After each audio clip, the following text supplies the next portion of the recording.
What's the status, 3? I'm good, just making the world a better place, that's all.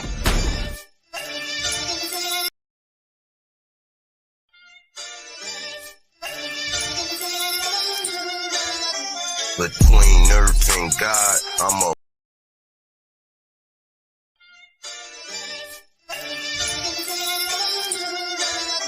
Between earth and God, I'm a byproduct. I come from a family of hustlers. That byproduct, money is the root of all evil.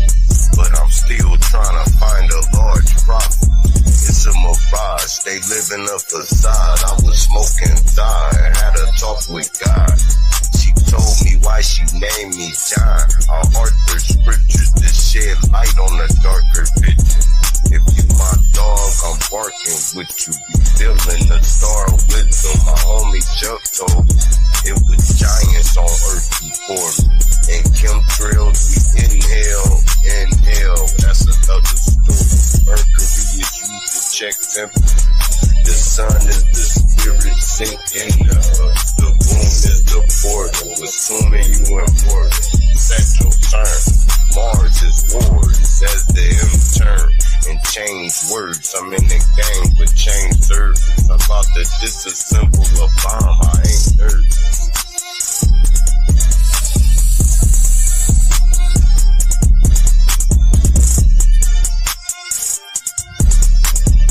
Drake, Dragon, Draco, Draconian, land of the giants, ice wall, Patagonian, lexicon, word wizardry, speaking Babylonian, highways of the vortex, shooting out the fallopian, low vibrating light, king of the material, mark of the beast, nanotech, scanning serial, the mental dead, carried by 6 to your burial, the lights is out. No resurrection, broken power grid, no interconnection. The Grim Reaper, I'm so collecting. 6-shot, hollow tip, rubber grip, Smith & Wesson. Bitch, repent when God is in your presence. Your aura is weak, uproot your essence. I walk through darkness, highly illuminated. Eyes blazing with fire, with blades double serrated. Hunting down clowns I double hated. Hit so hard your jaw is elongated. Shatter egos like they was glass plated. This was long overdue, past dated. One shot deal, it is as is and no recreation. All praise is due to my parents for making. Always appreciate and never abated. One. The A is the M, like the A is the E. Where earlier I said, hey, you know how somebody say, hey. That's AI. And that's the dream, like, don't people say, hey, I'm dreaming. Am I dreaming?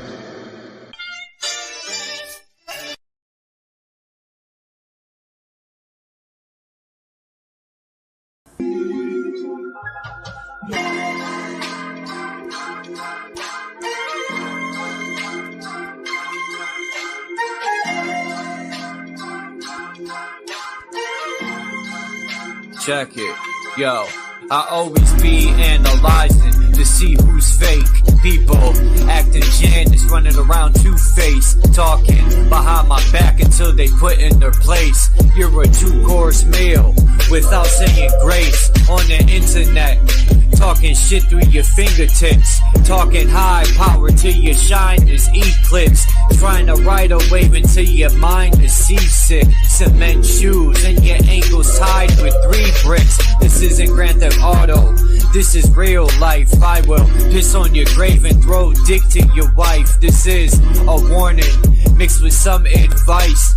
You might be king, but I'm the ace of spades, and you just reneged. This is food for thought, but eat a grenade. This is what people want.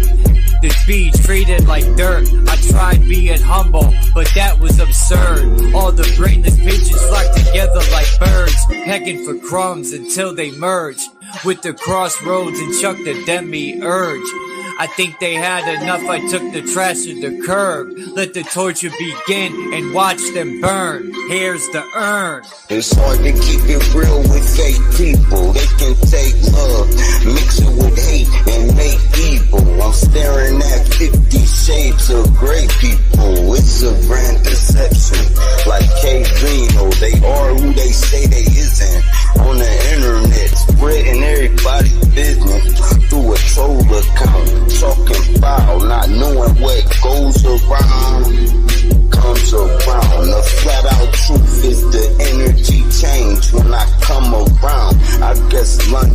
grid is falling down. Hey, people, slowly mouth. We know all about the narrative painting to control the clout. They gatekeepers trying to stop the ones trying to awake people. HOTC.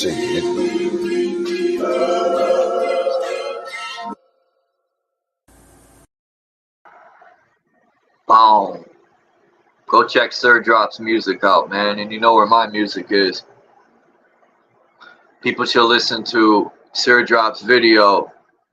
Sir Drop is a different breed. I think that's the name of it. It's fire music on there.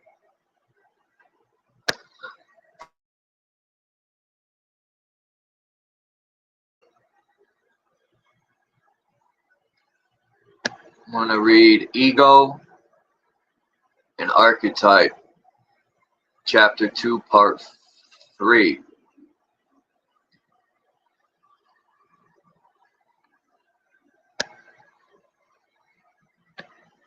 I had to, Part 3 is Alienation and the Religious Experience.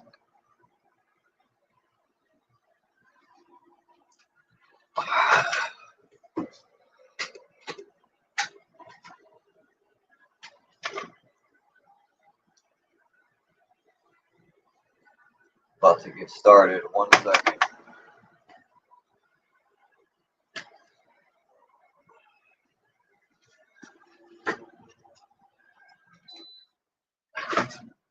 All right.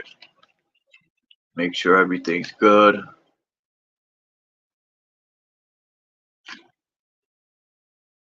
And let's get Ego and Archetype, Chapter 2, Part 3. Alienation and the Religious Experience. Just as the experience of active inflation is a necessary accompaniment of ego development, so the experience of alienation is a necessary prelude to awareness of the self. Kierkegaard, the fountainhead of modern existentialism,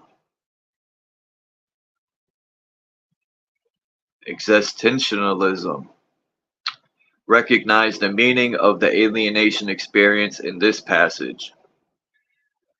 So much is said about wasted lives, but only that man's life is wasted who lived on, so deceived by the joys of life, or by its by its sorrow, that he never became eternally and decisively conscious of himself as spirit, or, what is the same thing, never became aware and in the deepest sense received an impression of the fact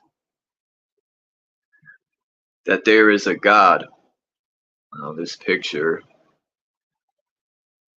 that there is a God and that he himself exists before this God,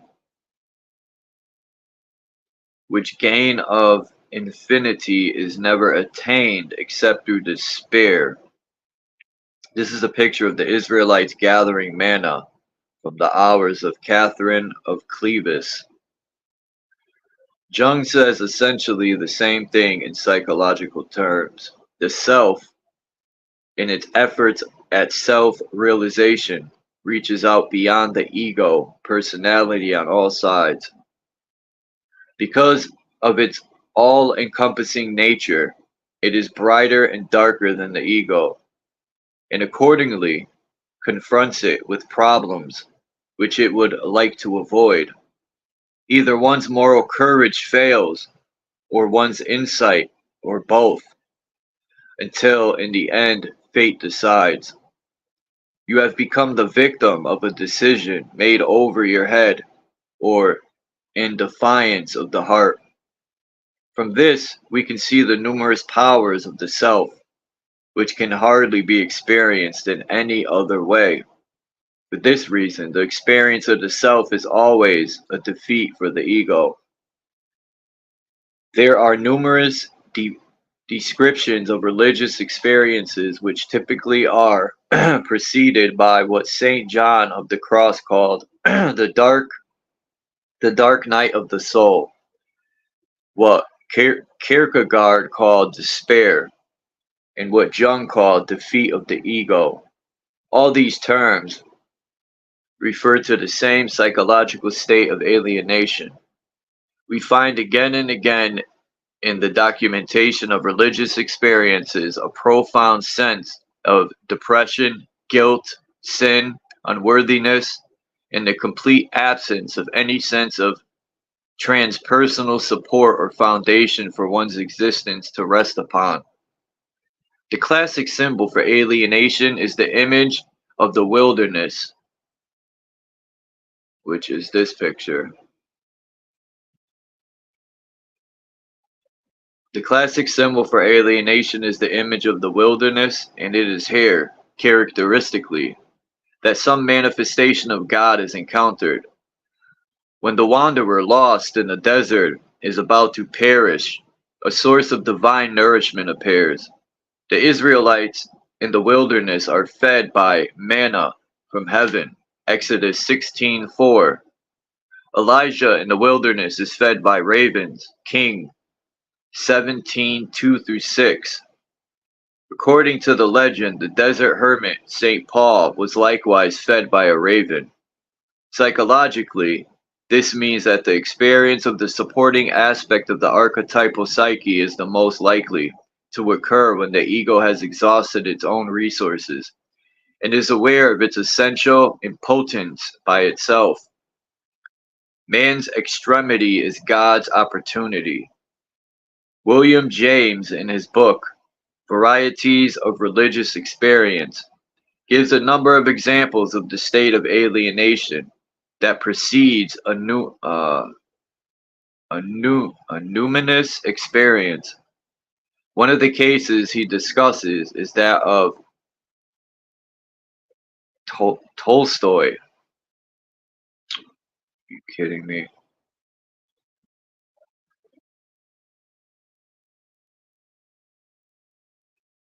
No. Hold up. I just fucking accidentally put myself so far ahead. I accidentally hit the... Alright. Man. Where'd I leave off? I said numinous experience. One of the cases he discusses is that the Tolstoy, at about the age of 50, Tolstoy relates that he began to have moments of perplexity, of what he calls arrest, as if he knew not how to live or what to do. It is obvious that these were moments in which the excitement and interest, which our functions naturally bring, had ceased. Life had been enchanting. It was now flat sober, more than sober, dead.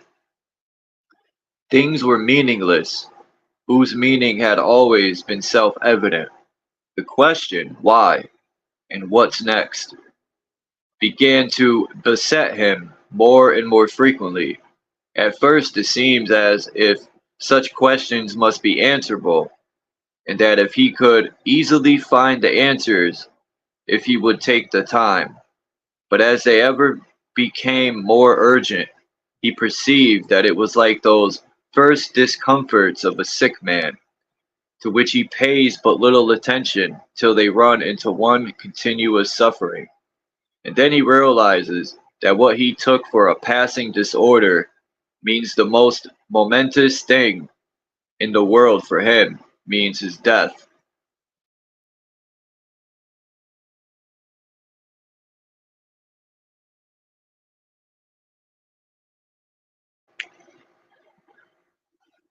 These questions, why, wherefore, what for, found no response.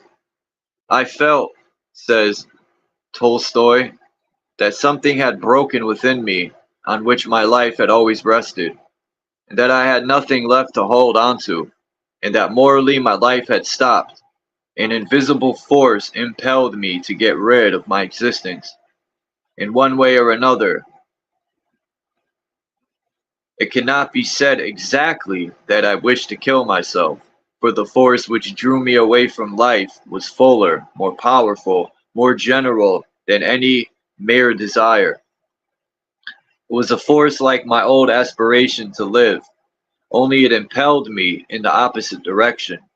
It was an aspiration of my whole being to get out of my life. Behold me then, a man happy and in good health, hiding the rope in order to not hang myself to the rafters of the room where every night I went to sleep alone. Behold me no longer going shooting, lest I should yield to the too easy temptation of putting an end to my life with my gun. I did not know what I wanted. I was afraid of life. I was driven to leave it, and in spite of all that, I still hoped something from it. All this took place at a time when, so far as my outer circumstances went, I ought to have been completely happy. I had a good wife who loved me and whom I loved, good children, and a large property, which was increasing with no pains taken on my part. It was more respected by my kinfolk and acquaintances than I had ever been. I was loaded with praise by strangers, and without exaggeration, I could believe my name already famous. Moreover, I was neither insane nor ill. On the contrary, I possessed a physical and mental strength which I had rarely met in persons of my age. I could mow as well as the peasants. I could work with my brain 8 hours uninterruptedly and feel no bad effects. And yet, I could give no reasonable meaning to any actions of my life, and I was surprised that I had not understood this from the very beginning.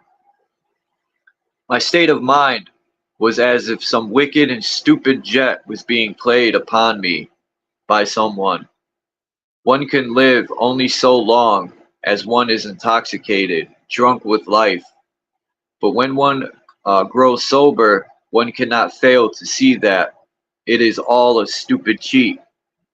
What is truest about it is that there is nothing even funny or silly in it. It is cruel and stupid purely and simply. He is beset with unanswerable questions. What will be the outcome of what I do today? Or what shall I do tomorrow? What will be the outcome of all my life? Why should I live? Why should I do anything? Is there in life any purpose which the inevitable death which awaits me does not undo and destroy? These questions are the simplest in the world, from the stupid child to the wisest old man. They are in the soul of every human being. Without any answer to them, it is impossible, as I experienced, for life to go on. This is a good example of an acute attack of alienation. The questions that Tolstoy asked are the same questions that lie at the root of every neurosis which develops in the mature years. Hence, Jung can say that he has never seen a patient past the age of 35 who was cured without finding a religious attitude towards life. A religious attitude, understood psychologically, is based on an experience of the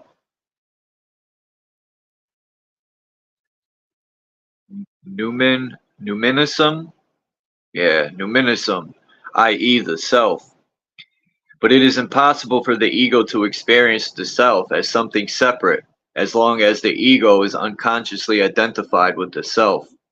This explains the need for the alienation experience as a prelude to the religious experience.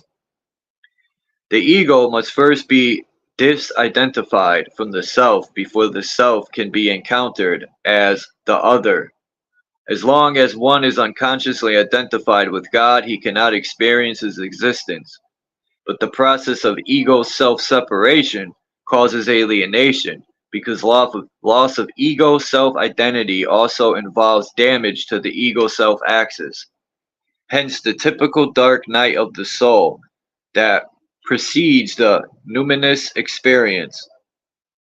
Another example is John Bunyan's description of his alienated state as reported by James. But my original and inward pollution, that was my plague and my affliction, by reason of that I was more loathsome in my own eyes than was a toad, and I thought I was so in God's eyes too. Sin and corruption, I said, would as naturally bubble out of my heart as water would bubble out of a fountain. I could have changed heart with anybody. I thought none but the devil himself could equal me for inward wickedness and pollution of mind.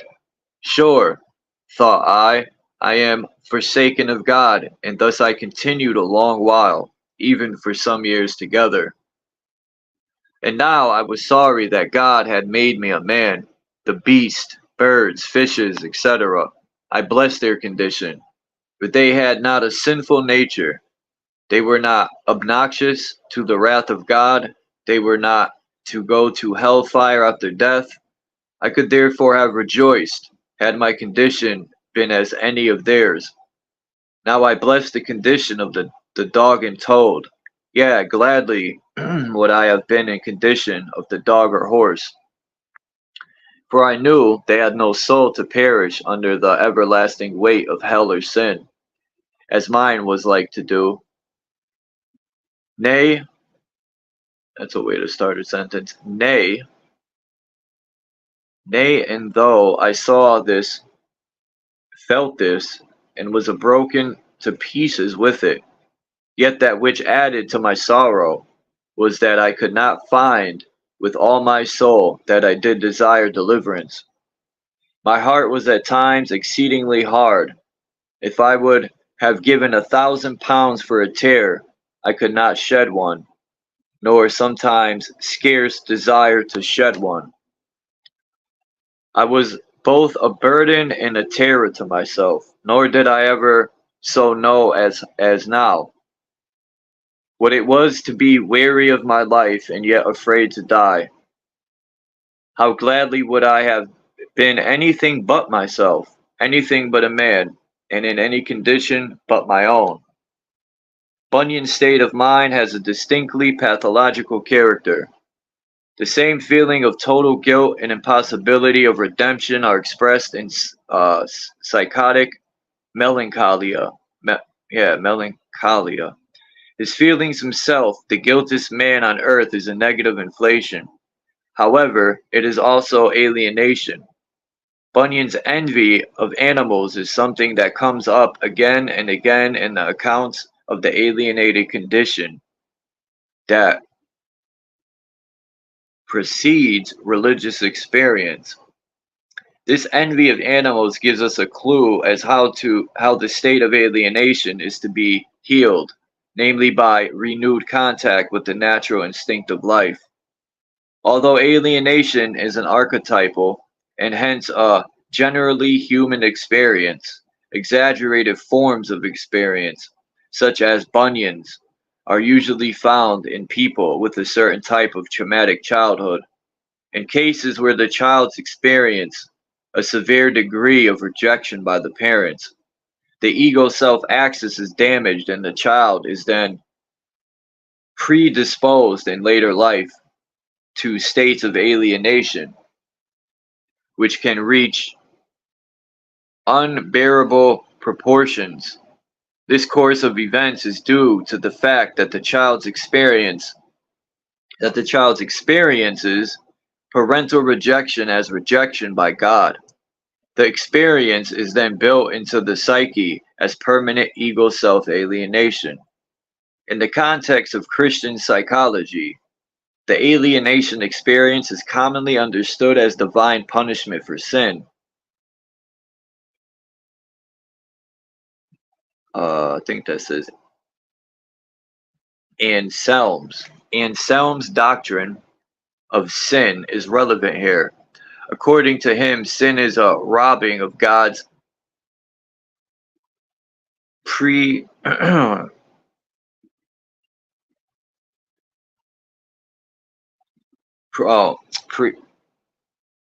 man, that's wild. According to him, sin is robbing of God's it says prerogatives. It doesn't say prerogatives. Prerogatives, and thus dishonors. This dishonor requires satisfaction. Anselm writes, every wish of the rational creature should be subjected to the will of God. This is the sole and complete debt of honor which we owe to God, and which God requires of us.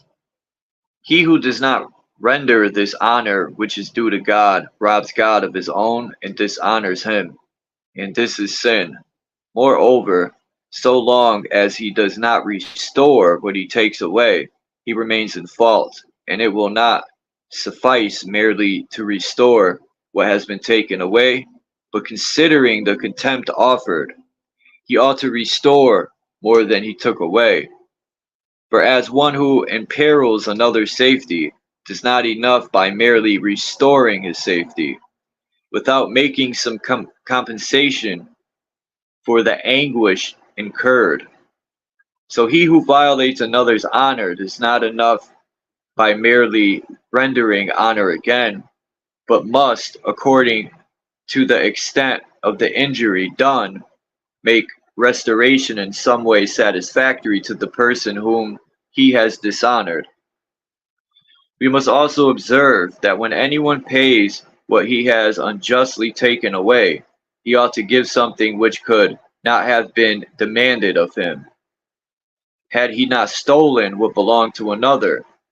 So then, every one who sins ought to pay back the honor of which he has robbed God, and this is the satisfaction that every sinner owes to God. Sin is the inflated presumption of the ego which takes over the functions of the self. This crime requires punishment, alienation, and restitution, remorse, repentance. But according to Anselm, full satisfaction requires the return of more than was originally taken. This is impossible, since man owes God total obedience even without sin. He has no extra resources to pay his penalty. For this he must use the grace provided by the sacrifice of the God-man, Jesus Christo. In the sequence of sin and repentance, God himself pays the fine by an influx of grace. This corresponds to St. Paul's statement, quote, but where sin was thus multiplied, grace immeasurably exceeded it, in order that as sin established and reigned by way of death, so God's grace might establish its reign in righteousness, and issue an eternal life through Jesus Christo, their Lord. Paul's following question: shall we persist in sin so that there may be all the more grace? Is of course answered in the negative nevertheless. The question alludes to the uncomfortable fact that grace is somehow connected with sin. Understood psychologically, these theological doctrines refer to the relation between the ego and the self. Turn that engine off. It's loud. Inflation, sin, is to be avoided when possible. When it occurs, the ego can be redeemed only by restoring to the self its lost honor, repentance, contrition. This, however, is not sufficient for full satisfaction. Grace derived from self-sacrifice must complete the payment. This is even the hint that the ego's sin and subsequent penalty are necessary to generate the flow of healing energy, grace from the self. This would correspond to the fact that the ego cannot experience the support of self until it has been freed of its identification with self. It cannot be a vessel for the influx of grace until it has been emptied of its own inflated fullness, and this emptying occurs only through the experience of alienation.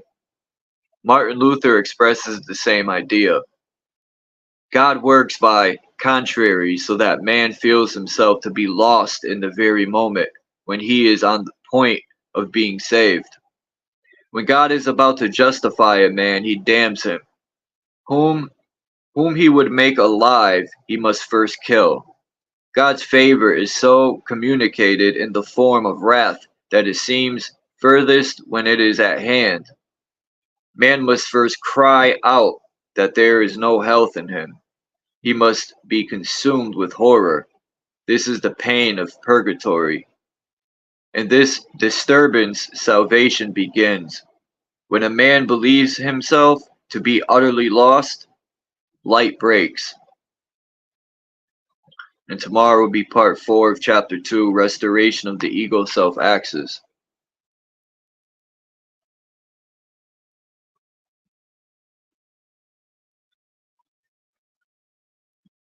This guy speaks a lot about the Bible, man.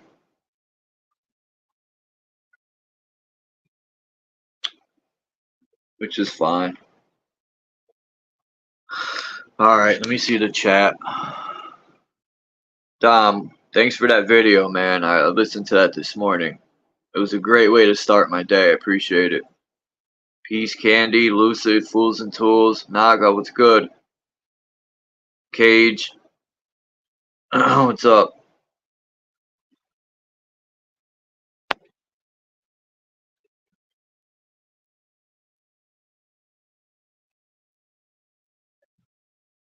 So what did y'all think of that read? What do y'all think about the ego?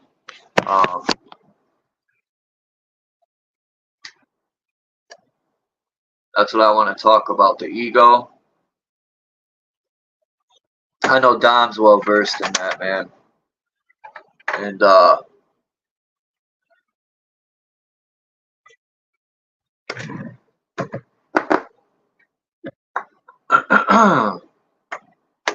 me open my laptop.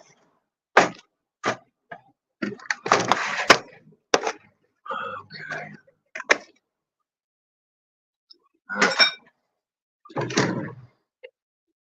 It represents the shadows that cloud awareness and the internal struggles hindering spiritual growth. With this perspective, confronting the devil becomes a transformative journey towards self-mastery, where darkness is transmuted into enlightenment. The devil in essence is a mirror reflecting the uncharted terrain of the soul.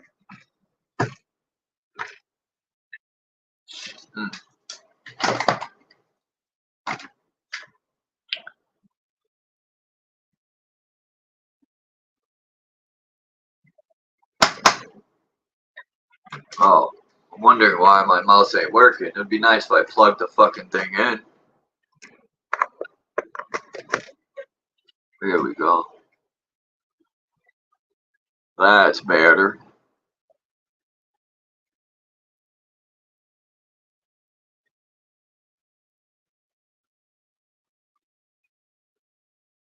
Yeah, that guy said a lot of, yeah, I don't believe in the God or devil either. There's a lot of polarities that you can synchronize with the God and devil.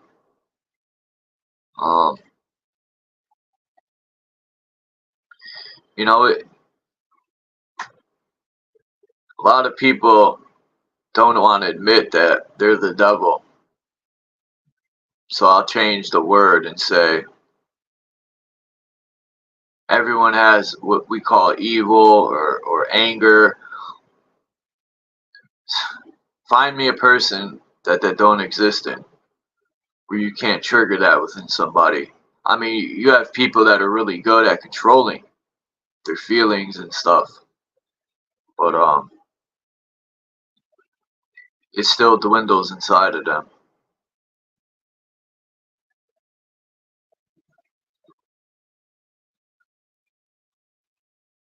Oh, I'm like, who the fuck is coming up, right? I'm like, I didn't even drop the link yet. It's me.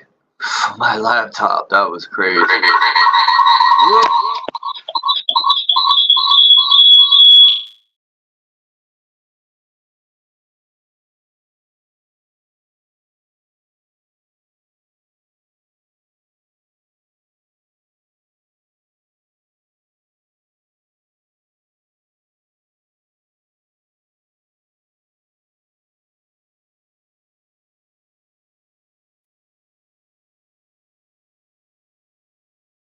Ha!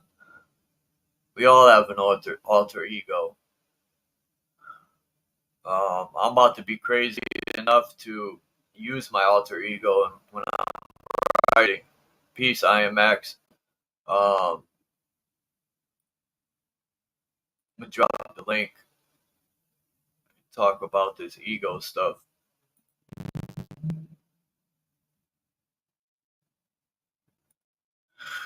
I agree in the book when he says you must be torn down.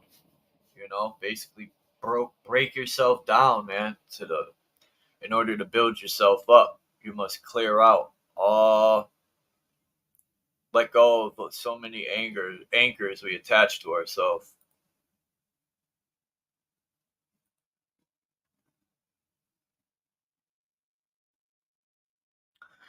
If you got time to come up, Dom, you're more than welcome.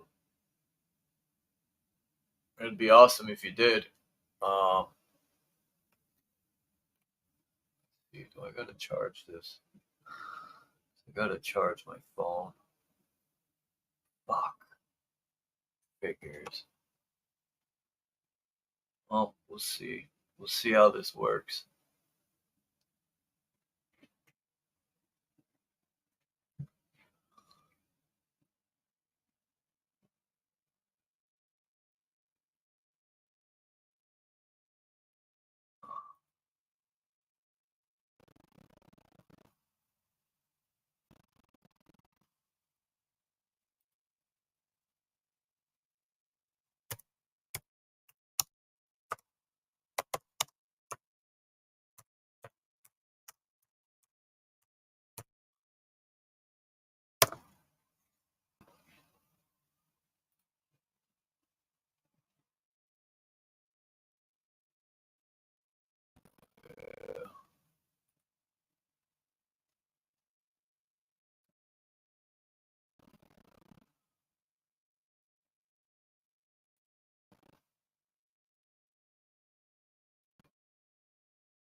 I knew it. I fucking knew it, dude. I fucking knew it.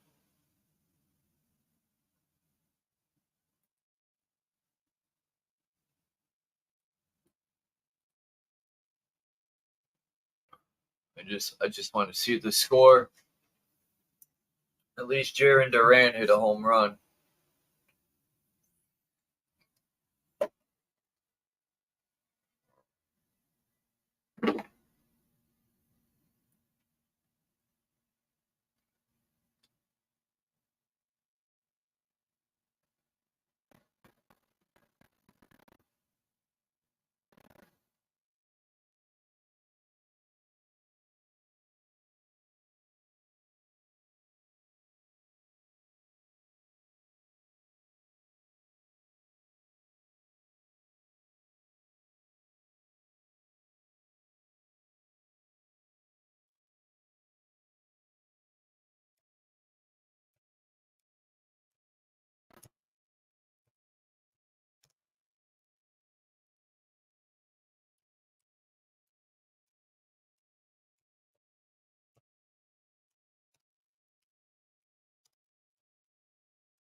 The knowledge of self.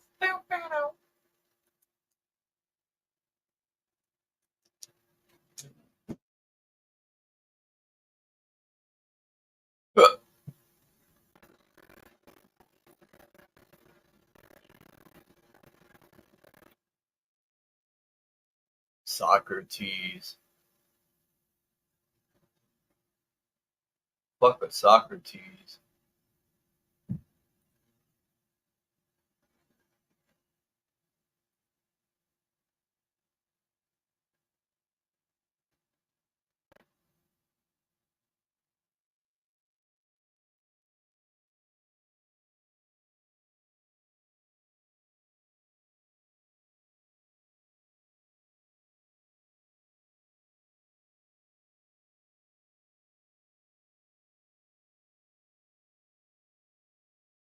Yeah, have a good day, Lucid.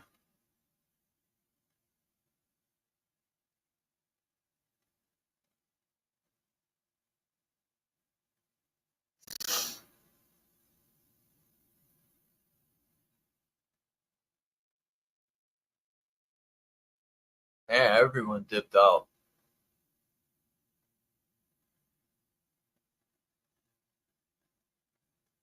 I didn't take people's wrenches because they did something wrong. I just been having issues. So I gotta weed out. People are missing wrenches. It's not because people did something wrong. I'm trying to figure out who's fucking with my channel. And I will weed them out. And then they'll be banned for life. I'll still weed them out even though I said something.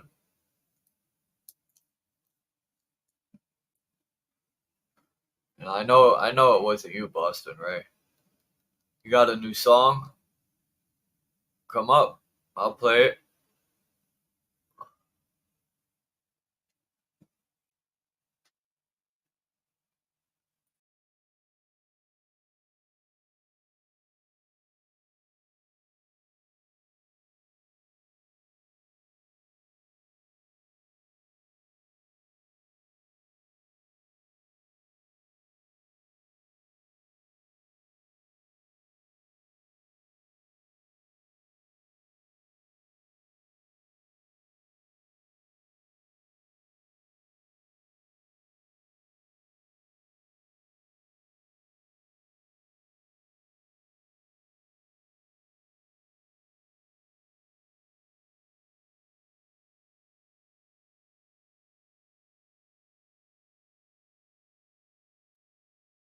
I guess Lucid's gone. I guess Dom is gone. He ain't gonna come up. So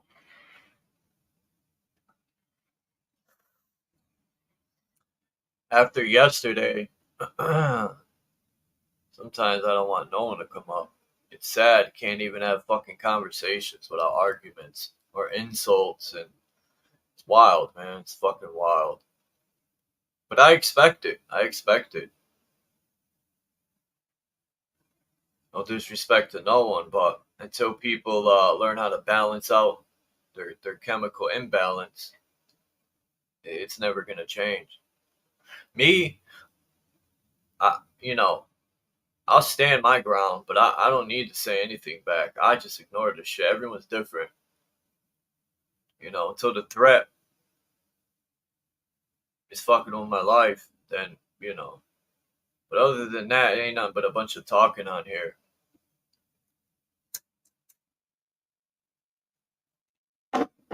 That shit's no threat to me. It's actually kind of funny.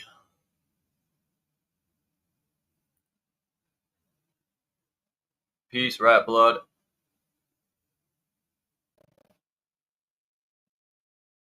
Huh? Are you serious? Someone blocked you? How? You have a wrench? Let's look into this right now. Now I'm gonna have to start pulling more wrenches. If someone blocked fucking access, man, I already know who it is. If that's the case, we're gonna look right now, and their wrenches are gonna get fucking pulled. Yeah, how? I don't know. That's what I'm saying. I don't. If that's the case, this is fucking bullshit, man. Well, people are showing their true colors, man. You know, and I know who it is. If this is the case, I'm gonna look right now. This is a new account you made, Axis?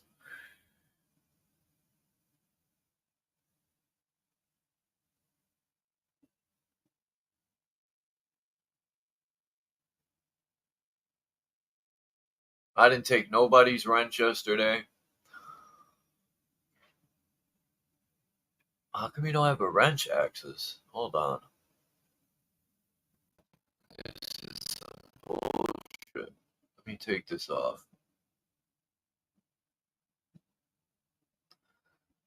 Now I gotta go into, how did I do this last time? Did I go into YouTube or I went into settings? I think I went into YouTube.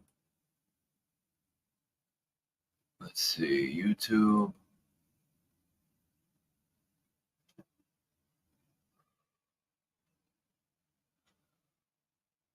I've been meaning to look here anyway to see if anyone else has been blocked so I could start pulling more wrenches. You know, I try to be humble and give wrenches out so people can put, you know, join other channels and feel a part of something and just, you know, allow them to maneuver. But people can't even handle a wrench, man. I'll find out right now, Axis.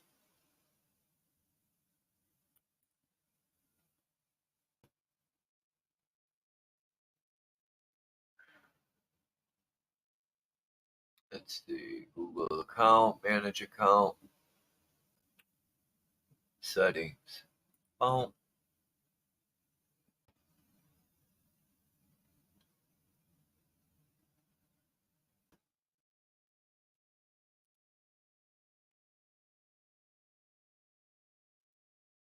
Ah, okay. Nope, I know it's not here. Boop.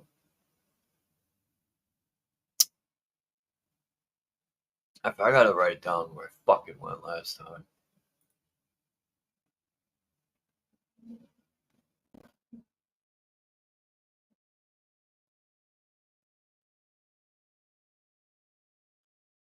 Come on, man. Load.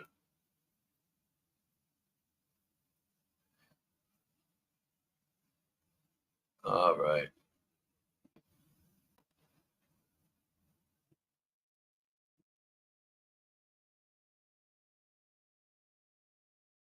I'm gonna look up, what are those things called? Not wrenches, they're called mods.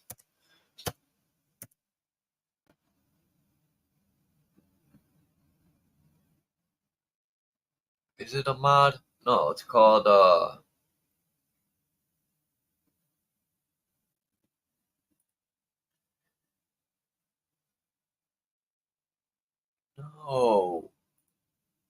You fucking piece of shit.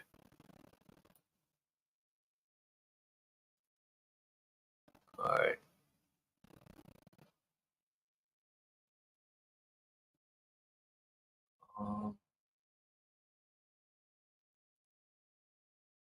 Settings. Account. View your Google account settings. Guess I'll do that. Here we are.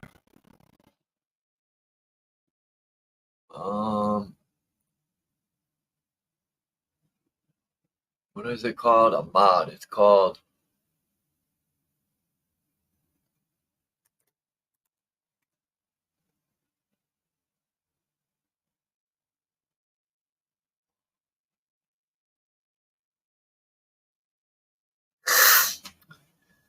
Ah.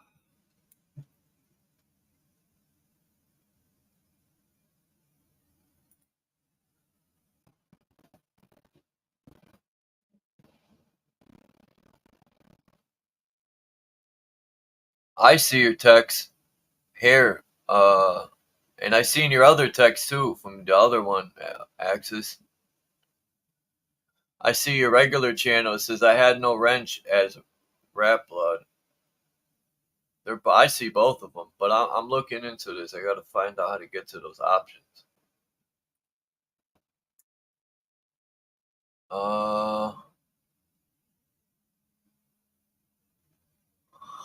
What is it called, man? The mod.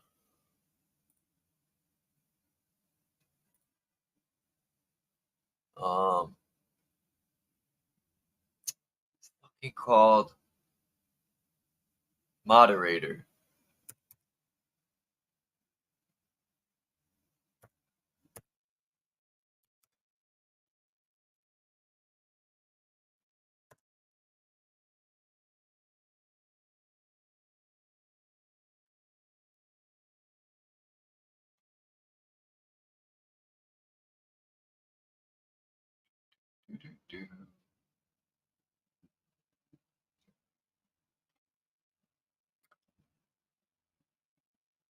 I don't remember coming here.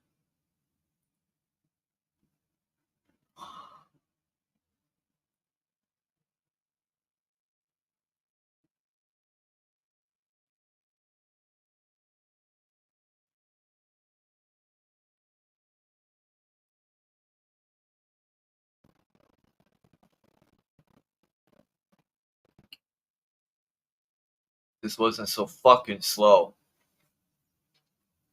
I gotta get more a faster fucking hard drive.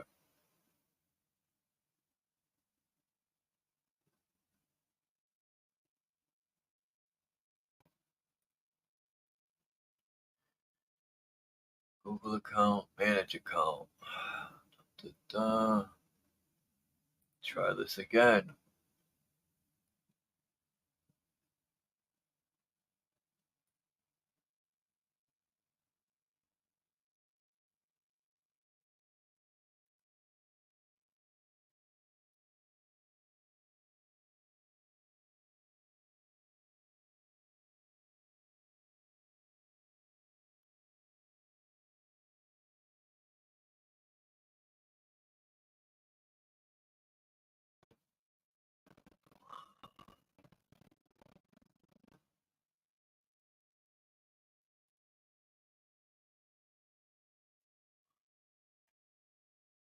Sorry, everyone. I gotta do this, man. I gotta find the stupid settings. I've been meaning to check this yesterday and I forgot. Because I already know people getting their feelings. Alright, here we go.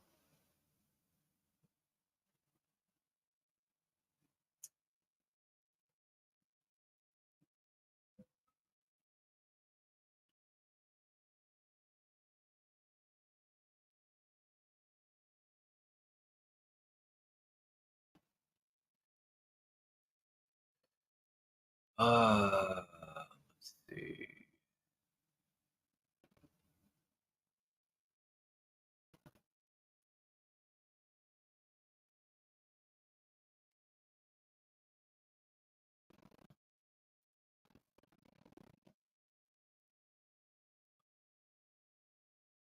Oh, missions. Community. Here we are. Alright.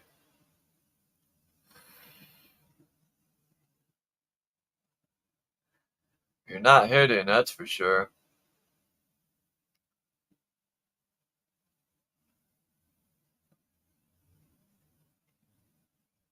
No blocked words, no hidden.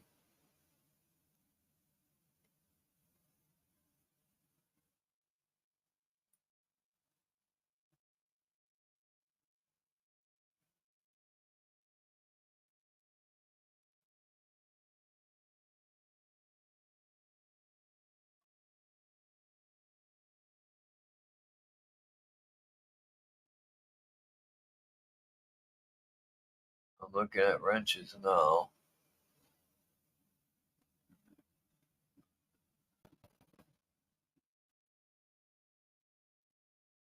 Okay, those are standard. So where's the other ones? Huh.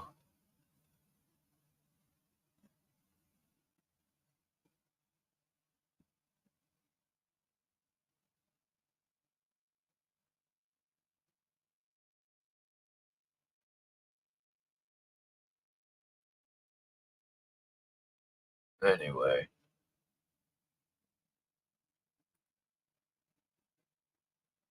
You're not hitting Axis, that's for sure. I just looked.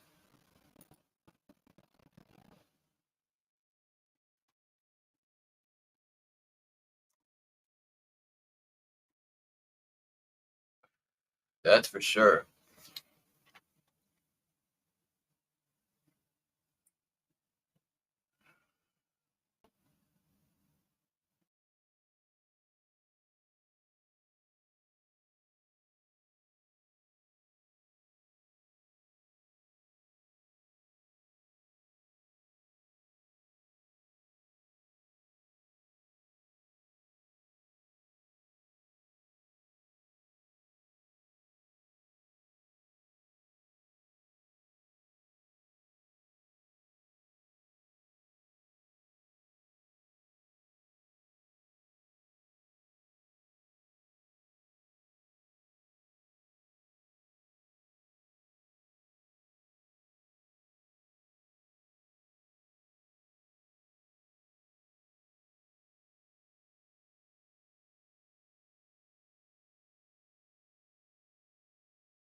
Oh, okay.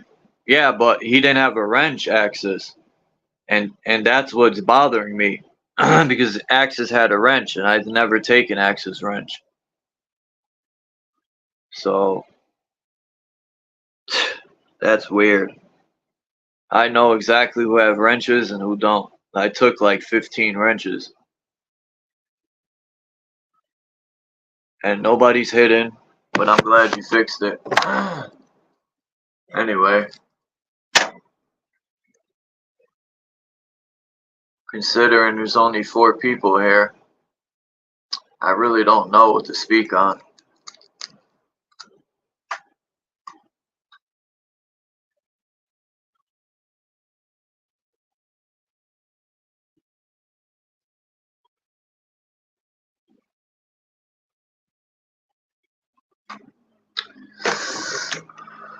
Yeah, that sucks. Seriously, Ray, when you have to, when family are toxic and you're trying to find inner peace or elevate self.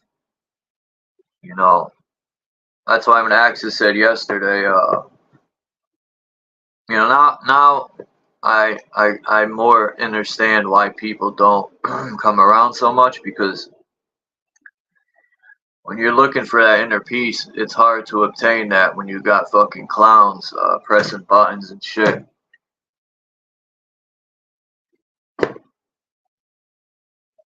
Me, I might have fun with it if people start playing that game, pressing buttons to people. I'm just gonna press their buttons. I bet you they won't like it. Because to be honest, I didn't like how my guest was treated yesterday. I know people have opinions and stuff, and I'm all for it, but I see how people operate from almost 2 years of doing this, going live. People will say something, and then if it bothers the person, they'll continue to say more stuff because there's something about them inside they're miserable at that moment, or maybe all the time, and they want to pull people down. That's a game I don't like to play, because one day those people are going to press someone's buttons, the wrong person, face to face. You know, they do it on the internet because they can get away with it, but in real life, they're gonna learn the hard way when someone smashes their jaw, and then, you know, nah, there ain't no need for exiting the realm. Yeah, they tried to say I had ADHD when I was young, and put me on Shitalin, and man, was that terrible. I played sports. Imagine trying to play sports on Ritalin.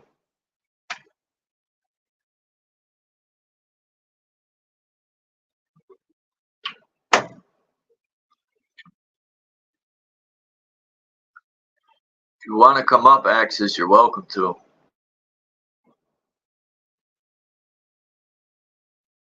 But I understand if you don't. Yeah, that's usually how I learn. To be honest, you know, I listen to what people say to me, and I always keep that in my thoughts. But to be honest, the best times I've learned in my life was when I fell on my face and had to get up. Those were situations that I actually appreciate, falling on my face and be able to get up stronger. I learned so much more.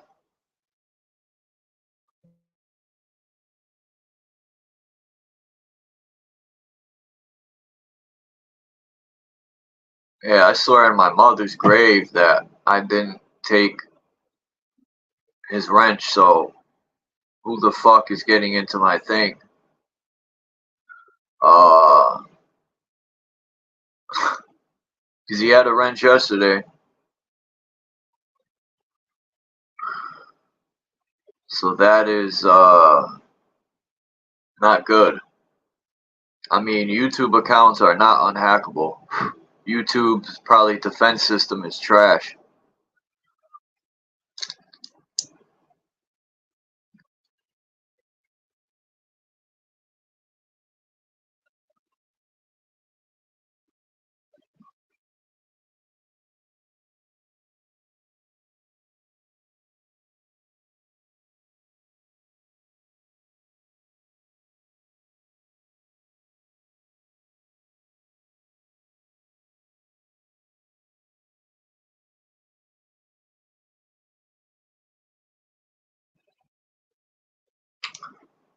You know, I don't care what people say.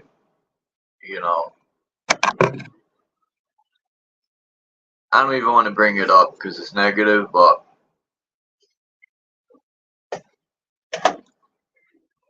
try to stay on a positive path today.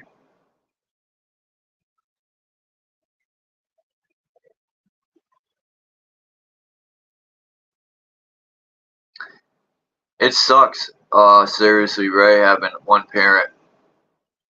Um, I gave my mother a lot of hell because I was ignorant. I didn't have any understanding, and I put my mother through a lot of shit because I didn't have a father to fucking bash me in the eye, put me in my spot. And I was selfish too growing up because we had nothing, so I blamed my mother. I ain't gonna say too much more, but before she passed away, we pieced everything up. But those are one of the past resentments I held on for a long time. Because when I started to grow within myself and realize I had fucked up as a youth, it was too late. That's why I tell people life's short, especially to your parents. You know, holding grudges is depending, I guess, what you go through, but life's too short, you know. Well, what's up, Axis? Not a whole lot. I noticed you got 879 views. What, from yesterday's video? Yep. Yeah, of course, because people love fucking damn, I didn't even see that. I don't even care about views. That's not why I do this. But I've noticed too, when you were getting angry, I see more and more people come in, and that's not the only time. Every time people have gotten arguments on my channel, it's when people start pouring in. And yeah, I just don't get why people are so attracted to negativity. Why they don't want to, when it comes to talking on serious topics and elevating, it seems people don't want to hear that. They just want the fucking chaos and the disrespect and the constant downing of each other. And, you know, Well, I'm tired. Charles, it wasn't a matter of necessarily anger. It was a matter of I've been on here for a very long time, and I've been attacked by my fair share of people, disrupted, and called out. And whenever I finally started making my way through the resistance, they didn't like that very much. But when you start becoming abusive to me on a panel, you're going to have to accept the consequences, whether you like it or anybody else likes it, because that's the risk you run when you fuck with me. Just don't fuck with me and everything's fine. Exactly. It's the But disrespect. every time I come people, to this channel and I present myself, Chuck, seems I get attacked every time. it's because people don't take time to get to know you or understand you, or, you know, that's what I think. And maybe, actually, I don't know why people are like that, but that's, you know, people will dish out, but then when you stand your ground and dish it back, a lot of people don't like it. So they shouldn't dish out. They can't handle it. And two, people should approach with respect. And if they don't like someone for whatever reason, people in my chat, I've noticed they try to get, like yesterday when I mentioned, like, I don't want to, like, keep bringing this up and, you know, to create a, hold on, let me turn this off. To create a negative, but like I said yesterday, Groove, like, poked a bear in the eye, and then he's mad at me because, you know. Yeah, I don't care what they say in the chat. I mean, everyone's allowed their opinion. That's fine. I understand that. And chat is just free range. I mean, that's free range YouTubers. But if you're going to come up on a panel and cause me disruption in my life and try and rattle me, then you subjected yourself to whatever I decide to do to you. That's just the reality of it. If you don't want to deal with it, don't jump up on panel and poke it. Otherwise, we're cool, man. Like, people have said to me, you know, I've had people talk to me behind the in real life, like, and they say, you know, Chuck, why? And I try to be humble and thinking that people are adults and we could do this in a humble way. But like I said a week ago, or I had told you, things are going to change. And now I'm going to have to, like, I feel like a parent punishing children. How are you treated at my channel, Charles? With respect. There you go. Welcome to open arms. I never had any problem, not even in the chat, ever. Damn That's right. how I like it.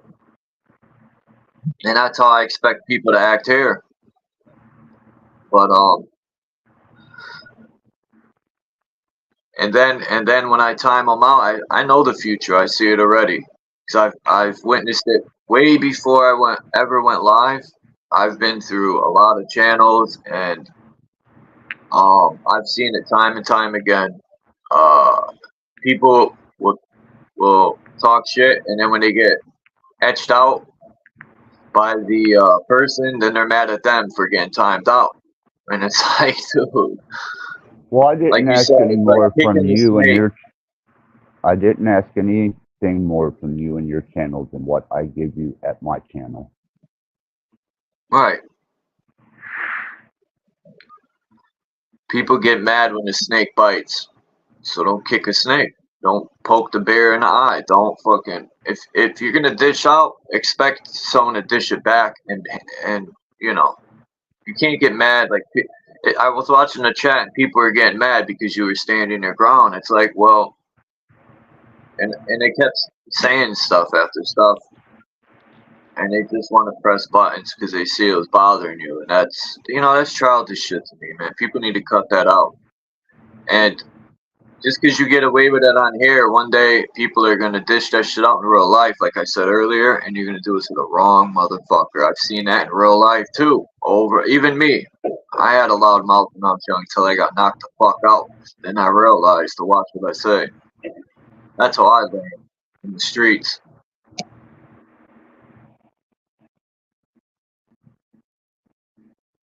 Yep. But anyway, how's everything going today, Axis? Oh, kind of slow, I guess. Not much going on.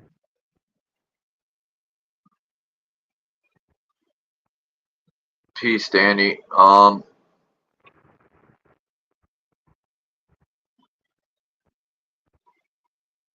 watching a video. Dom put the link in the comments. It was about, it's a 20-minute video, and the guy was explaining, like, he was driving down the street as an example. He was speaking on people think they're in control of life, making their own decisions, and you know, that's what I'm very interested in right now, is the mind, the self, the difference between the vessel, the spirit, or the soul, or the energy.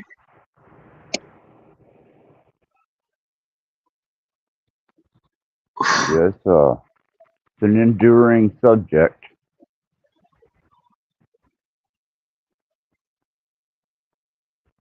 What's up, Cage?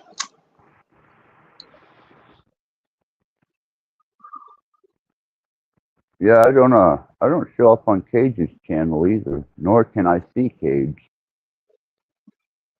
Did you block me, Cage?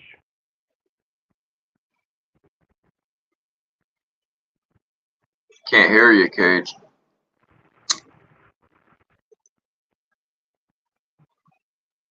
Can you hear him? I can't. No, I can't hear you. Yeah, if you were saying something, Cage, we can't hear you. Well,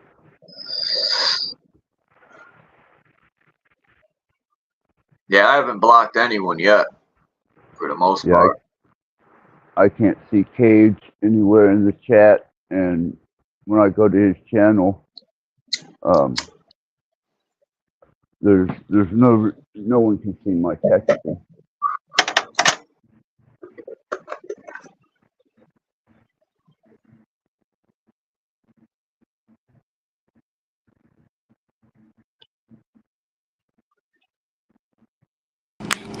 Can you hear me now? Yeah, loud and clear. Good morning, Axis and Charles, everybody. Cage.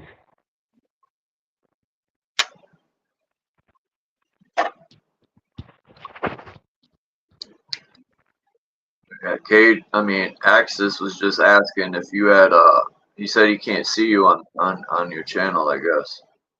On this one, and I've texted him on his chat, and I don't know I'm if he still sees it live or right not. now, Axis. Look, I'm looking at your comment right now. I see your comment.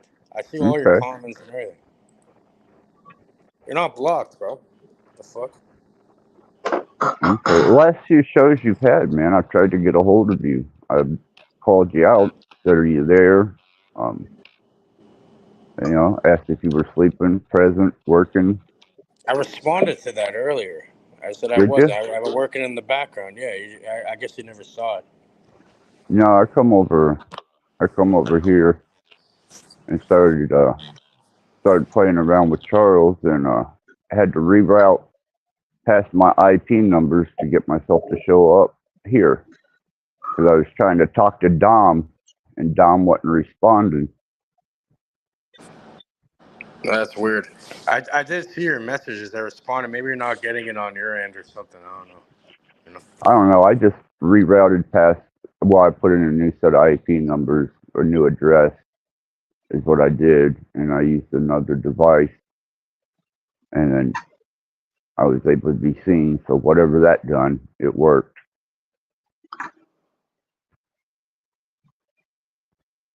Like when I was speaking earlier about the difference between the flesh and the energy, the soul, or when even Dom and what I'm reading a lot, even other people state in their uh, literature that for the most part we don't make our own decisions in this realm, and that's the part I'm having a little trouble understanding. Well, listen, Charles. This dichotomy of choice, right? It has to be one way or the other. That's like the main control system, really. The dichotomy of everything. Anywhere it has to be one way or the other. The polarity. In Hermetic principles, they call the law of polarity. And pretty much what they try doing is forcing an action or forcing a response through, you know, pushing this idea where you always have to have one or the other type. That's nonsense, really. It's all different degrees of the same thing, as they say, like heat or cold or anything like that. So even like spirit or flesh, I think the micro or the macrocosm, you can learn from either one, and they both coincide together in symbiotic relationship. So either way, you can use that. That's just a reflection of something else, really. It's like, when you grow a plant, you go underground and you see all the root system looks kind of like the canopy of the plant after. You have to have an equal and opposing force reacting regardless. You know what I mean? So when it comes to the spirit and the body and that, like, you could study nature, study the body, or study spirit. It'll be the same thing either way. It's a feedback loop, right? As Axis would say, it's some sort of a feedback loop.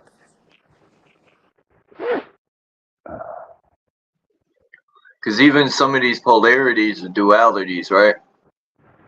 Like they say hot and cold, but it comes from one source, which is water. Yeah, Just a that's the minute. duality, the dichotomy. It's the same thing, different degrees of the same Yeah. thing, and it's not one or the other. And that's how they put you into that. Even in politics, you can see it throughout everything, really. Right. Because even the polarity of good and evil and God and devil, it's from one source, which is self. We have contain all that. Or, peace, Candy. Have a good day at work.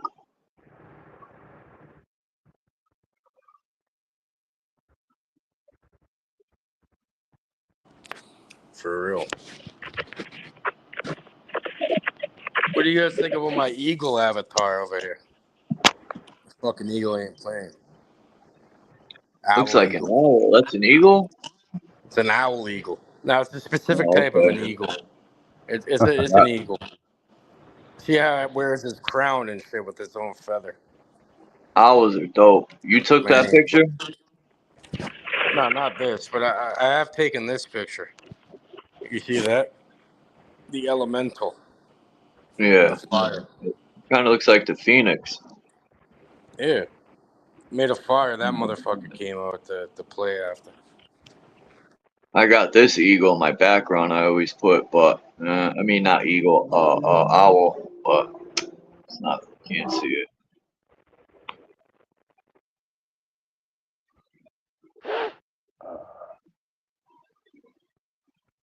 Yeah, owls are dope.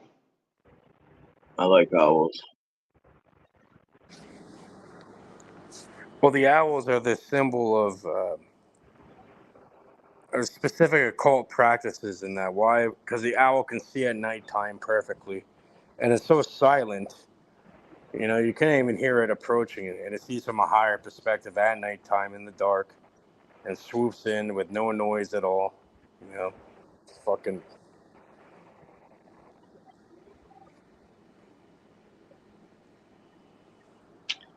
Damn, I took the screenshot. I don't know. Let me see how good this picture is. Of one of What's that? the What's that Greek? What's that Greek thing called? Hippocrates or whatever. You know, the sign of silence and that, where that being is pressing its index finger, one index finger up against the lips and the silence. Why do you think you have an indentation on your lip, on your upper lip? Everybody has some sort of indentation, like you're making the sign of silence. It's hilarious. the lip kind of forms. The upper lip kind of forms like a bird. Yeah, yeah, Yeah, you have an vector. indentation on your lip, don't you? Like if you put your index finger up and the quiet fucking thing where you put your finger up like quiet, come on, bro. This guy had a pen. This is a clip from when Trump or Dumper when they were around him. The pin on his fucking jacket is an upside down 5-pointed star, clear as day. Now, Well, the 5-pointed star or the pentagram or pentacle, you know, you can invert that and they love inversion and all that, but yeah, the pentacle is pretty much just represents the four elements of nature, and the fifth element, the observer effect, or the individual's observation. Right? Pretty much what it boils down to, which has it forms all the other elements into that observation, and then creates form, matter, eventually. It's also the 5 points of the human body in perfect equation or dimension measurable. Yeah, they call it the quintessence in alchemy, the fifth element, whatever you like to call it, right? the ether. Yeah, kind of, but it's more of like that's an element of it, but it's more of like like the observer. It's like the individuality, free will or determinism. It's a mixture of both, really. Nature and nurture, all that. You can go into the psychology of it, but it's a mixture of both, really, and the reaction, the process, the alchemical process, the reaction. You put it into the retort. This is how I see the 5-pointed star. Well, this isn't a good picture of the. I didn't even know this thing spin. That's a Vitruvian man going fucking clockwise. There you go. Make it go counterclockwise, bro. Spin it up. It's all freaking blurry, man. What's up with that cheap ass picture? Look at the middle of it, though. That's the monad. It's called the monad. The center point. You see at the middle, there's a point, and then there's a circle around it. That's the center point, the monad, or like the Yeah, where creation the of. Aurora Borealis comes from. No, well, no. This is why Masons have the compass and square, right? With the compass, you create a point, and then from that point, you're able to create a circle. And in this esoteric stuff, they love casting circles and all that, or pentagrams. Like the lesser banishing ritual of the pentagram, greater banishing ritual, all that. You know what I mean? But it all Yeah. starts from the monad, which you have to start with a single point, and then from there you can create a circle around it, and then expand off, in geometry, geometric patterns and all that. From there you can get the Venn diagram, as they call it, of comparing ideas and stuff. They use a Venn diagram and that's a form of geometry there. That's a great, and then you get they call that the dyad. This is why when like a man and woman have a child, the woman dilates and then brings in the third thing, which would be represented as, the Trinity or the triad. I mean, when you have three circles intersecting with their center points lining up. You know what I mean? And then there's the unseen geometry that lies within it, Exactly. hyper Yeah. geometry. Exactly. You know, it's just basic shit, and then you can go from there until you hit 9. And then when you hit 9, you know, it repeats itself, just more complex. Fractalizes. Yeah, into more complex fractals or whatever you like to. That's a good way of describing it. I like this picture right here. Whoever drew this did a good job.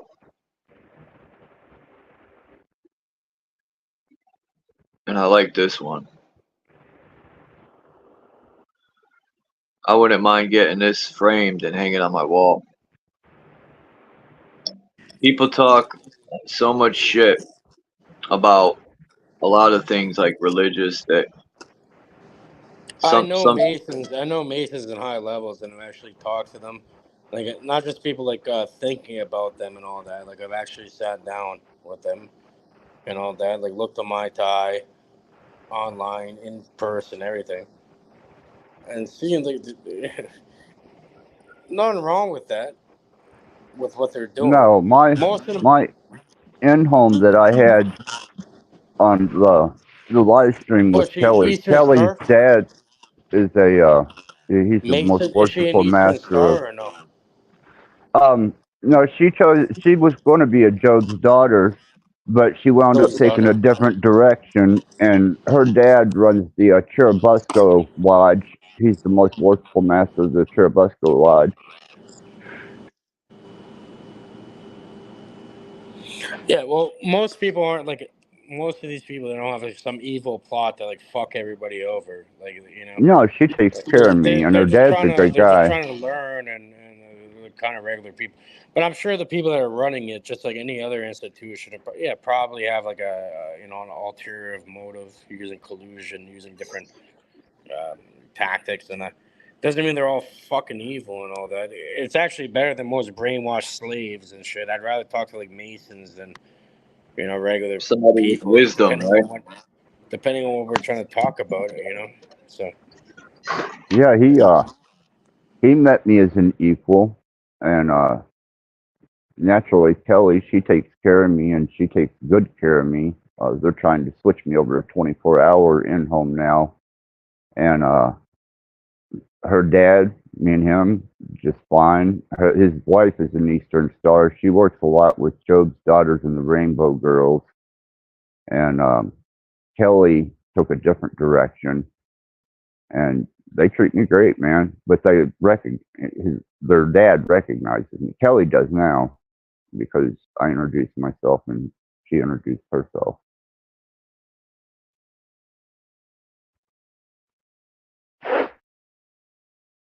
So I haven't been properly introduced to the daughter or the brother yet. I think you should start selling this shirt, Charles. I can give it to you. You see, we got Saturn with a Nike swoosh on it. It's perfect. You want to rock that shirt? Come on now. We gotta put that on the fucking ballot.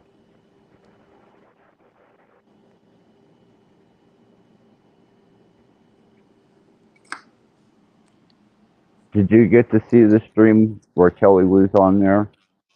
With Cade? Mason. I was about to join actually. I didn't listen to a lot of it. I did listen to a few minutes, but it was like I figured that I didn't know who this lady was at the beginning, and then I remembered you said the next time I'm going live because they're on my stream. You said next time I'm going live is gonna be with my caretaker or whatever. Yeah. So then, Yeah, it I was turned out doing it. good. I'm gonna leave access alone, and I'll fuck up the conversation. So I never joined. Yeah, I didn't let anybody up. Um, I didn't. you I know, didn't even I attempt to join. I was about to at the beginning, and then I realized that's. Remember, I sent a message in the private, right? yeah, I caught it. Yeah. So I Yeah. seen that, and then I realized what it was, and I'm like, all right, I'm just gonna allow the man to to do his thing, Yeah, she was raised under the Masonic order, and you know, she's not out to sacrifice me or you know punish me for certain things that I've done to the Masonic Lodge. You know. Oh, look, the hexagram. There you go. Beautiful. Sacred geometry. It's all in geometry. Like, yeah, look, it's called a Necker cube. When you unfold the cube and you get the cross, right? Yeah. You can I search up the I term just Necker cube. I just learned that 8 years ago. All the times I've seen a cross, I never thought that it folds up to a box. And sacred geometry and all that. Start studying hypergeometry, and you'll see math that isn't visible to the eye in proportion. It's it, it gets pretty much, unless you like get into a different mindset or take, for example, like certain entheogens they call them. Yeah, now you can start seeing things that are incomprehensible. You won't be able to Yep. describe them really after. But yeah, Nope. it goes beyond even thought. Like anything you could process is like fucking crazy. I'm telling you. You know, like how deep it really goes. These, I guess, are all based on this platonic solid program. Yep.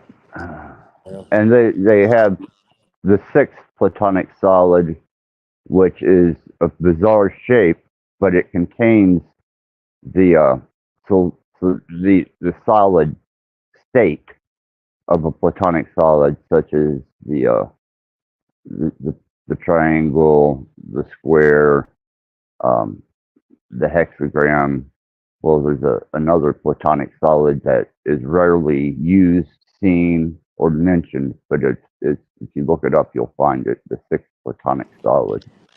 All right, So, so look, like people like love to hate Masons. They're like, oh, Masons, da, da, da, terrible thing. yeah. Well, I've got But enough think about hate this, going okay? on. But your caregiver was raised by a Mason. Does she I guess is she good? Hmm. Good. Is she good at what she does? Is she like a terrible Love evil her with all person? my heart, man. All right, so obviously she was raised correctly.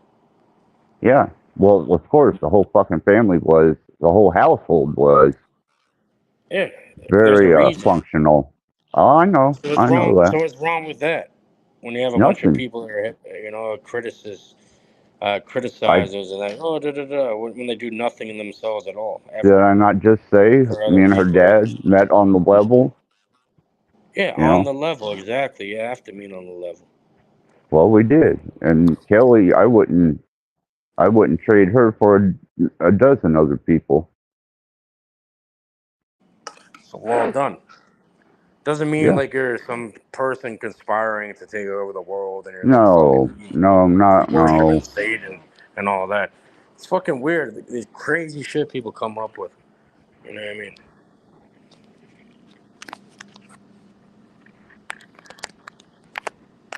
Just Yeah, there higher is a level of Lions Club. everything. It's just another program. That's all it is. The I forgot how the lion, what lodge that is, but there's the Lions Lodge, then there's the Elks Club. There's so many branches There's a off. lion grip or a lion paw. He's talking about like the Elks Club or the Eagles Club, or he's not talking about the Fraternal Order clubs. I'm talking about the way you shake each other's hands. There's a Oh, I lion know the paw. lion paw. I know what that is. The sacred lion paw, used to raise you from Any your. master mason or third degree blue lodge mason should be able That's to how they're. respond to that. Yeah, but Yeah, there's the well, response. that's how they're lifted into life by When the someone gives you worship. that hand gesture, you're supposed to respond in a specific way. You know. Yep.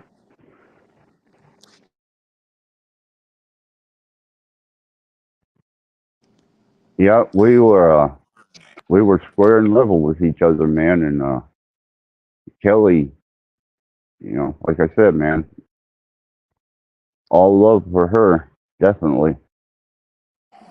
Well, yeah, like I can't wait. the masons I know, they're very family oriented. Like and they actually try doing something. Like a lot of they're not getting vaccinated. Like, you know, they're doing their own thing, and like at least they're trying to do something. Instead of just Yeah, I can't twiddling their wait to meet the mom and fuck. the son.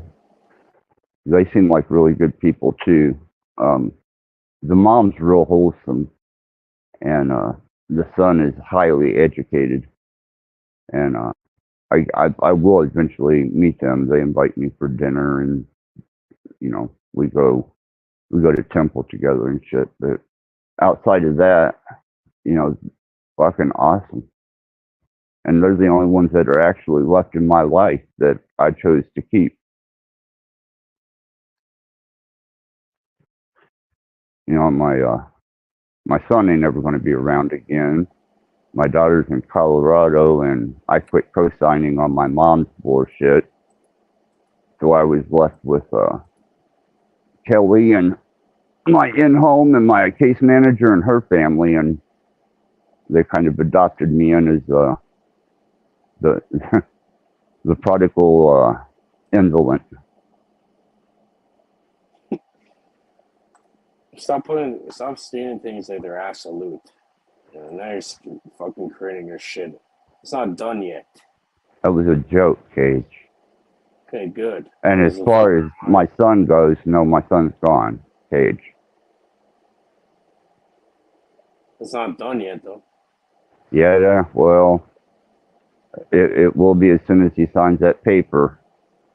Don't sign anything. At this point, who cares? Do not sign shit. What do you mean sign something?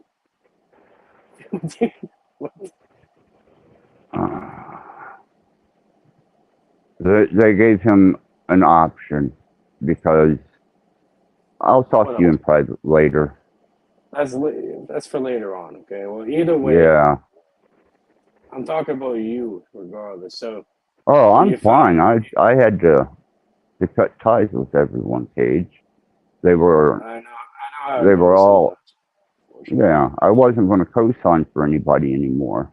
I'm responsible for me and me only, and I'm not going to allow people who are going to feed off of me or expect me to co-sign for their bullshit around me, and I won't anymore at all. Absolutely not. And if you can't respect the bounds and perimeters of my being, then, you know, don't got no use for you then either.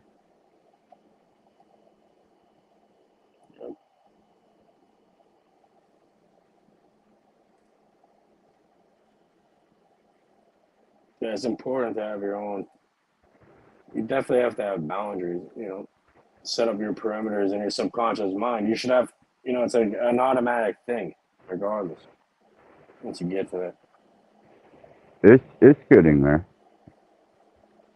And then you won't even find yourselves in, you won't find yourself in fucking nonsense. Well, letting go of the family was a little, you know, that was kind of an emotional day or two of dealing with, you know, letting go of them completely.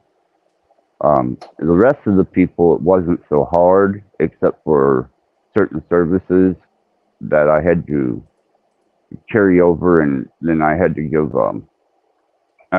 power of attorney and my HEPA and all the what is that? But they make your decision to go. Not the power of attorney when the medical or your medical.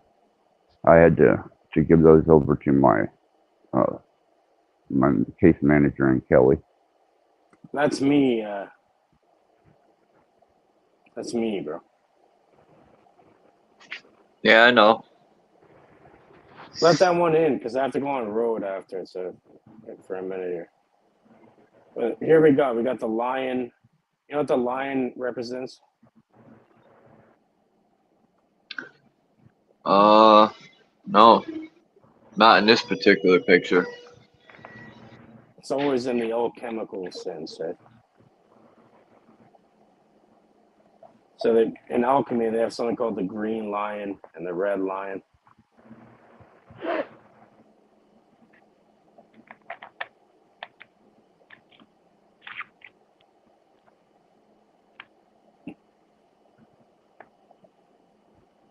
Yeah, they got a lodge right up the road from where I live. I don't know if it's a red or blue lodge, but damn landlord. I didn't even look at the bottom. It does say red line at the bottom too. There you go. Oh yeah, I just know, and it's blue. Huh. Lion PA. There you go. Then the Elks That's Club. funny. It's the Elks Club.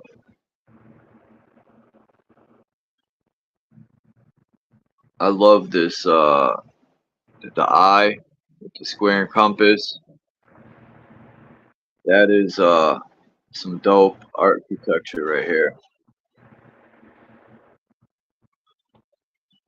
The left and right brain, the two babies, and then the third eye in the center.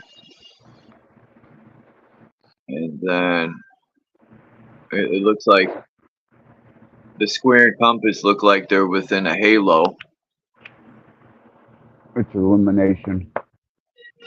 Yeah. Count each point of the illuminated circle and also recognize 1,000 points of light.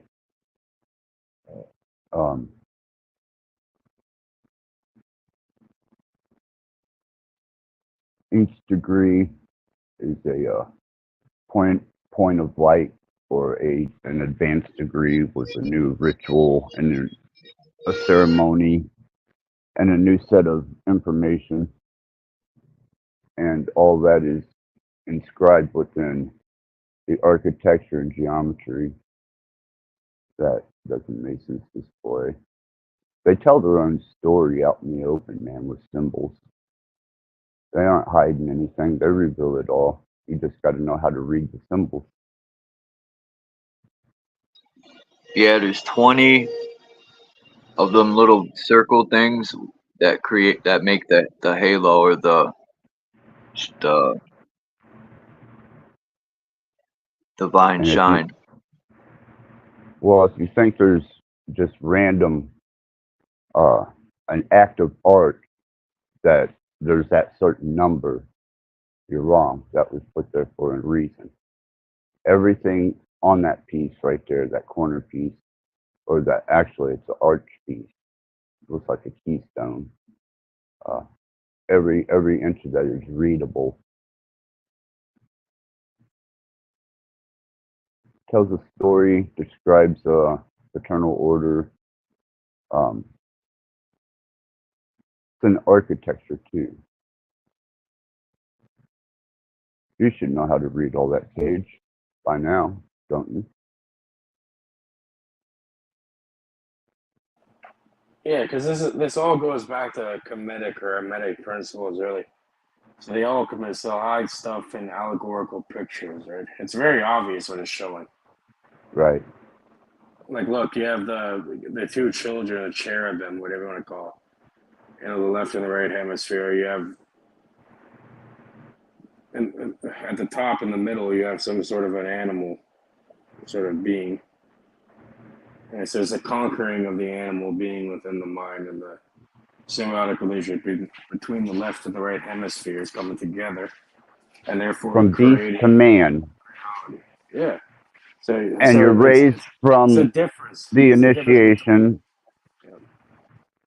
You're raised from the initiation. You enter as a child or a beast to become a man to receive enlightenment. And upon the third degree of the Blue Lodge, you are raised by the most worshipful master and the sacred grip into illumination. Thus begins your journey into the Masonic order. Yeah, they call this sublime degree of Master Mason.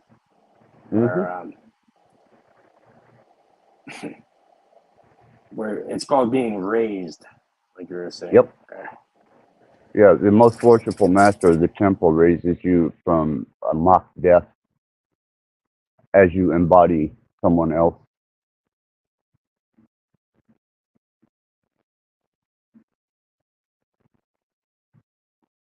But that's Blue Lodge, and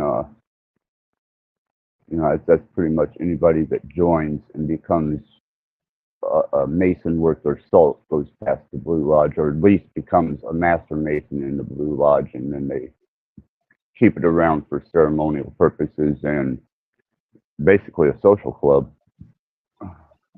What's the real difference between the Blue Lodge and the Red Lodge, or the left and right? Is it the beliefs, the laws? It's different ceremonial rites for the left and the right path. Left hand path, right hand path. Left hand path has 0 degrees, right hand path has 33. 32 and then 33. And once you obtain the state of 32nd to 33rd degree, you're given the four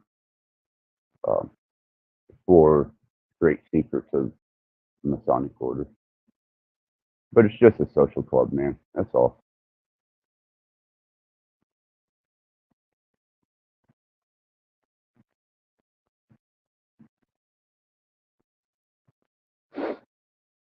They base it off the Knights Templar after Jacques de Molay was burnt at the stake by the Roman Catholic Church, and that's where the Masonic order comes from. And he also pronounced a curse, and that curse is sometimes repeated in ceremony. That whole act is actually in higher degree repeated in ceremony. And then you had the separation of the Masons, the actual Masons, and the free and accepted Masons, because they put the Masons on trial. And now, right now in England, they're forcing anybody that holds any political or military status to reveal their Masonic holdings, which is whatever degree or association they have with the Masonic order. Hmm.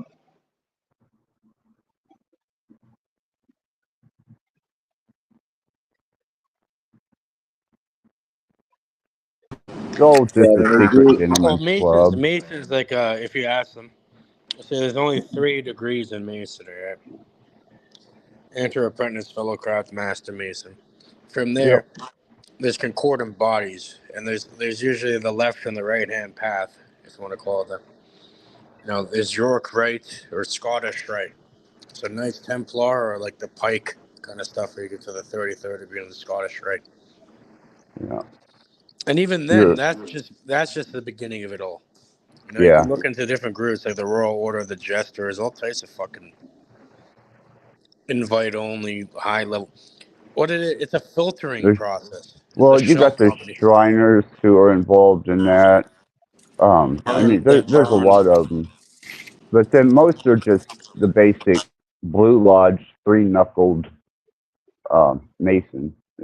You've got to be in it for a while to start obtaining any type of left or right hand, or if you could branch off of that at a certain degree into like the Shriners or some of the other associated clubs, it gives you a chance, an open door to be able to join those clubs through the Masonic order and through earning degrees. But most people in the Masonic order are just 3-knuckled Blue Lodge, man. Yeah, they got those Masonic grip. Well, it's like a Where shell each company. That's the point. That's what I was saying. So most people, yeah, they're in Blue Lodge and never advance to the concordant. They call it concordant bodies. They never really touch those levels. And even if they do, like once you get to the Knights Templar and the Cryptic Council on the York right side, or you get to 33rd degree, honorary degree, invite only type thing, on on the Scottish right side, that's just the beginning of what they're trying to. Either way, it's brainwashing, compartmentalization, all that. Even Pike, go look at his readings. Like he says, the Master Mason, the people in the Blue Lodge, they literally say this in their own text in there, where in Morals and Dogma, they say that the Mason's made to believe that he understands these processes and the symbology and what it really means and what they're involved in. They're made to believe they have an understanding of it, but they don't at all. They're purposely kept in the dark. You know? Yeah, they're also fed false and misinformation, and they're monitored very closely to see and make sure that they're worthy. Because if you find yourself unworthy, not only are you excommunicated and ostracized, or worse, you can also be brought up on Masonic charges, and you'll have to face a Masonic court. Yeah, there's Masonic penalties, and they supersede our actual, Law our law enforcement. system. Yeah, our courts. It goes way beyond that. I'll tell you that. Hell yeah.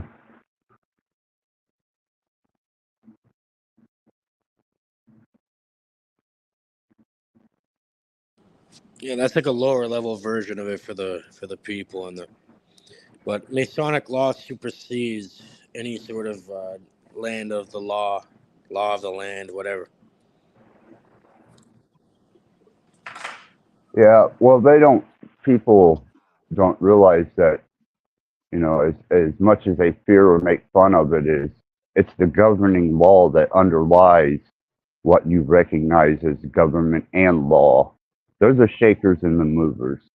And all the things that you're permitted to do by an underlying current, which is the Masonic order. Everything else, which you see, law enforcement, judges, such forth, that's just the observable sense of what you will deal with. But the true order is behind that, and you're subjected to it and have been. Yeah, and it doesn't matter about your opinion or if you think or how you feel. It just is, So you better Yep. fucking understand how it works either way. Well, it's in your best interest to know how it works, or otherwise you're going to be a victim of it.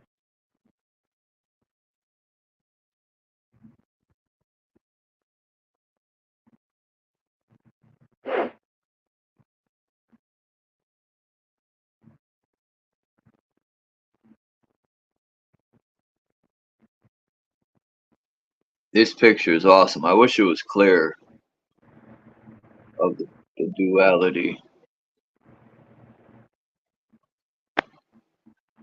Here's a full picture of this. It's one of my favorite pieces of art of esoteric, or it's really alchemy.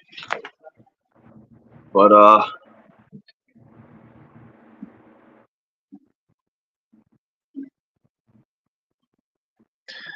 see all those faces up there in the sun, the gods. Actually, the Fallen, the Watchers, the Grigori,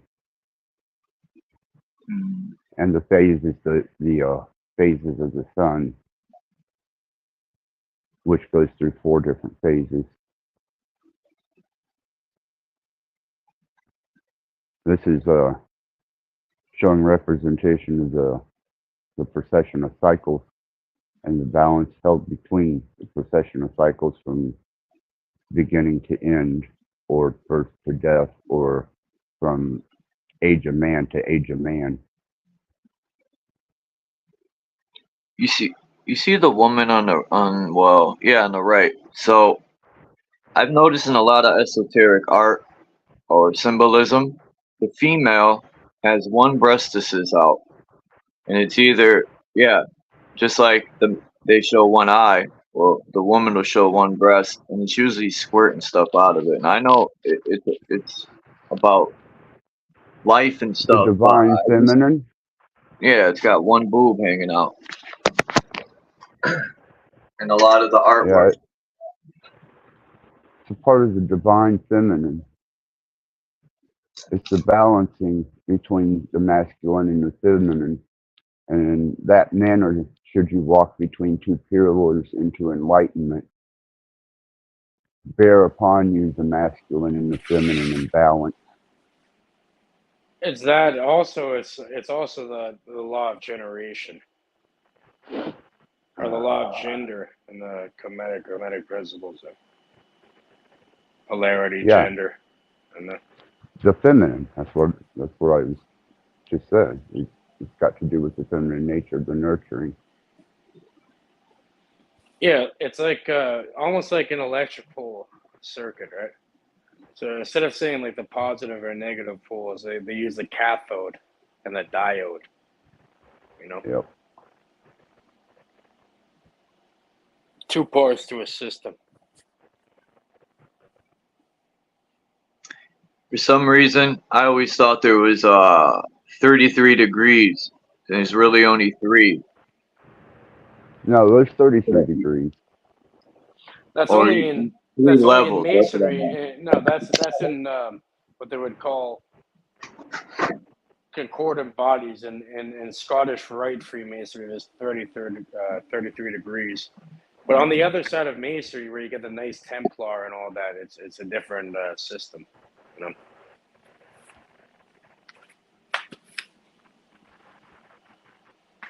So it depends on what side of masonry you're going into deeply in. Like I know some people that are in both, York Rite and Scottish Rite. Like I know people that are 32nd degree Scottish Rite, and then also like a nice Templar, you know. So Yeah, because you could be a blue lodge and a red. You can be a 2-time 33-degree Mason. You go up, back down, and around. Come back up. Do it again. And I also Well, heard every time you graduate up one, so they say, "Oh, that's not the true knowledge. You all earn it this paths time." lead to the same road. You know what I mean? All the paths lead to the same road either way. that knowledge is left to the proficient master mason, Yeah, and see, that yeah, they call it speculative masonry yeah, and operative masonry, right? So the yep, speculative masonry is more of the philosophy, people that are going deeper into, you know, like how the things are working. And then you got operative masonry, which would be like kind of like stone masonry. I mean, people on the more focus on the physical and the physical results. Like, you know, you set a stone in this way, and then you're able to build upon that in the physical. It's more of the physical realm, you know. it's cornerstone building so Yeah, that you get proper proportion and dimension, yeah. and And within masonry, dimension is hyperdimension, and it's built within the structure. yeah, masonry. They call it the rough ashlar. A rough ashlar. It's like just think of like a square, like a giant like cubed or a rectangular fucking stone that's all rough, and then you have to like slowly work away the edges and then make it like perfect angles and perfection, and then slowly sand away. It's an allegory for also like your own development, you know, as a consciousness. Right. Roughing out the edges, sanding down the self. Yeah, they call it a rough ashlar, and then you could create the perfect ashlar from that, like a sculptor. Create a form out of material, you know. Interesting stuff. Well, it'll teach you a lot about yourself and how to deal with others. That's for damn sure. How to get along, how to associate, how to conduct a family, how to become a productive family, a productive individual, how to respect the code of secrecy and honor amongst men. Yeah, I don't think any practice or philosophy is inherently evil or negative or anything. I think it's up to the individual how they, you know, how they put it to work and to use. It's like the tools of the builder. You know, you got the trowel, you got a hammer. You know, think about it. Right? I could use a hammer. I can go and hit people with it and fucking kill them, bludgeon them, or I could help them create their own home with it. You know what I mean? Create a struggle, help them. You know? It all depends how you wield the tool. Everything's a tool in a way. Yep. That's why the temple was built without a sound, or being rebuilt without a sound of a hammer, a chisel. It's done in silence. I wouldn't That's recommend you left-hand path. joining anything, Charles. But if you're interested in masonry and that, like, you don't need me to do shit. All you gotta do is, if you wanted to go look into that, all you gotta do is ask, and it'll be presented to you. To be one, ask one, I guess. I wouldn't recommend fucking joining some sort of group. You know what I mean? But I don't know. It depends. Depends on who you are, and then if that can help you. It's up to you. Yeah, a lot of people have been taught to look at lodges and everything as evil, but most of these lodges are filled with hardworking men that have a craft. They're mostly good people. Like, I know lots of Masons. I know people that run masonry or everything. I've worn a suit and went to meetings with them and everything. So I know how it is. How'd you get an apron? I was never initiated into anything. I never had to Oh, wear you were an apron. you were brought in as an honorary guest? I've known. I've always been around it for some reason. Like where Right, I went to but high if school, you were down the street. if you were at the lodge, you were either an honorary guest or you had an apron. No, like I wasn't allowed into their like ceremonies or whatever. Okay, that's what I was checking.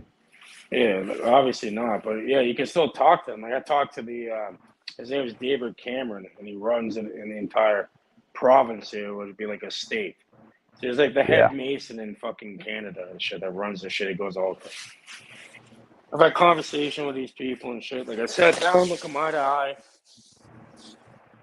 I had no intention of ever getting initiated into their nonsense. I'm not gonna take an oath either way, but doesn't mean I can't fucking, have some real conversation with them. And then you can have a conversation to the point where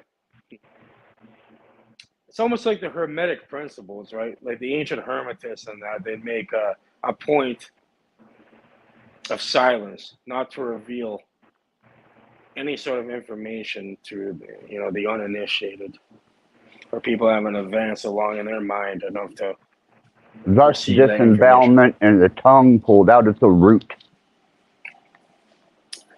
Have it spread around where And it the ebbs and throat flows. slit.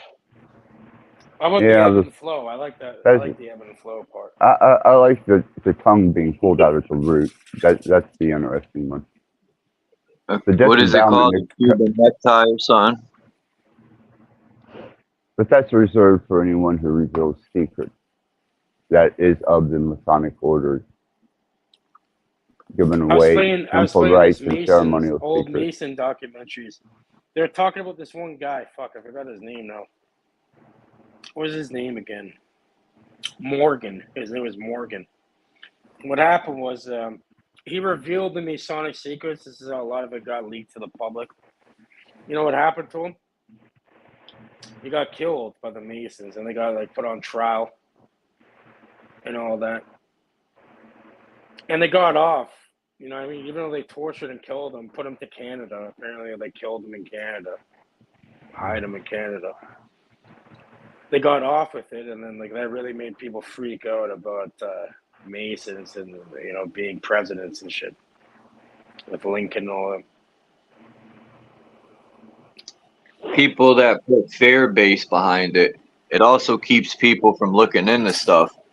Just like the whole Satan thing. They talk and say that Satan's their enemy, but know nothing about him. Nothing. They don't look into it. They don't know symbols. They don't know anything. Well, Charles, the thing is, in Axis, I think you guys agree. Don't most people get confused between Lucifer and Satan, right? They usually put both of them into one thing. They have no idea what the fuck they're talking about. The Hashatan and Satan, two completely different beings that are usually wrapped up in the same thing. You know what I mean? Well, people don't study the order of heaven and the fallen, Lucifer, Satan, Cherubim, Seraphim, all that. Yeah, there's a divine order and 7. there are, Mhm. yeah.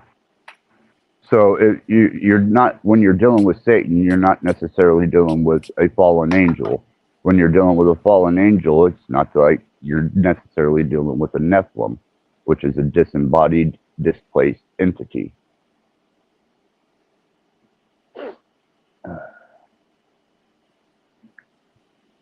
There was more than one transgression against the God of the Bible. He did several exilings of different sorts,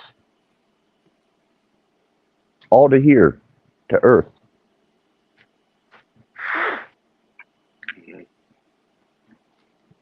Yeah, I think people tend to lump these ideas all together and really don't really look deeply into it. You know, Right. there's a lot of miscommunication, a lot of programmed responses to jump to. Or they were fed a poisonous False narrative. upload. Yeah, false narrative, poisonous upload. Go walk in the poison ivy. Why, see you itch after. Or a parasitic upload. I like the way Axis had described it the other day, like we aren't worthy to be in the realm of the divine. We're like a parasite, which is very true. That's why we're in exile. Exile. It's our nature. That's why we're here with the fallen angels, Satan, the Nephilim. That's why Adam and Eve, when they were sent out from the garden to dwell the earth, the same as Cain, well, we're amongst all those wonderful people. And for anyone to think that they're not in a place of exile, might want to think again. I started to think, why am I in this place and what did I do wrong before getting here? How can I fix it? Well, it may be the fact that you were energetically bound to the perversion that was bestowed upon man by the fallen angels, and you carry that genetic seed within the soul and the body. So you are unworthy to be able to enter heaven. You don't have enough in you to be a demigod, but you got just enough in you to carry that type of iniquity into the bounds of the divine and the holy, the unblemished.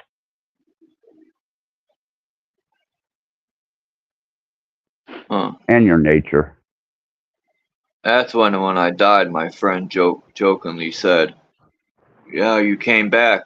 Not even God wants you." I was like, damn. Well, that's true with most. That's why they're here.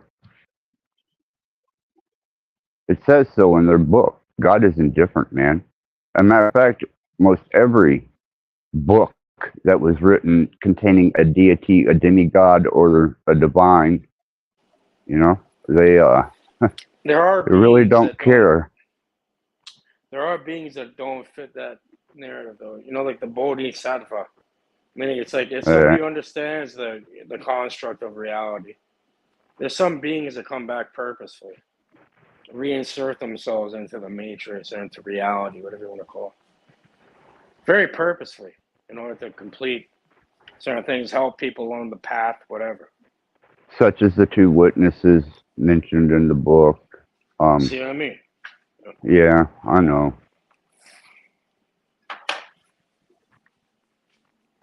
It doesn't mean they're automatically trapped here. There could be a reason why you're here, and you just have to discover that.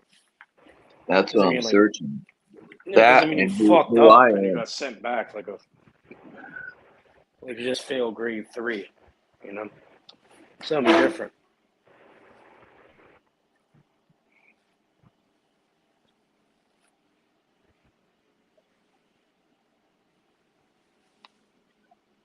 The mystery of the number 7.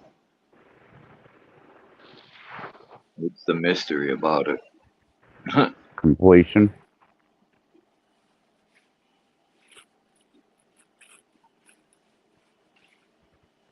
Its universal tie into the creation of God language, or the creator or the divine architect language. 7's very And popular. I like 9. 9 is less. It's. I think 9's underrated. Those are my numbers. This lady told me my numbers are 6 and 9. And there's many ways that it does line up in my life, which is very odd. I don't know, man. The woman that did my numbers just raised her middle finger and said 1.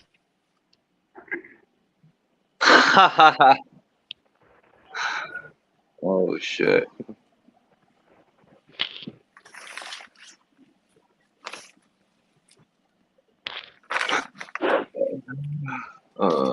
Shit.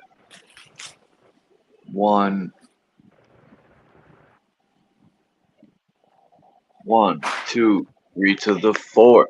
You know, it's crazy how in school they say the 0 has no value, but truthfully, 0 gave birth to all 9 numbers. No, 0 was the completion of the 9 being brought into higher states. It is also the beginning of the absence of 1. Oops. I look at 0 as the womb, but I could be wrong. You know, the whole, like, but I know what you mean by completion. No, the 0 is pre-womb. 1 is in utero. I'll be back in 10 minutes. I'm going downstairs quick. All right. I'm gonna stay in here though. I'll leave one of my things up.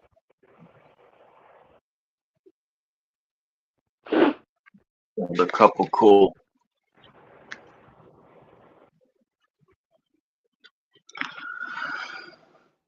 I like this picture right here. I wonder who drew it. This is a cool pic. How it has the different spectrums of light. That's what I'm interested in and looking into a lot. Axis is the light spectrum. You know, how fast it travels.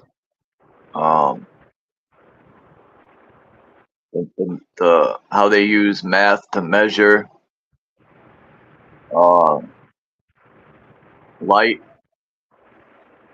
but sound, vibration, you know, frequency. People, like when I was talking yesterday about the patent, I forgot the musician was having an interview on some talk show in the 60s, and I seen the video, and he was saying, I think it was 85 cents they were selling the patent in Europe for I don't want to call it a weapon, but for the ability to create a tone or a frequency that would destroy, you know, cities and stuff. With this patent, I'm gonna dig deeper and see if I could find the exact information on that. That's wild that they were selling that patent. But by now, I couldn't even imagine how advanced they are in these areas. But I just want to know about sound and the different frequencies and how to be able to control, you know, how the mind works, on how, you know, let's say somebody didn't know English, right? And you said F you to them.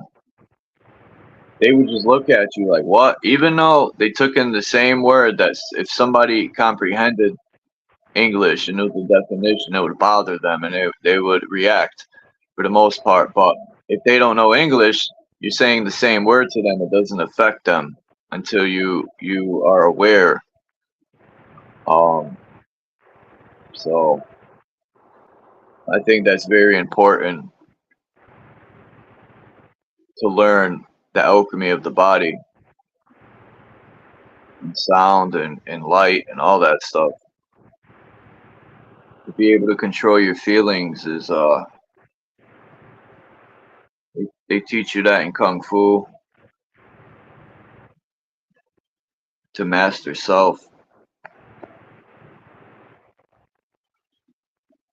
Yeah, the monks, various states of monks and yogis practice heavily into that. My favorite movie of all time is The Wandering Monk. It's a kung fu flick. I think it's China, but it came out a long time ago. I think the I 70s. I don't know. It's a good movie. If you ever wanted to watch a good kung fu movie, it has English. The story and what he's trying to teach the little boy in The Wandering Monk is freaking awesome. Um, just the whole wisdom behind it. So do you practice that wisdom? Yeah, not fully. I'm not as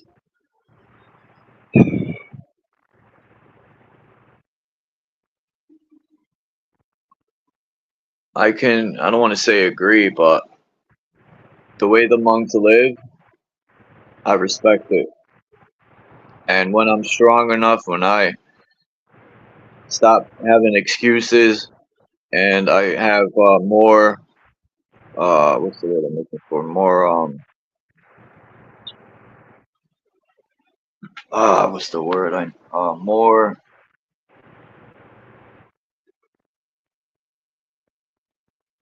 you said the word the other day. When you keep repeating stuff every day, you build Discipline? yes, thank you, discipline. You know, when I lose the excuses and I really start building the discipline and getting serious with stuff instead of having excuses, I need to just set it in motion. That's the path,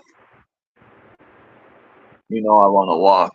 Because, people say it's just a movie, but if they look and research the monks, it's not just a movie. It's how they actually live, and there's a lot of wisdom. And I respect they don't, eat animals, and they're just respectful to Mother Earth, and that is huge. It's huge in the path of life, I think, and respect for self.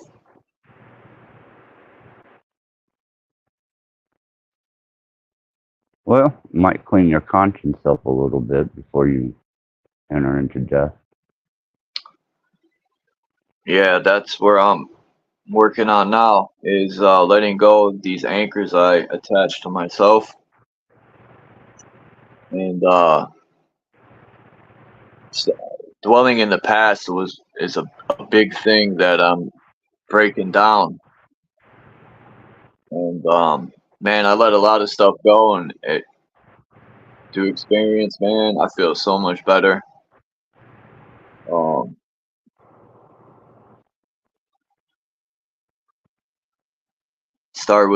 I started with forgiving myself and moving on and letting go of a lot of past. I started to see how poisonous it was to myself, hanging on to shit and just dwelling on it over and over. And then I thought, if I am disciplined enough to get up every day and think negative, be stuck on shit in the past, I need to take that discipline and do better to myself. Get rid of that shit.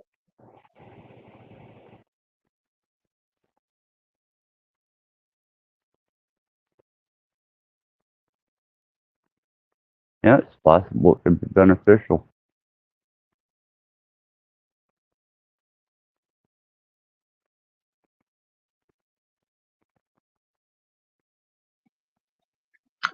A lot of sacrifices involved with that.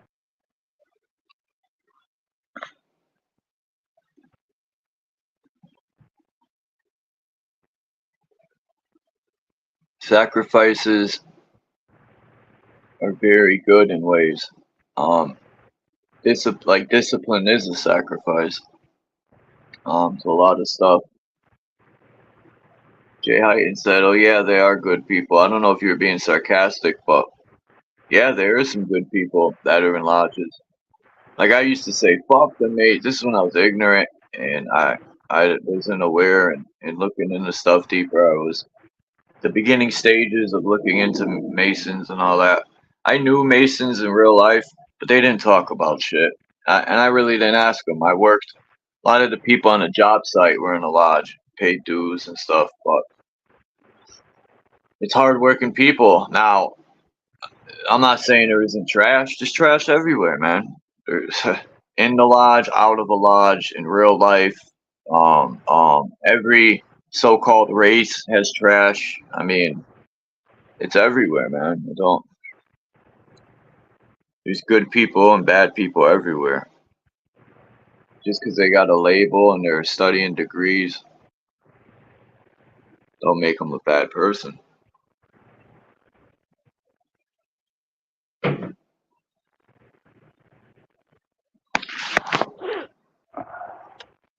What do you think about the Trump deal there? Would you want to comment on that or no? Axis, do you think it was a movie or if it really happened? That's all I want to know. It's all theater, man.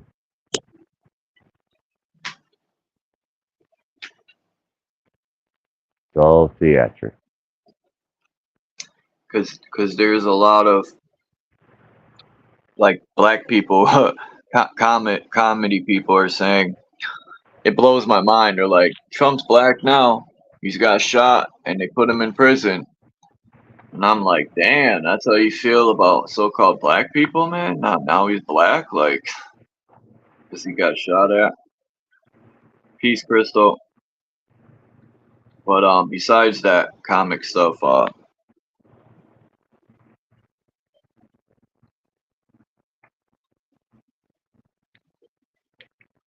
I really don't. To be honest, I like personally, if it's real or not, fuck it. Well, it's all engineering, man. Psychological For an war. agenda. Yeah.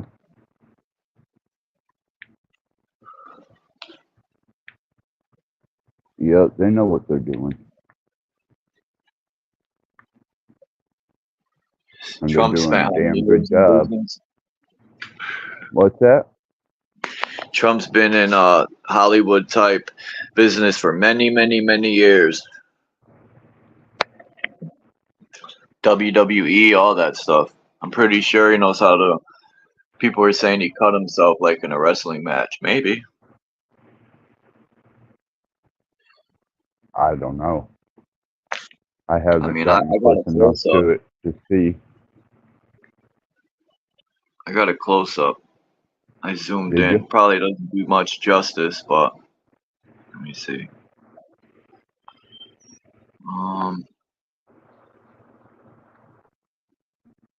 This guy right here, I'll show. Skeeter. It's just funny to me that the guy looks just like Skeeter. Damn, fuck is this picture? Here it is. Here's the air. Let's see.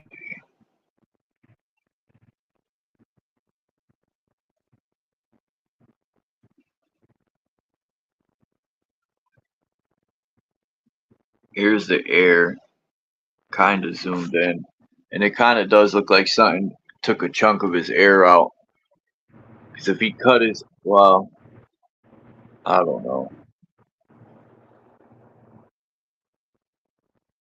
Have you ever seen the aftermath that a bullet leaves behind? Yep. It would have ripped his fucking head off, or a bigger chunk, I think, would be missing. The chunk of his ear. The top of his ear would be missing. And Yeah. he would have damage to the lower part of the mid-ear. To my notion, but that's just speculation. I've seen all types of calibers. I've seen a sniper rifle with this bullet the size of my hand, and I mean, if that thing hit somebody, it would blow him in half. And this Yeah, guy that's supposedly had a the kind of That's the kind of wound I would expect from maybe a 22 grazing you. Yeah. A pellet gun? A 22 caliber. Or maybe some small 25. Well, even a 25 would kill would do more damage. But maybe a 22.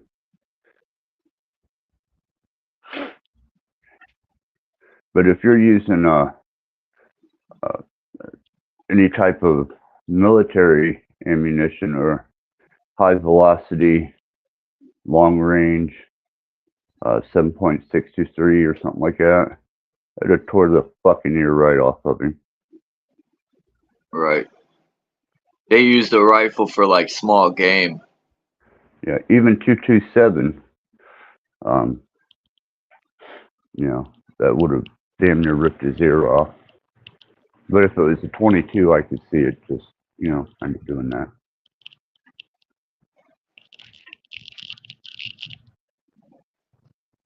But then I don't know. I wasn't there, and I haven't seen it up close, so.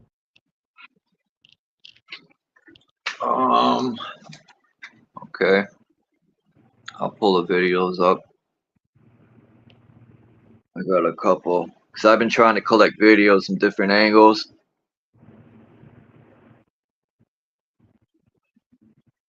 I got this one and this one. Let's see if they'll upload. And I got a little short video of this animal, man. I wanted to ask people what the heck this animal is. It's beautiful, but it's like a mixture of like 3 different animals. I'll show you. I'll do that video first.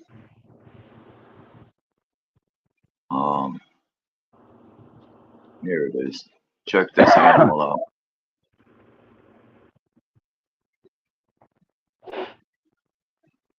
Come on, play.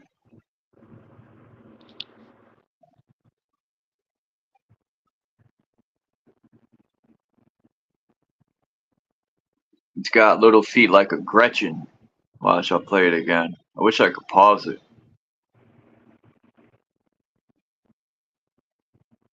Looks like a mixture of frickin' a kangaroo or it's weird, man. I'll give you guys a good laugh. This is Biden when he's medicated out and he's admitting that. Check this out, man. This is real too. Secretary, you've guided this alliance through one of the most consequential periods in its history. I realize, I was talking to your wife, I personally asked you to extend your service. Forgive me.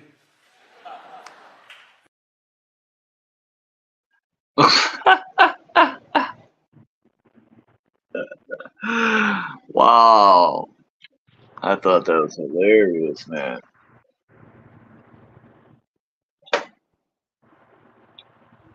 But yeah, here's one of the angles of the pow pow. And that's a little bit old, that chart. That chart's a couple of months old, and if you want to really see something that's said, take a look at what happened.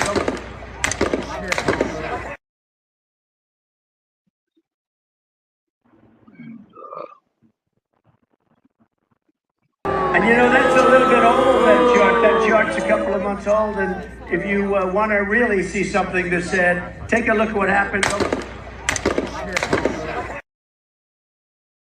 You could see right when the sniper frickin' seen something in the scope, and then this is a different video.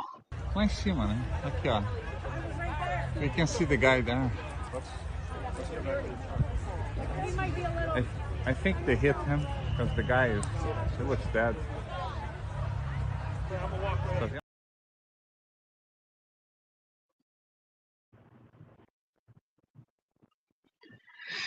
Oh, that's just showing the guy lifeless, I guess, allegedly. I had another angle, but I don't see it here. Maybe I erased it. If you can get one fairly close up of his reaction, just see if he flinched. Yeah, no one flinched. All Trump did was you hear the sounds, and then you see his hand go up to his ear. There really was no flinching. Even people in the stands weren't flinching, like they knew it was going to happen. Even people have caught angles where you see the security 2 to 3 seconds before it went down. You see security letting them in up near the front of the stage to take pictures and stuff. And then that happened like 2 seconds later. So there's a lot of fishy things. I don't know. I just know that when I got hit with a kinetic projectile, I flinched and burnt. It burnt like hell. And that's my first thought was, what the hell? That would have to be like BBs or something for his air to very low caliber, like you were saying, because the videos I've seen and the damage that these things do to different targets that are put up, like you said, man, it would have ripped his air off and took a chunk out of his, if it grazed him, it took a chunk out of the flesh too on the head, burned some of the hair off probably. And regardless of what caliber they use, the entry hole isn't going to be that big. But the exit, that's what's going to tear the hole. And the fact that the rear of his ear is not hanging, dangling skin, that I don't think it would have went all the way through. Or otherwise it would have ripped out the back of his fucking ear.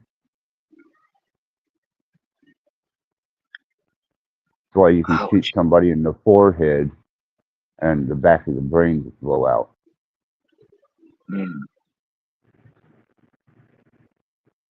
It's not necessarily the going in that creates the external damage. It's the exiting of that velocity.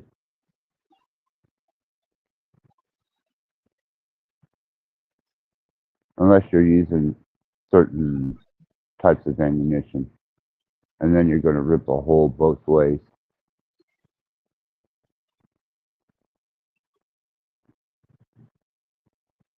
I know orange is 33 in the gematria, but this guy, every time I see the video, man, it reminds me of Beaker, this guy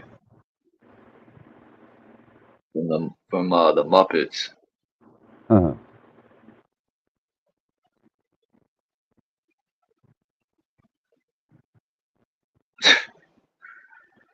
Man. And then people were saying they pointed for 2 minutes running around trying to tell the police and stuff that they see a guy on the roof. And the people were saying looked dumbfounded and weren't really reacting. And that leads me to believe it raises a lot of questions and a lot of red flags, and it's very fishy.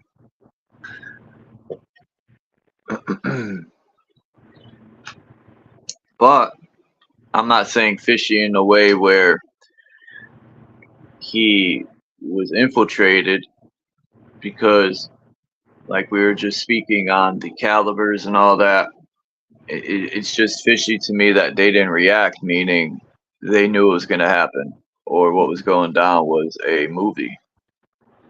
Well, just go on Google, type in, bullet wounds per caliber to the ear by accident or whatever, and observe the damage that has been done to people who's accidentally been shot in the ear, grazed, or whatever by various calibers, and compare. Yeah, I know, Kimba. They need to pay me some bucks, right? Every time we speak about it, they make money. YouTube makes money. Peace, Orphan Annie. Kimba, look within. Yeah, I'm gonna do that right now. As a matter of fact, look that up. I want to see the calibers.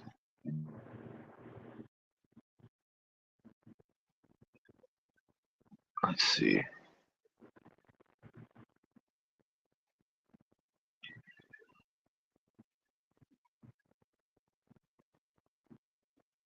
Yeah, that is true, Orphan Annie. He says fake news a lot, trying to stare people away. Like he He isn't a part of it, but you know, they're all the unit, like a orchestra. They got to play both sides of the fence in order for everything to work properly.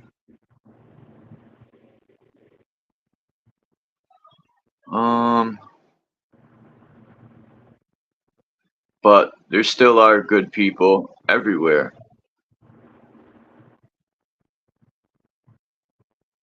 Let me see. Damage. Oh, trying to think how to write this. To get the best results, I'll put damage of a caliber. Damage of caliber to air. To person air. Let's see what happens. I bet a bunch of pictures of Trump start showing up.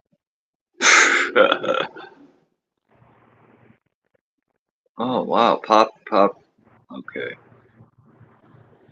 Yeah, they got decibel levels. I really don't care about decibel levels, but I would type in bullet injuries to ears.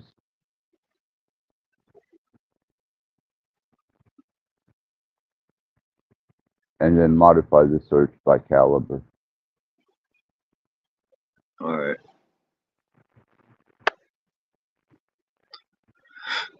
All right.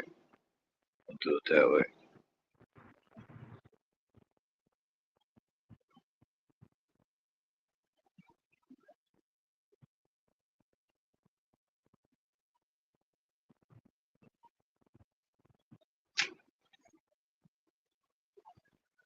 Ooh. Ha. Ow. Some damage. Yep. See? Wow. Told you. Oh. And like you said, they're all little holes, but the other side is detrimental. Oh my god. Yep. I've seen enough people get shot. I was shot. So, my son was shot. Yeah, there's no way. No effing way. That had to be the littlest caliber ever. I'm looking at these pics. I don't even want to show these pictures. They're gruesome.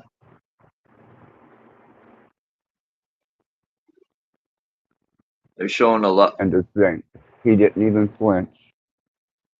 He must be superhuman.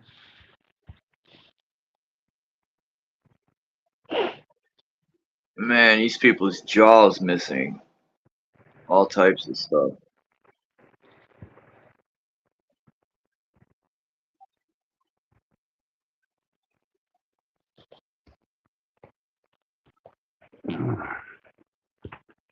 Haven't you ever killed an animal, Charles?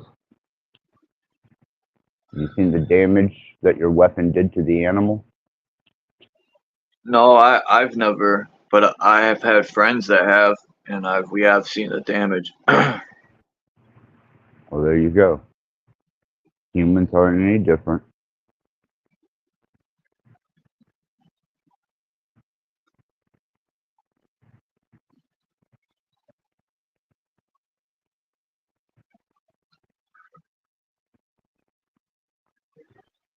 Okay, let's see.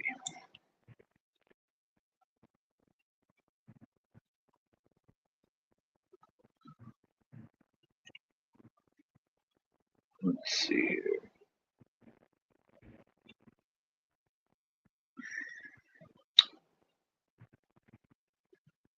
How's this one? Yeah, they're not speaking anything on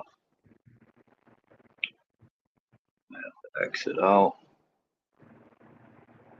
Backwards.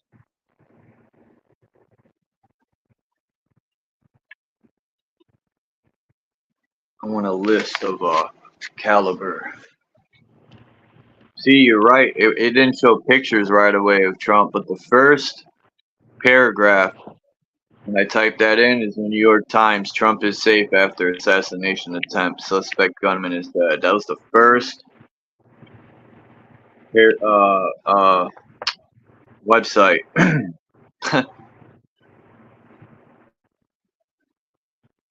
Let's see, autopsy and forensics.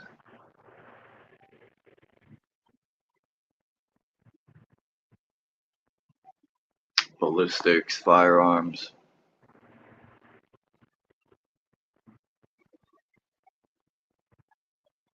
But either way, people, look into what I'm looking into, and you'll see for yourself that yeah, something isn't right. It says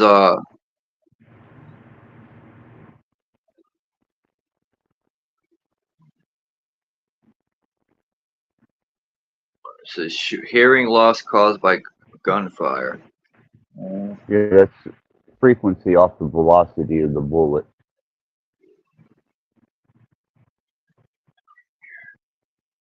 What a bullet does to a human body. There we go. Let's see.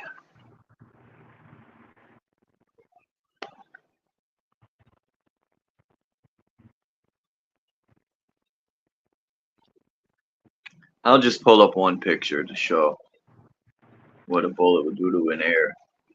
It really doesn't say which caliber it is, but I'll just show a picture and you get a good one.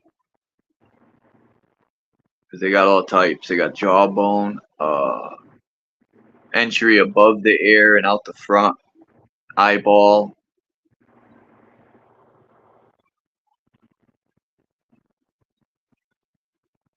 Depending if it's a hollow tip. I mean, there's so much angles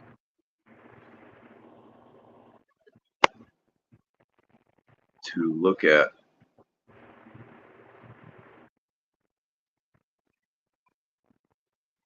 Man.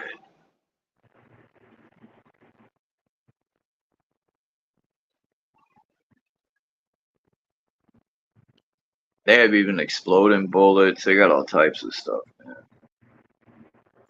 But I think that man was using a oh, I'll show this. Oh, wait till you guys see this. Oh, it's right in back of the air, the entrance. Did you see Dom's message? I just saw it. Dom's here? Check Dom's message in chat. I just now saw it. Oh, okay.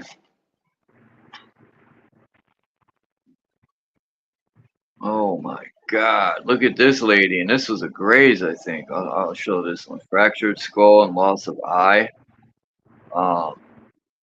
Dude, it looks like it just grazed her or something. I mean, and her, man, her eyes are just dilated.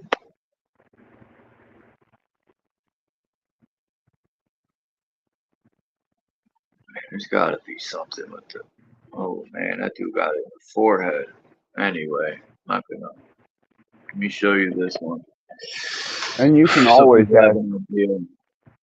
You can always ask a professional. If not me, you can ask Lucid. He'll tell you what a bullet can do. Yeah, that's another thing. Lucid. That's another thing that made me think. Like, even though his was point blank, still, like this was behind the ear, and it came out the face. Or it was the face and came out the back of there. That's what I think. I think it came through the front of the cheek. Came through the front and come out the back.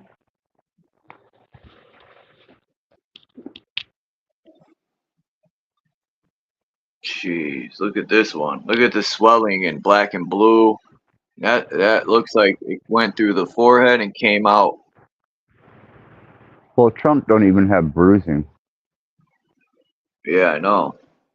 I can flick you in the ear and bruise your ear with my finger.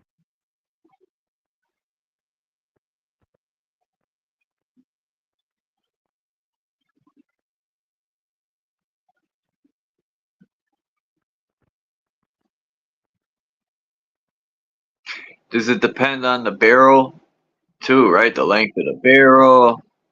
Oh, there's all probably. kinds of variables, but the fact is,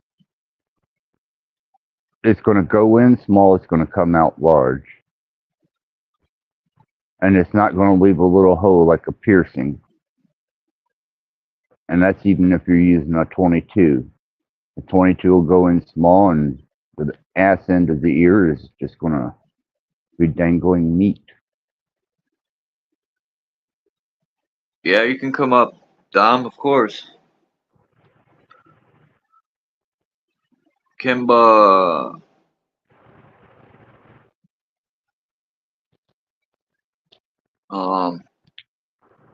What's that?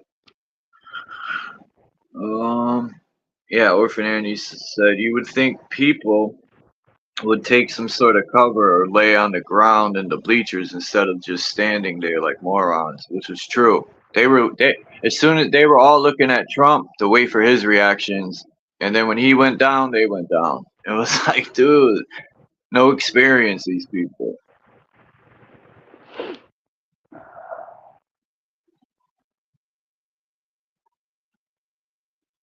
No experience.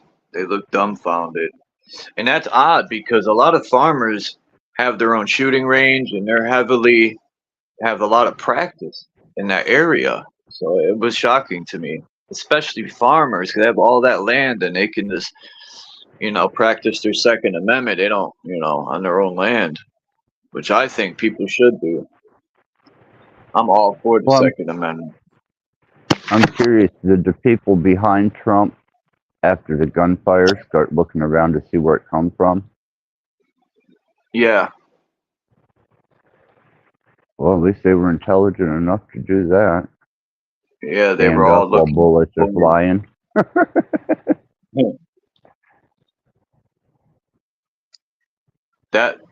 That was odd to me when the shots were going off. It sounded like a locale or a paintball gun, but everyone looked to the right and then they looked at Trump and was waiting to see. And as soon as Trump went down, you see the other people following him. Okay. No one like separated, and started running. They all just stayed there, which to me is odd.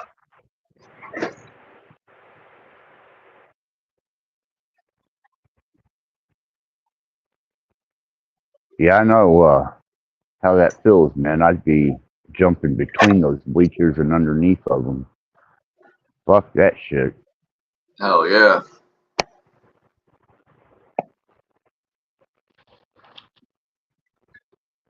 What's up, Dom?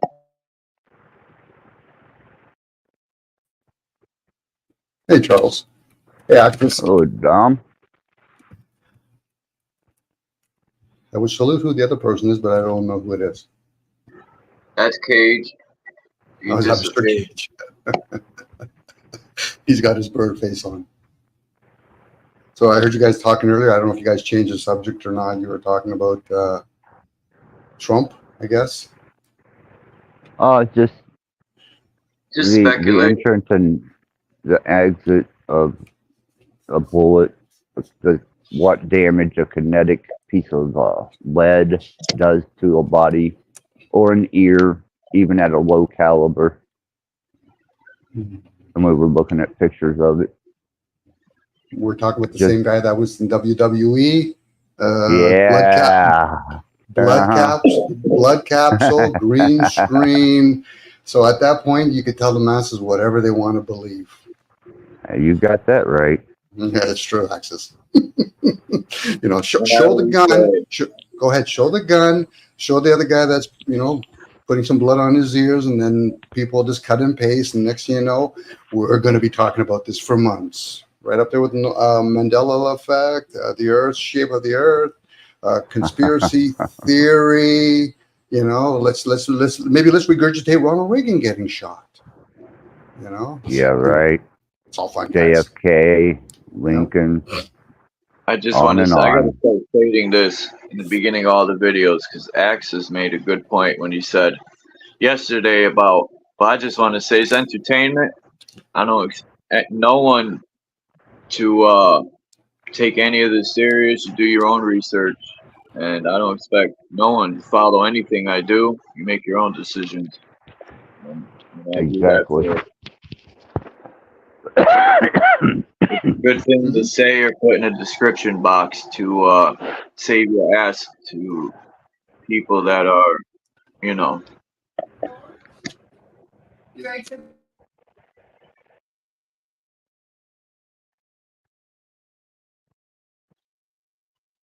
Yeah, that was a good video, Dom, that you put. It's a 25-minute video. I watched it this morning. It's a nice video, Charles. I just caught it on my feed, and knowing me, I opened up the page and I started hearing it and realized this individual is breaking it down to his level of awareness and the way he articulates it. So be nice if you ever want to play it on here, but I know me, I'll probably end up watching a whole bunch of his shares. So, but welcome, Charles.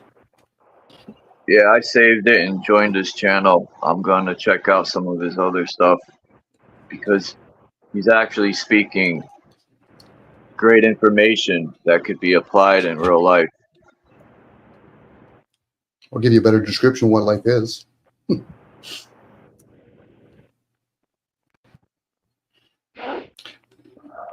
But if you notice in his video, there was no loss of ear.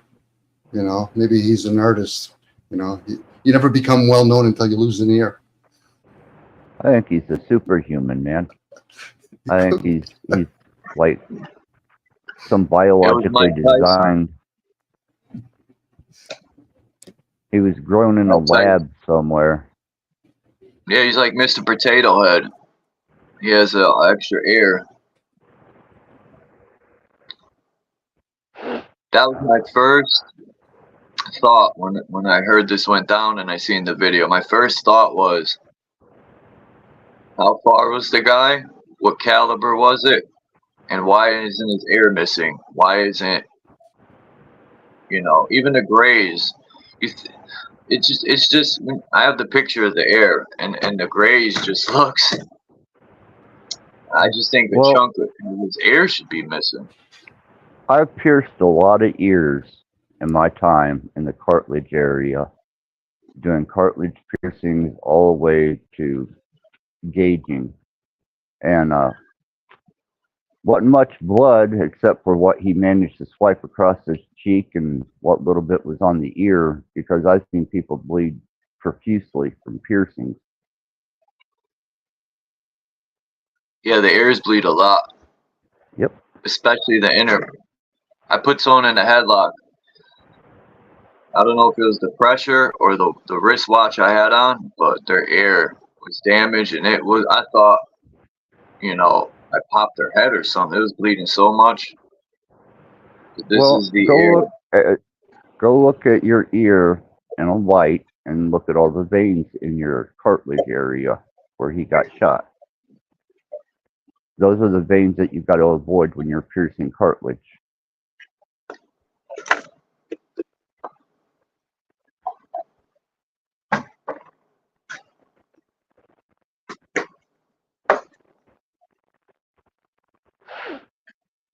He had a bandage over his ear. It's sort of like, reminds me of the story in the Bible. I think it's the Bible or is the story of Odin. I think there's more than one person who sacrificed a right eye for knowledge. Well, he sacrificed his right ear. I don't think he sacrificed a fucking thing.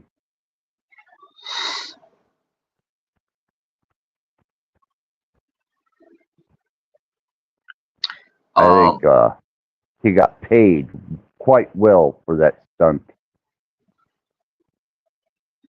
especially in social backing and political.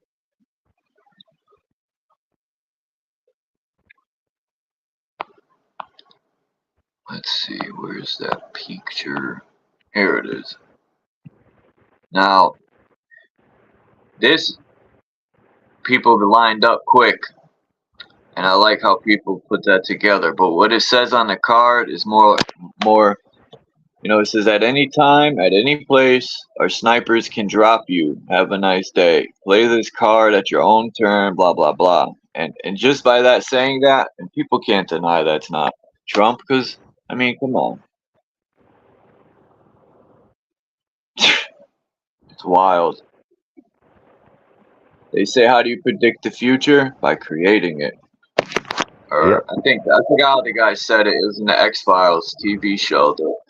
The lady asked the guy how, because he could time travel. I don't remember, but the guy said he creates the by creating the prediction. That's how you create or predict the future. Yeah, Hegelian dialectic.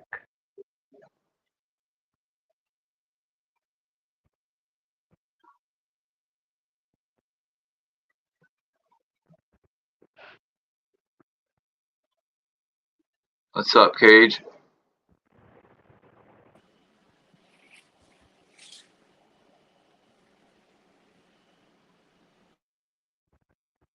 Wherever he is. He's at one I of don't these know. 7. Yeah, I'm back now. I've been listening. Oh, okay. Well, you know, it's funny. You know, in like the WWF, they're trained to cut either like right by the hairline, because there's like a very low amount of nerves in that, or on the ear too. You know, to make like a bunch of blood for the show.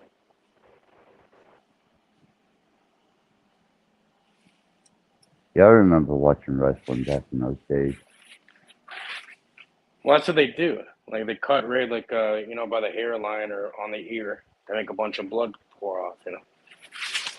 Yeah, I noticed a lot of razor that blade. stopped Yeah. during the AIDS epidemic.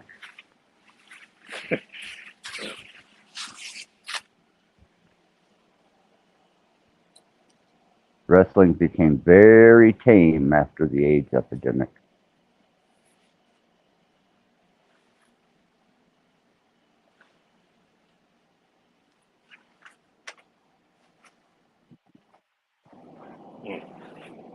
Yeah, the air, that's a good point, Axis. To look at the air and the light, it does have a lot of vessels. Yeah, I know. I've pierced several of them. You got to shine a light in the back when you make your first original mark before you put the Penningtons on it.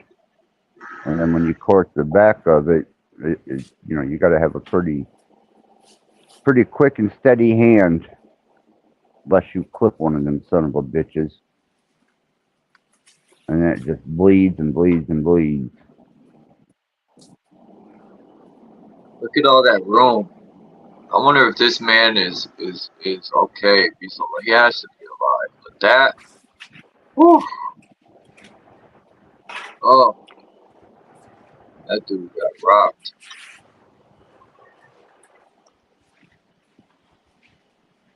Cheers, Dominic. Everybody. Yeah, okay. This come on, bro. It's comical at this point. It's fucking hilarious. Come on. Of course, it's a stage. It's all a stage. It's been comical for quite some time now.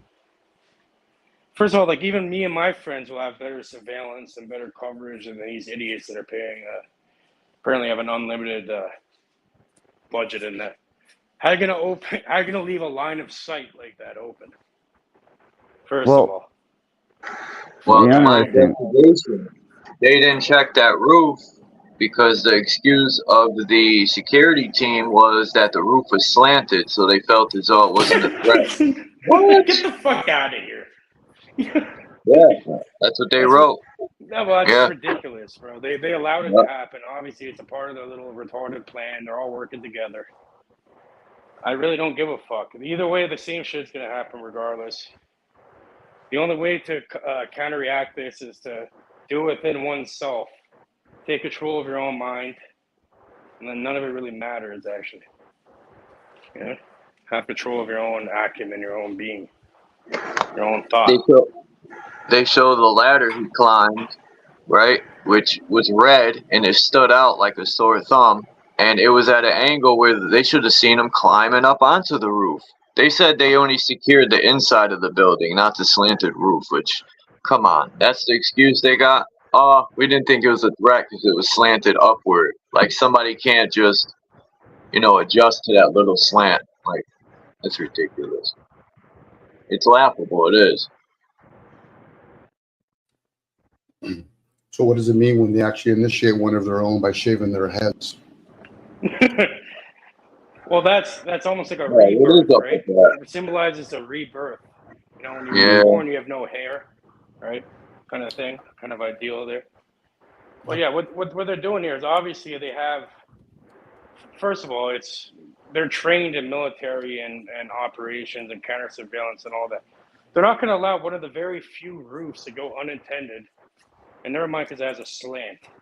That's retarded. If people leave that, I feel bad for them. Obviously, they allowed it to happen. Like, who knows listen, they don't give a fuck. They'll pop a few shots into the crowd and headshot someone in the crowd or whatever, and it's a sacrifice. They have no issue doing that. And then you could be like, the savior Trump kind of figure, moves his head, fucking drops down, cuts his fucking ear. Now I'm bleeding from the ear. Look, it nipped my ear. And they also somehow allowed the fucking angle on me too at the same time. Occam's razor. You know what I mean? No pun intended. I'm gonna use Occam's razor here. Enough of that. Huh. That was Saturn Skeptor that cut his ear. That was the Grim Reaper. Actually, Mike Tyson jumped out of the stands and bit him in the ear. Bro, it was Vincent Van Gogh. I saw him in the crowd. Vincent Van Gogh fucking was there, bro. Guaranteed. Well, once again, if people follow things like Britney Spears shaving her head, same with in this case Trump with Big Man, a new Mason. Even think about when you watch wrestling, WWF or WWE, even though WWF is taken over by the royalty. Listen to their scriptures. When they have scripts, they're using the word damning God. They know something that most people don't. They're actually mocking the gods. Why, you think for some reason when you listen to a movie or you hear a bunch of people parroting that shit unaware, they say, oh, by accident, I want you as the actor to say the word damning God. Now, somebody would say, well, I don't believe in God. I said, well, then why would they say it then? It's different if you're a Christian. Why would you say that? Again, they're just very fortunate because probably the gods are sleeping right now and they don't really give a shit about human affairs. It's like, if we're really going to be concerned about, these entities helping us, then why haven't they interfered with the animals or the plant kingdom? This is more distraction, Charles. I apologize, but it is more distraction. If people really want to understand how politically works, start understanding all the other different politicals throughout the world. These are their interpretation of putting everybody in zones. People that are American are going to be very nationalistic towards themselves, oblivious to what's going on in other parts of the world. Same with Canadians and Europeans. So in this particular guy, they've actually orchestrated him from WWE to Apprentice because that generation now, well done, Cage. At this point, we people have grown up with this guy, like they did with Ronald Reagan. Next thing you know, they're going to put that puppet, look for those 14, 15, 16 strings and start cutting them. And it's not his strings you should be cutting. It's your own strings you should be cutting. Because most people don't realize this is going to go on. And this is what people do. They're just revealing, okay, who are the Walking Dead? The ones that are talking about it.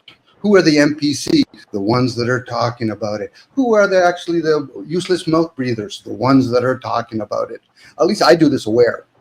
Or for most people, oh no, we're going to argue this now. No, you don't got a fucking clue. These are Zionists. These are Germans. These are fucking entities behind all of this. Why would you be concerned about a guy with a fucking toupee on with a missing ear now? So why are they doing this? And what are they trying to distract us from, Dominic? What, looking within, doing the inner work, they're creating a hero. Yeah. So why and what are they trying to distract us from, and why are they trying to distract us from it? That's a question. That'll answer it. Well, because they're probably aware that there is a rebirth process always occurring. And at the same time, whoever these people are, whether they're Satanists or people that believe in God, they're serving the self. It's all about me, me, me. That's all it is. A quick 101 read on like a simple book like the Satanic Bible. And if people are honest with themselves, they would say, holy fuck, I see myself in that. then they realize, given the opportunity that any of us, we were conditioned in those particular families or cultures or whatever, why you think we'd be different? And even if we did want to change, so I finally became aware. Honestly, you think you're going to have any chance? They're going to say, listen, you Satanists, if you don't want to be Satanist, no problem. Good luck getting the fucking sheeps to change their way of thinking or feeling. Again, this is more distraction as we're on whoever's devices are, whoever's channel is, and publicly talking about this stuff. Distracting from what, though? We can speculate on a lot of stuff, Cage. We'll call it you can call it your higher being.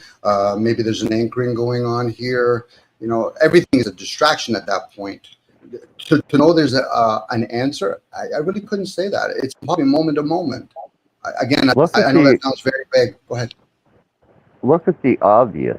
It turned him into a national hero. A messiah, a savior, whatever, messiah type of figure. There's already videos of him with, they're putting Jesus and Trump together. He's the new Jesus. I shit you not. I've seen 3 videos already where people are saying he's the savior, and they put in pictures of Jesus with him. I don't think he's even on the ballot. Him and Biden. I think there's only, is it the old Kennedy? That's the only one that's right now on the ballot. That's the fun part. So now at that point, when they do things like, when they're doing impeachment or they're doing some other kind of fiasco, they're actually passing policies as the masses are being distracted. Yeah, of course. It's a Trojan horse, right? Yeah, well, true, Cage. That's exactly what it is. We're going to hire a whole bunch of numbskulls to rob all these little nickel and dime banks as we're doing the main one. Okay, no problem. Again, we're talking about a country, in this case, America. People did their research. The economy is collapsed in that country. They've already moved. They're already moving ship. So now to think for some reason, oh, the American, well, how do you think the Roman Empire collapsed? It did from within, and they're going to do a lot of stage. There'll be a lot of programmers, a lot of people that are acting. You know, they say, yeah, but why are you're doing that to the citizens? They don't give a shit about the citizens. Well, once they declared a national emergency from the twin buildings all the way up to the pandemic, the federal government, FEMA and SEMA took control of power in the United States. That's why everybody says, who's really running shit? It ain't these puppets. No, it's the federal government. FEMA's calling all the shots. Mm-hmm. And who's that extended arm? Probably United Nations. If push comes to shove, they'll just have another civil war, get the citizens to fight each other. You know, it's not going to be the elites, whoever they may be. Yeah, Homeland Security. Well, that's the whole idea of Hegelian dialect and order out of chaos. Yeah, obviously, that's the best way to deal with it, right? Like make people get rid of themselves. It's like a plant. Like let's say you had a bunch of plants. You're growing thousands and thousands of plants on hectares of land or whatever.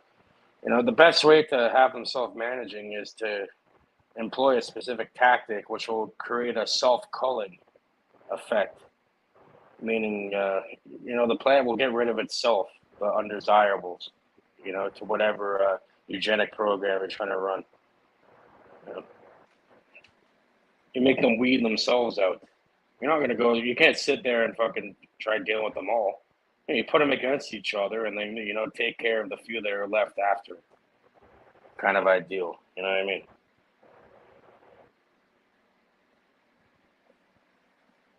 You know, and then you get the breakaway ones, the ones that usually self-absorb. Oh, I'm going to break this system. No, they'll get you later, because this is about a group thing, not an individual thing. But hey, I get it. We can still coexist right now in this realm.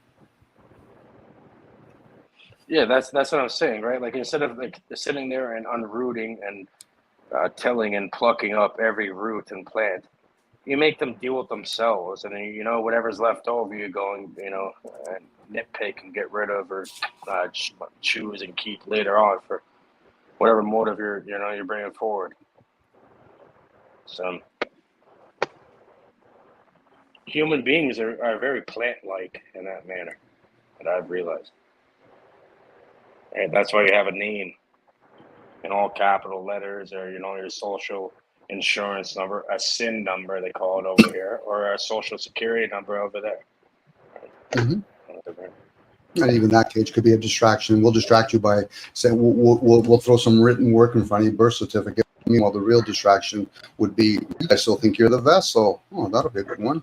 So now we're gonna call the vessel something. We'll call it whatever birth name you want to give yourself. You know, We'll it's like call when it people a habit. So Yeah. in court, is that what they in court they call it like a summons? They're gonna summon you with an entity with a name that you put onto it. well, there's As something. It's a dead corporation, right? So they got to summons you out of the dead. Yeah, like necromancy. Fucking necromancers over here. Well, they're gonna Summon summon. you. They're gonna summon your being, but if you go in there acknowledging your vessel, they know you're dead. What do you mean? You're not acknowledging who you truly are. You're caught up in the vessel. You're caught up in thoughts. Those are all programs again. You know, not to take away from the vessel. We should be nice to steward the vessel, no different taking care of your car. You know, it'd be different if 1,000 of us were participating in each vessel. No, this is why most parents, they fail their offsprings. You know, because they've been failed. You know, I get it. People want to go to Commerce Court and they want to say, well, I don't acknowledge what? You're going to acknowledge monarchies or fucking anarchy? That's a game. We choose to come into these realms for whatever reason. Again, I'm using the word reason. You know, and it's all the distractions we give each other, and then we built up all these stories around these distractions. Even what I'm sharing now is probably more stories and more distraction.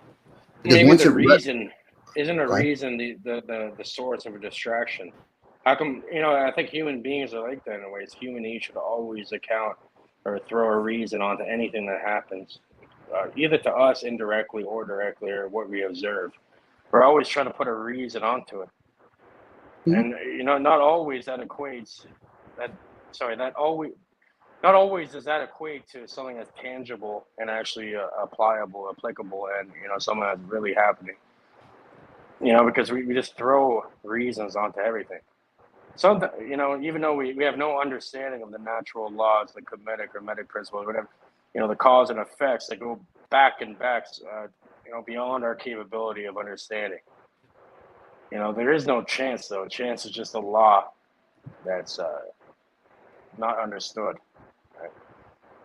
Cage, that's too big of a leap for most people. That's why it has to be dumbed down to speak with people that have been dumbed down. Now, they might get insulted by me saying that, but you just kind of confirmed it. But I'm talking to you and Axis and Charles. Well, You guys understand what I'm saying, right?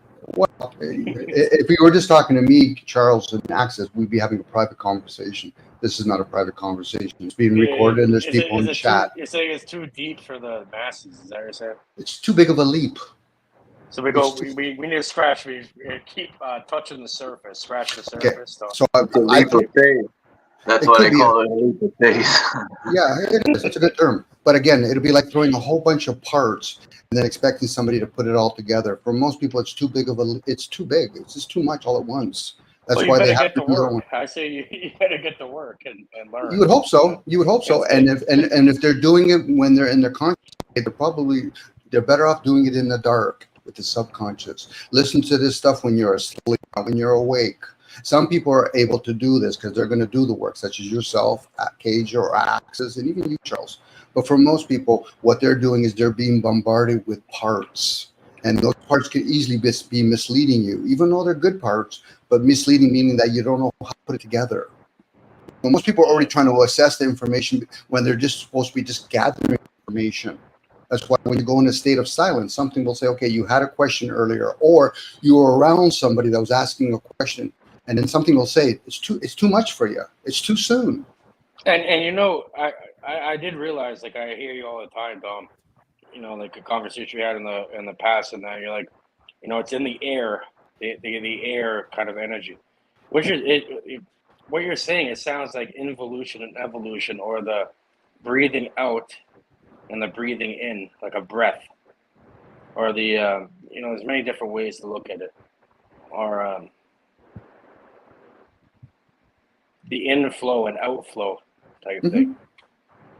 For me, Cage, a lot of times I have to share it out loud, so I have to hear myself. I'm already having those thoughts. Now, other people might say, but you're talking out loud. I said, yeah, but I'm being a student. That's my gift outside. What they do with it, that's on them. If me and Charles or whoever, we're going around, we're just shooting up in the air, and all of a sudden people say, but you could hurt somebody, then don't be in the way then. We're just practicing. I'm practicing right now. Yeah, it's not your responsibility how people take, certain knowledge, right? Like that's where free will comes into play. Everyone has their own free will. They do, and a lot of them will choose to be ignorant with it. Responsibility, opposed to most people get, or not most people. In moments, people will react. I said, "Why are you being affected by words that I'm using, let alone somebody else?" Responsibility is you have the ability to respond, and in this case, he's not to me directly. So why would I react? And what comes with responsibility? I would use the word accountability. Most people can't be accountable when you're too busy reacting and pointing fingers to somebody else or something else. And to add to your point there, Dominic, I'd say it goes back to the principles of Freemasonry with the rough ashlar and sanding away the character.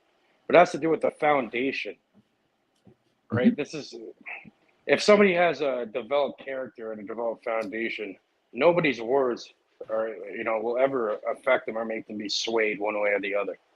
You can take it into account and utilize it and grow from other people's observations or input. But it doesn't mean it's automatically you'll be offended by it or it's gonna shake your. And that means you have zero foundation, an underdeveloped character. The foundation probably. You know, Sorry, I was going to say, Case. The foundation is usually established by the parents. Now, if you have parents that are very neglectful or just naive, then maybe your foundation is not going to be totally distorted. But for people that are bombarding their kids, telling them what to do, they're giving them a very weak foundation. So at that point, when they get older, they got to tear it down now. Why? Because building on top of a foundation that's weak, I love it when people use the term, let's build. What the fuck are you building on, first and foremost? Are you willing? But I get it. They like, typical any industry, they like to use cliche and then everybody else go parroting that shit. Let's build. Yo, homie, we're building on what? What are you building? What's the foundation that you're building? Are you under that foundation? Are you, what's that nursery rhyme where the big bad wolf comes and blows the house down? Got one made out of sticks, one made out of fucking. But they revealed something. They built they blew, that wolf blew on something that actually to show that the foundation is still there, but you still have to be able to drill into that foundation because everything that you're building on it, it's easily crumbled. You better have your rebar and your blueprints written up properly. Start from you better level the ground. It starts with leveling the ground, meaning it sounds better than saying let's foundation. But even that, Charles, you get to the point of the foundation. The question now: are you attached to it? Because when you say let's build, you could be building the foundation. You could be, but are you attached to it? You got to start with leveling the ground. That's that's the first thing you have to do. You're right on that. And that's the idea where Masons say meeting on the level, right? They all meet on the level. Meaning that's the beginning of a foundation of a thought form, which actually creates matter, creates reality. Isn't there an old saying, guys? Any club that would want me is not a club I would want to be with. Exactly. So when people realize, they're complaining about, let's say, masonry. So I'm using that just as an example. They complain about masonry, but then people don't look at themselves. I said, but aren't you forming your own club of hate? Then why would you join that club? Hence, cult it up.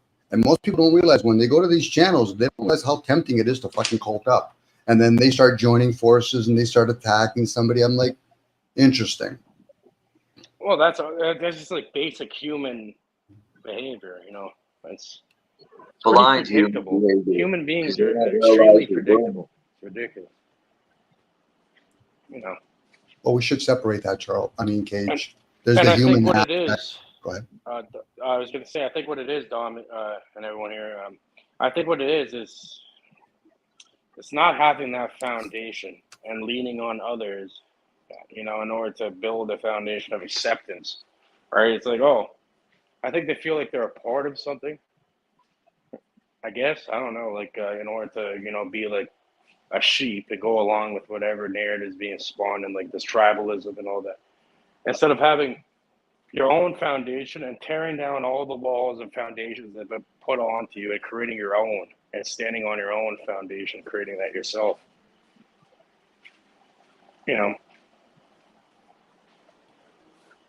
Once you have that, you're not going to be siding with it, like with the majority or having this tribalism or any of that. You have your own. And I think that's the main thing they're trying to distract people from. Is really creating their own foundation, their own character, personality, living by it, and then bringing it into matter, into form. They don't want that. You know. Now as I say, the level, or no, sorry, the playing field is level at that point. I mean, there's no advantage or disadvantage. So if somebody was able to tell other people that whatever's going to happen in the human on Earth, or it's already happened, and you're just going to play it out, you're going to manifest it into the physical generations later, would that be a disadvantage, or just somebody aware of the luminaries? We were born into a disadvantage. We were born into the leftovers of this place. Okay, yeah, but again, that's another program. Believing that and actually vocalizing that means that, yeah, you've been put into that. So even if that's the case, what are you going to do about it now? Do you really truly believe that you're a disadvantage because just who you were born? No, that's nonsense, because that's disempowering you as an individual. You know, once you create that foundation, you're able to open up many doors that seem impossible and all that. Now you have the responsibility for not limiting others. You know. Well, we do say words like nonsense. Again, if you are able, I'm going to use one of the senses, because there's also people that are just straight out seers, where you know that the luminaries are telling you what's going to occur in generations to come. Like the wars were already predicted. They just acted them out in the 1900s. So even the third one was acted out. This is why when people talk about, oh, didn't they show on the last, what was it, Homer Simpson, what Donald Trump was going to do in a cartoon form? How did they know that information? Script writers, what are they downloading? Exactly, Dominic. Like when the writer created the Odyssey of Homer, or when Shakespeare created Hamlet, or any of these other things, right? You have to put that into form and write it down, create it into form first before it's acted out. That's the same way with our reality, right? Well, it's all. The reason, we use the word acted out. The word act gives it away. Yeah, acted out. Exactly. It's an act. Act 1, Act 2, Act 9. Different acts in the, so who's the actor? In the play. So at the point, I'm just going to share aloud, who's the actor? Everybody. Or you, actress. Me, everybody. Actresses, actors, okay, so everybody. Listen to the word that you just said. Everybody. Everybody. Yeah. Body. Yeah. But is that who we are? That's just a question. I'm putting a question out. No, that's definitely not what we are. It's an aspect of self. It's an aspect of what's being shown, but that's not what you are. You know? There's many aspects to it. They call it the tria prima, right? You can't just say salt without having sulfur and mercury. There's also other aspects. I guess, Cage, I'm ping-ponging these ideals with you back and forth, knowing that there's kids in the room. It's for their benefit, not my benefit or your benefit. So it's not about us. That's why I'm here. Even though I play a part in it. That's why I'm here in the first place. Trying to spread the information. I'm trying to learn myself too. I think I have a foundation. I believe that I can, or I know. It's even beyond what I believe or know. Either way, it's I know. True. The program's a program. I understand. Did you level that foundation? To whatever extent I'm able to at this moment. I'm sure it's gonna develop over time. But either way, it's I put the work in myself. I'm sure many of you do too. I could tell 100% all of you do. See Charles looking deep. Access, you already know. Dom has Kabbalah for Dom. A lot of people aren't. Cage, if you can just chill for a couple minutes. Most people aren't ready for what access. That's 1%. They're not even ready for what we're sharing. Now that might be tough for people because they'll get defensive. And I'm not talking about the people that are on panel, let alone a few that are on chat. I'm talking about this is being recorded, and when we share things, when we break our silence, when we type it or we speak it, now into the universe. And if people don't become aware of this, they're going to make themselves expendable when the age starts kicking in. It's nothing personal. You're just chosen to be weeds. I'm not saying the guys here. You choose to be weed, and they have to be removed. Why? Because it doesn't serve. It's kind of like having certain things in a computer. You're a virus. You're not a useful virus. You're a virus that just sits there. And for a lot of folks, they're going to struggle with that. And they're going to say, well, I want to stay. I said, so then we're going to keep doing the weakest race that exists. That's what they've been doing. Like, I value the concept when the Germans or the Americans, they might have misled themselves by saying, we should be the stronger race. No, you should be the only race at that point. Why? Because you're only going to entertain weaker people. We're going to have people that are going to be somewhat aware, and then they're going to write it down. So they're going to dumb it down so the masses will catch up. No, you're catching up to a dumbed down version of it. Even when we talk about foundations, information, again, what is the foundation? We're talking about the physical. We're talking about your feet. Are we talking about the fact that are you attached to the foundation? That's all mental. I'd say it's a mental construct, really. Yes, it is. I'm with you on that. I'm with you on that. I used to think that too, though. But I look at it now: is the person throwing shots, or are they saying something I don't like? But I don't think. But look what you just said. Everyone's entitled to their opinion. If you've known Dom for a while, Charles, like what I don't like. Again, now you're stuck in your likes and dislikes type of program again. You know what attachments, more attachments. And then that's part of an attachment. Yeah. Once you have an attachment, Charles. Once you have an attachment, you make yourself vulnerable. Unless you're the kind of person that says, "I'm going to take my likes and dislikes." I didn't get to finish what I was saying, though. No, you probably don't. Through my experience with Dom, I just want to end it with: I've learned to not let shit like that. I don't look at it in a negative way. I just take it for what it is, and I've learned a lot from Dom being straight up and saying his opinions, or whatever you want to call it. It is like reverse psychology in a good way. It allows me to see things differently. But anyway, go ahead. I was going to say, Charles, I put a lot of effort not to be attached from the shit that comes out of my mouth.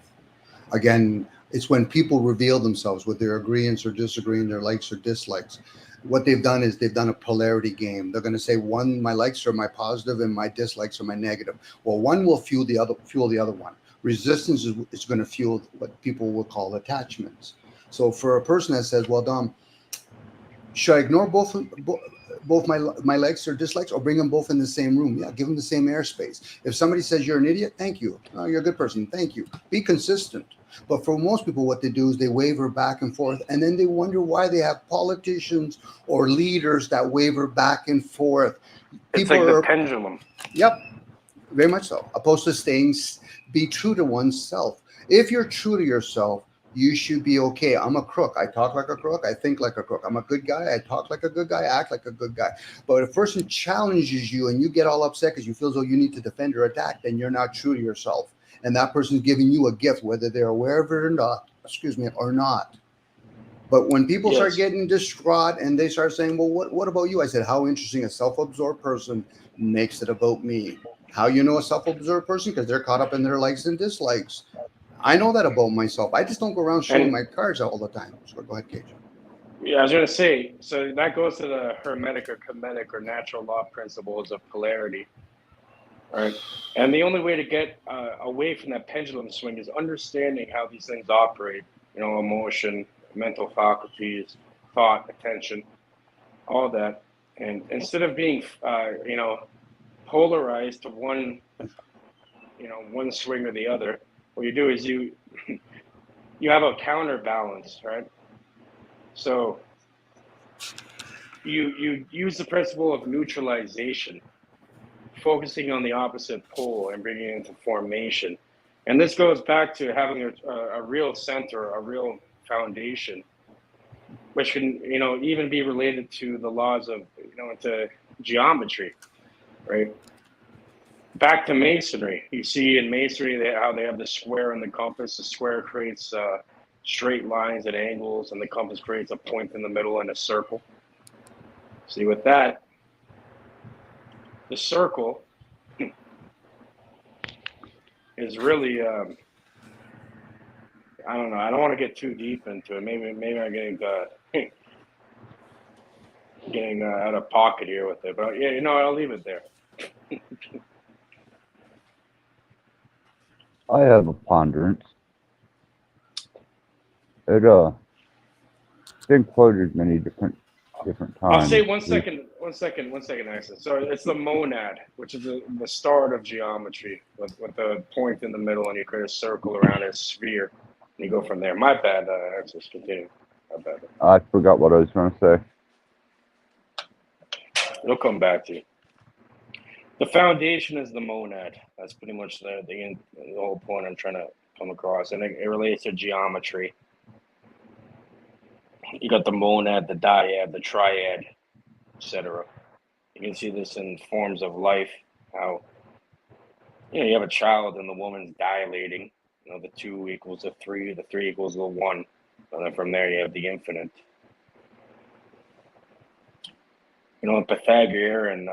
Pythagoras in his school, they say 6 is the first complete number. Right? Because you got the monad, the singularity, the foundation. Take 2 of those, intersect the vertices, connect the shapes, and you get the dyad, or the Venn diagram, right? From there, that creates the 3, and then it's stagnant until the 6. Until you hit 6, and now it's doubling up. It's creating something different. It goes back to the duality again. It continues from there, from the 3 to the 6 to the 9. And then from the 9, it repeats itself again.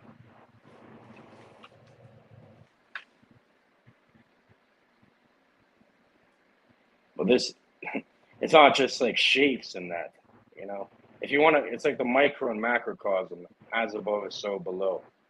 So if you can take a tool as a paper and create forms, you'll be able to see how everything else is generated. It's the principle of generation, or gender.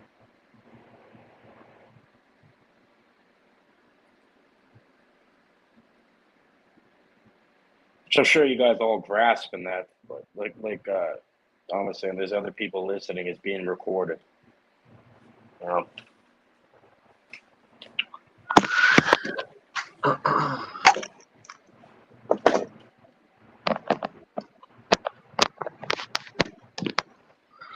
Sorry about that, Access. I wanted to hear what you had to say, but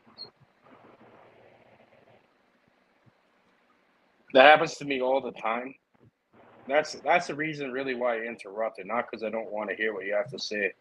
But I interrupted because I do the same thing where just I have this idea, like I lose it in my mind after, and then I'm not able to remember. I pretty much gave you what happens to me. I didn't lose it. I just chose to forget it. Okay, well, bring it up. It's up to you. I'm sure it came back now.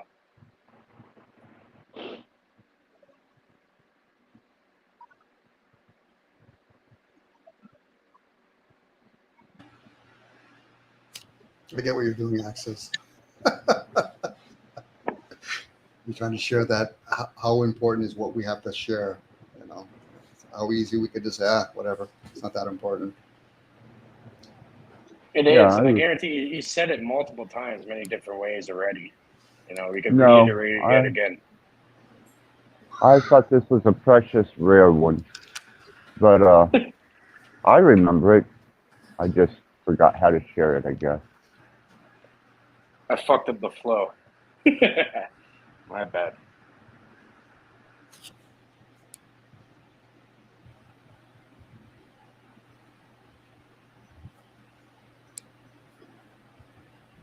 Peace, True Song Productions. But when, the people that do understand these things, and, you can really, really go deep into it, it comes, a cliche, really. With great power comes great responsibility. How are you going to wield it? How are you going to use it?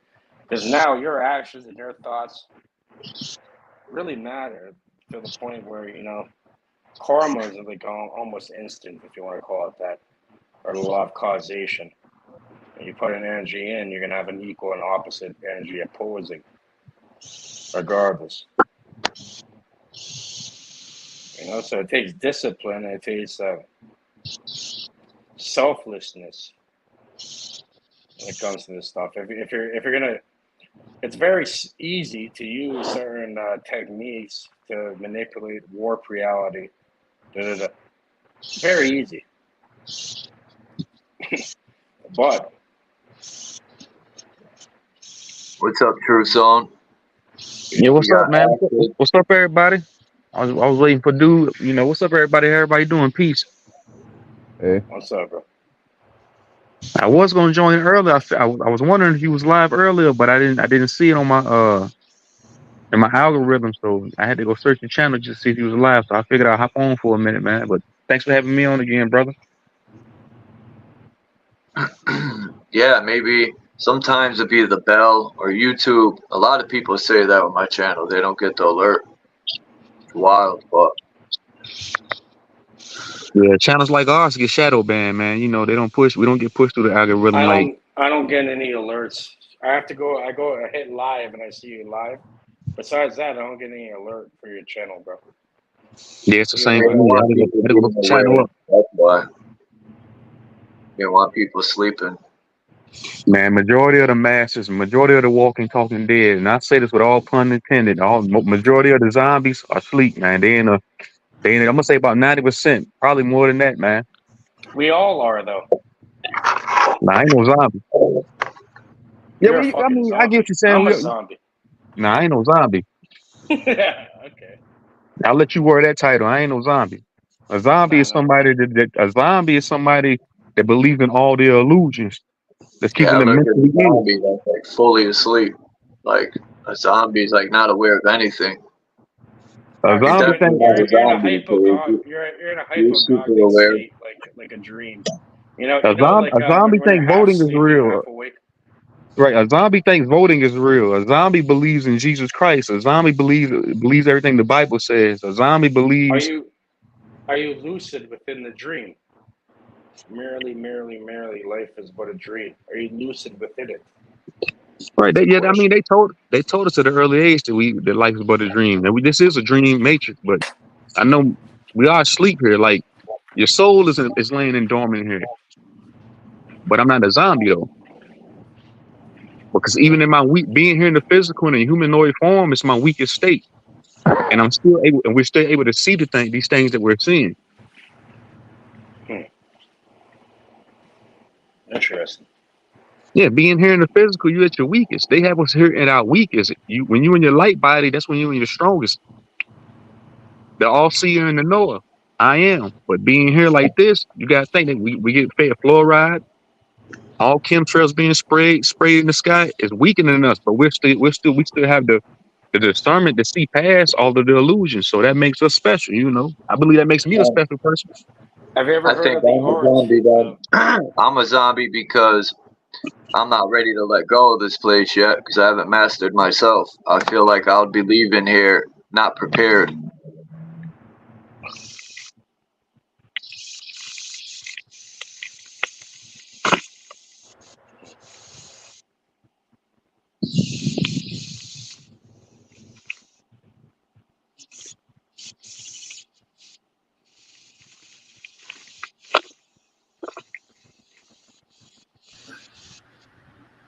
So, where do we take this then?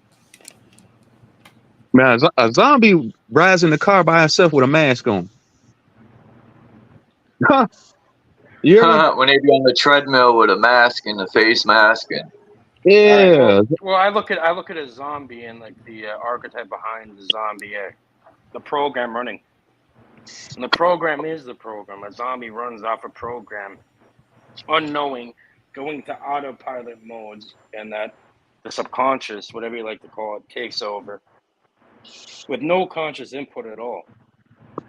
Going along along the path of life without any conscious thought or action or input. So the only way you're no longer a zombie is if every thought that goes in and out of your mind is filtered by your own program. Even then, you're probably still a fucking zombie, regardless. Well, I'll let you hold that title, bro. I'm not no zombie, man. I think highly of myself, man. I mean, you can to each his own, man. That's your opinion. I'm not No, no it's not. zombie. It's not that. You're definitely not. I'm not saying you are. I'm not claiming that you are a zombie. But what I'm saying is this: we all have these zombie or autopilot subconscious Right, tendencies to not realize or just to allow these inputs and outputs to happen without any conscious code or not a code. Yeah, you can call it a code. You can call it like a program that you have created yourself running through your right, structure and foundation. Right. right. Yeah, I get what you're saying. Once you have that, then you're no longer a zombie. Either then, yeah, you can be your own zombie. You know. So can I Right, entertain some ideals, guys? Yeah, go ahead. These are cliches. Know thyself. Who's the knower and who's the self? The eye of the beholder. Who's the beholder? Plato's cave. Who's the Plato's cave? Are you the vessel or thoughts? And once a person becomes aware of that, then they realize you've been a zombie the whole fucking time. You're not the color of your skin. You're not the gender. You're an immortal form. Who are you? Why do they actually have birth, what you call it, horoscopes based on when you enter that vessel? Outside of that, you're looking through the eye of the beholder. You're inside of that vessel thinking that the illusion, the play is that you're outside. You don't see the words that you describe things. You don't see emotions, you express them. Once you realize that, that's what they call the zombie, the walking dead, the useless mouth breathers, because you don't realize how prana really works. Now that's a tough one for most people because they've already surrounded themselves with all of these stories with the language that's been programmed in you, whether spoken or written. Both of them are after thoughts. Thoughts are things. You should be able to question those things without actually opening your mouth. Hence, peace be upon you. Now, I just shared you ever so lightly so much. Outside of that, most people don't realize by defending or attacking, whether you're a zombie or walking dead, the vessel is just a form. It's beautiful as it right, is. It's a form. So go ahead, guys. right. It's your gematria body. They want to keep us stuck down here in our gematria body because the matrix is ran on numbers, zeros and Well, ones. if you look at the people that want to call it goyim or gematria or any of that, it comes from Semitic ideology, right? And that really is has to do with the Kabbalah, the Zohar, the Talmud, all that. Right. That's all true. I know I'm not this physical flesh, man. I know I'm not this meat suit walking around. I know this is just I'm not. I don't even exist here. I only I exist. just say I don't Just a exist. vehicle. in alchemy, salt, sulfur, and mercury, they call it the tria prima, or the three primes of creation. Right. This is where the idea of the Trinity comes from, and these religions and all that. So you have Right. salt, Right. sulfur, and mercury. So you have the Right. ego, you have the spirit, and then you have something beyond that, which is like action kind of. Right. This is why they don't teach metaphysics and quantum physics in school. We just taught the basics in school. They don't teach us. We're not taught nothing coming up in the indoctrination centers, in these indoctrination camps. They don't teach us shit. Yeah, and You then got to once you have those three aligned, they call it the unica mystica. Yeah, unica mystica. The coming together of all three elements, or not really elements. It's like it's all five elements, but it's three different operations working in a right. symbiotic relationship. Everything here is just so inverted. Just like what's his name? Domenico had mentioned. Even the language we use is cursed. Like, because when you say hello, you take the O off of hello. That's hell. Just like alive. I mean, love backwards is evil. So everything Well, they put on us is bad. yeah, well, like for example, silence. It's an anagram for listen. Listen and Mm, silence are an anagram. You switch around the letters, you get fucking listen from right, silence. right. You know what I mean? So it's called spelling for a reason. They purposely, it's like almost like a language model. You see, like for example, with AI, you see it nowadays with Chat GPT and all these different language models that are being created into AI. It's a language model first and foremost, meaning it's used. Reality is being dictated off of the language input being put into. So these examples you're bringing up, they're done very purposefully. It's called spelling for a reason. So. Right, Very man. Yeah, interesting stuff. you're right, man. Yeah, this physical existence, man. You know, I get sometimes I just get so frustrated being here because I'm like, man, like if I can't, if they say I chose to come down here and do this, man, this ain't much. This shit gets boring after a while. The Bro, this shit's physical. beautiful. Bro, you should be happy. You think this is bad? Bro, you better smarten the fuck up, get on track, or trust me, get put way worse later on. You think this is bad? Trust me, it This is is worse. bad. Who, man? What are you talking about? What you mean? I'm about to I'm, straighten up. I'm not saying for you, but I'm saying for a lot of people, they think like they're in hell. We go, I'm in hell. It's This man, horrible. this is I'm in a hell, hell man. world. Hey, man, Forgive little, me, your ass come me. on, man. A million. Look, bro, a million plus kids go missing a year having their organs taken out their body, man. You mean to tell me isn't that worse than this, man? Come on, man. Babies, Stop. man. I don't give a fuck about no grown people because they just avatar zombies. They collateral damage. I'm talking about these are All right. babies coming up Do missing you every know? year, Do you dog. know? Do you know any baby personally yourself that's gone missing? Man, when you go to Walmart, you Hold see all them on. kids on I'm that not. wall. That's not my question. Do you know Man, anybody who? personally Hey, that's man, when gone you come to missing? me, hey, man, Say, when you come to answer the question. Yes man, or no? hey man, when you come to me correct. I'm a man, bro. Don't come to me sideways, man. I ain't no little I'm kid. asking Don't you a come. question. Do I'm you not gonna know answer your any? question. Then you go look it up. You go look it up. I'm not. I'm not. I know that's true. I know that's You what go you're look it saying. up. Well, then I why you know asking that's me a what's question? being Then if you told. know it's true, then why you asking me a question? Listen. I I'm not know that. listening to you, bro. Why you asking me a question if you know it's true? You're missing the question. I'm not answering your question, bro. Because I'm not denying. I'm you not can't denying it debate doesn't that. happen. What I'm Then asking is, do why you you just said know what you said personally? then? Then why you Do you just said what you said? do you personally know anybody that this has happened to? Man, Yes or go no? on, bro. I'm not answering that, bro. No, you don't. Okay, Do you I'll know answer for you. anybody? No, you don't. Nigga, when you So go into then Walmart, nigga, you see millions of kids going missing a year. Millions of kids, nigga. What are you talking about? do you know one that's ever went missing? Yourself. Man, come on. You trying to make up an excuse, bro. These are excuses you trying to It's come not an up with, bro. excuse. I'm asking Man, you a nah. simple It's serious. question. It's You're a getting serious shit. emotionally involved. I'm not answering your questions, bro, because you know you don't. You trying to All debate right. kids going So missing. the answer is no. So that means that My answer you're is going not off. no. My answer is not no. Why would I get on her and say I know kids that went missing? My little niece went missing as 10 years ago, bro. She ain't been found yet. So what the fuck are you talking about? Cage, TZ, can I just kind of swing The this a fuck are little you bit? talking about, man? You get your ass on somewhere, man. You trying to handle me like I'm a little boy or something? You come ask somebody, bro. I'm not your I'm not your son, nigga. You could be. I'm your grandfather, actually. Man, shut your ass up. I'm about to get up off here, man. Hey, man, don't you ever disrespect me like that, man. I'm not one of these dudes that be getting on this panel. You trying to handle any type of way. I'm a man before I'm anything, man. So you gonna handle me like a man. Do you know any kids going missing? Do you know any kids? You don't. So I'm saying you probably live in your fucking mama's basement. All You don't right. know Well, shit I about don't. shit. But hold on. Let me Man, I'm about to get up let me off here, man. piggyback. Talking about Hold on. do you Hold know on. any kids going Relax. missing? Bro, kids going Relax. missing every year, nigga. Cage, can you I'm hold on saying. for a Nigga, sec? what if that was your son, nigga? What if your daughter go missing? You probably ain't never Cage, left your fucking mama's basement. You don't know nothing about the real world, sucker. okay. TZ, Cage, can you guys just chill for a couple minutes? Just for a Punk couple ass minutes? nigga, man. I'm gonna get up off here, man. You a punk, bro. TZ, I don't leave yet. apologize. I wanted to Okay. say one thing before you Apologize to me. leave. Oh, man, shut your punk ass up, man. I'm off here, man.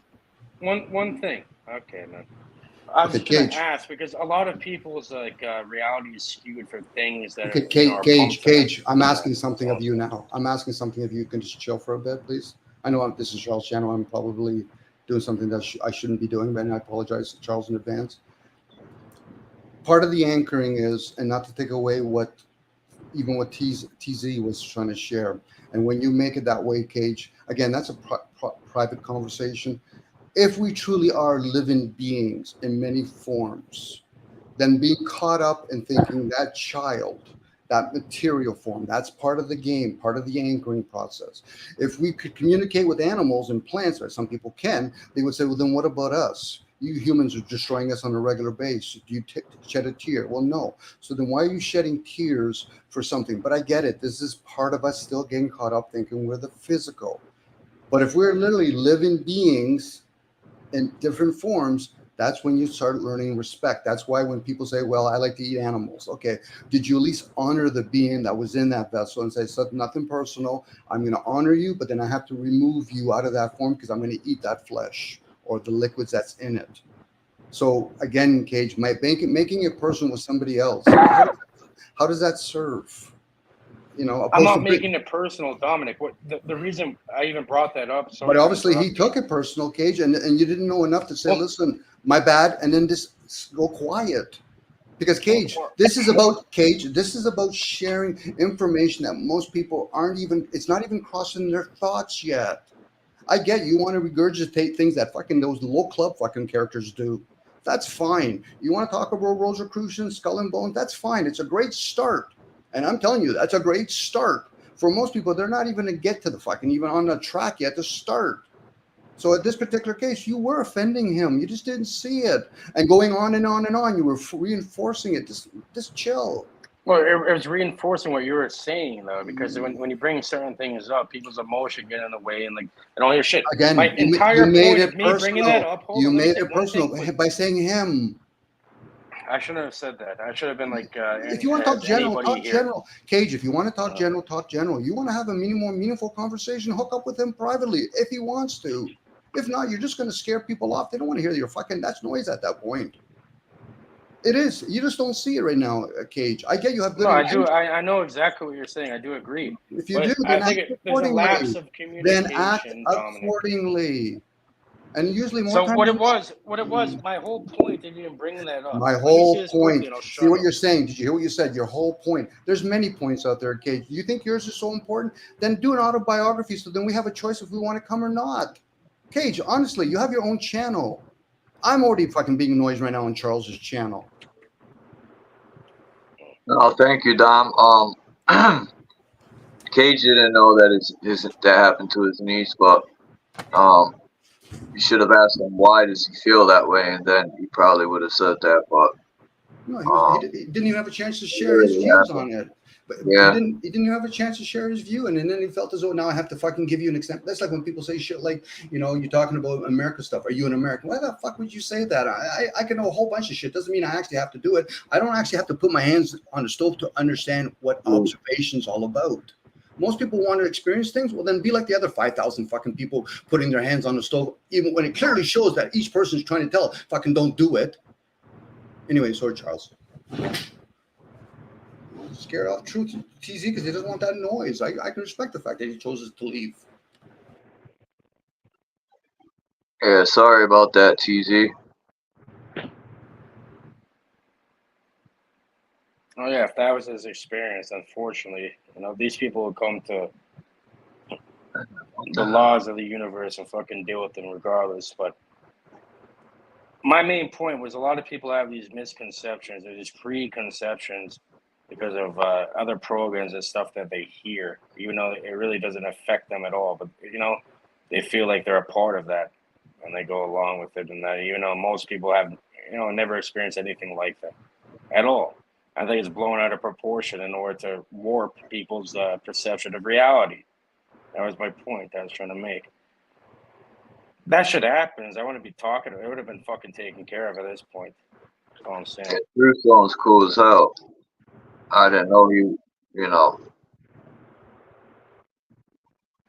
And yeah, I'd like to apologize to him, you know. I'm my bad for the misunderstanding and all that. I didn't really try to convey, like, it's not the message I was trying to put out there. I should have made it personal indirectly. It was nothing personal. But yeah, I'm gonna, you know, I'll learn in the future. Again, a lot of people have their own perception on things and they're very serious about it. That's what I've learned. So I just respect how people see things and, you know, try to understand why. No, usually the misunderstanding, it literally gives away you're misunderstanding oneself. It's not others. You're not here to understand others. You can hear them and show respect by hearing them. But by actually having an argument with somebody that just brought up a topic, you could ask questions such as, okay, so, and then you elaborate, whatever that may be, and you get a sense whether or not that person wants to elaborate, let alone share.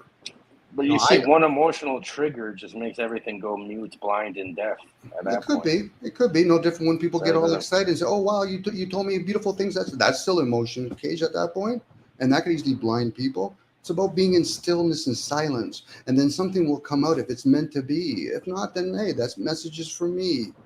You know, I get it. You know, people are going to get caught up in the fact that they lost a child or somebody lost a child or the cruelty to humanity. That's fine. I get that.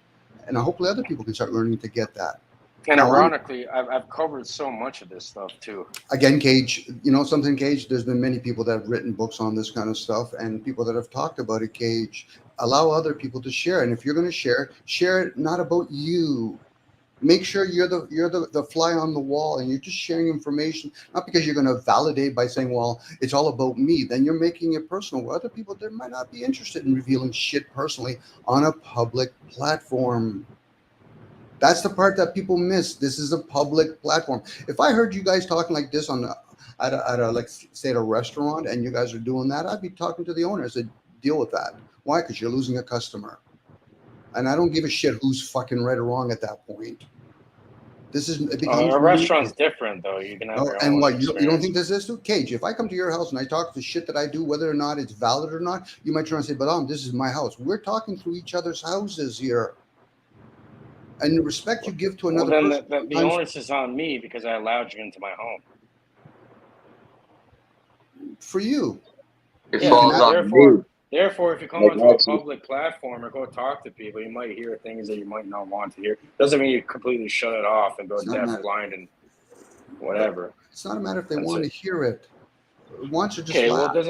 it doesn't matter. Again, that's your wants or your And your needs. And for non-wants some, or needs. and some people, it serves them to be indifferent. That is when you're consciously indifferent, supposed to being ignorant indifference.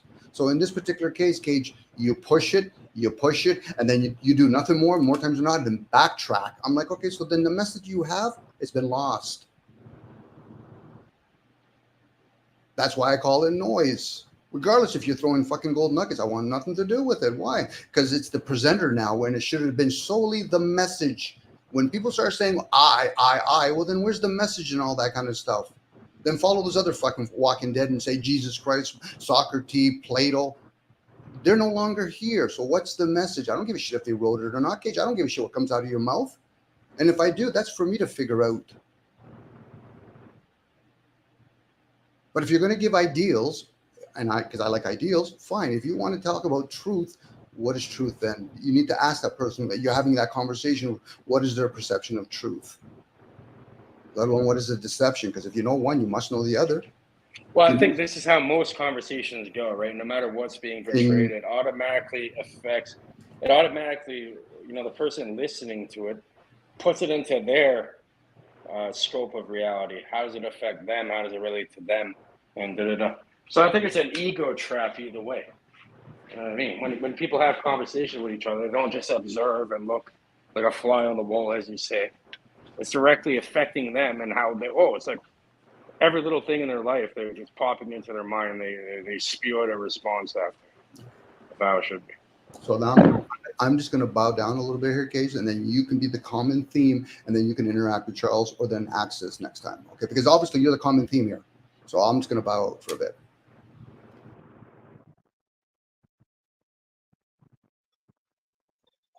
I think some people just haven't found out ways to deal with stuff yet within themselves.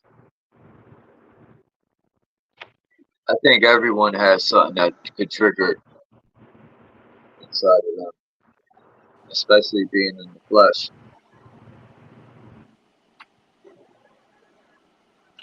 Yeah. For myself, I understand what you're saying is completely true. Right? It's like coping mechanisms in that. People don't have the coping mechanisms installed in their foundation and that. For me personally, I'll do whatever I can in my own capability to help people on the path. Like no matter I'm standing beside you, not in front of you, not behind you, beside you. I'll do whatever I can, the best of my ability. People take it wrong, that's fine. It's like Dominic keeps saying, it's like it's not my responsibility about how people take my words or whatever.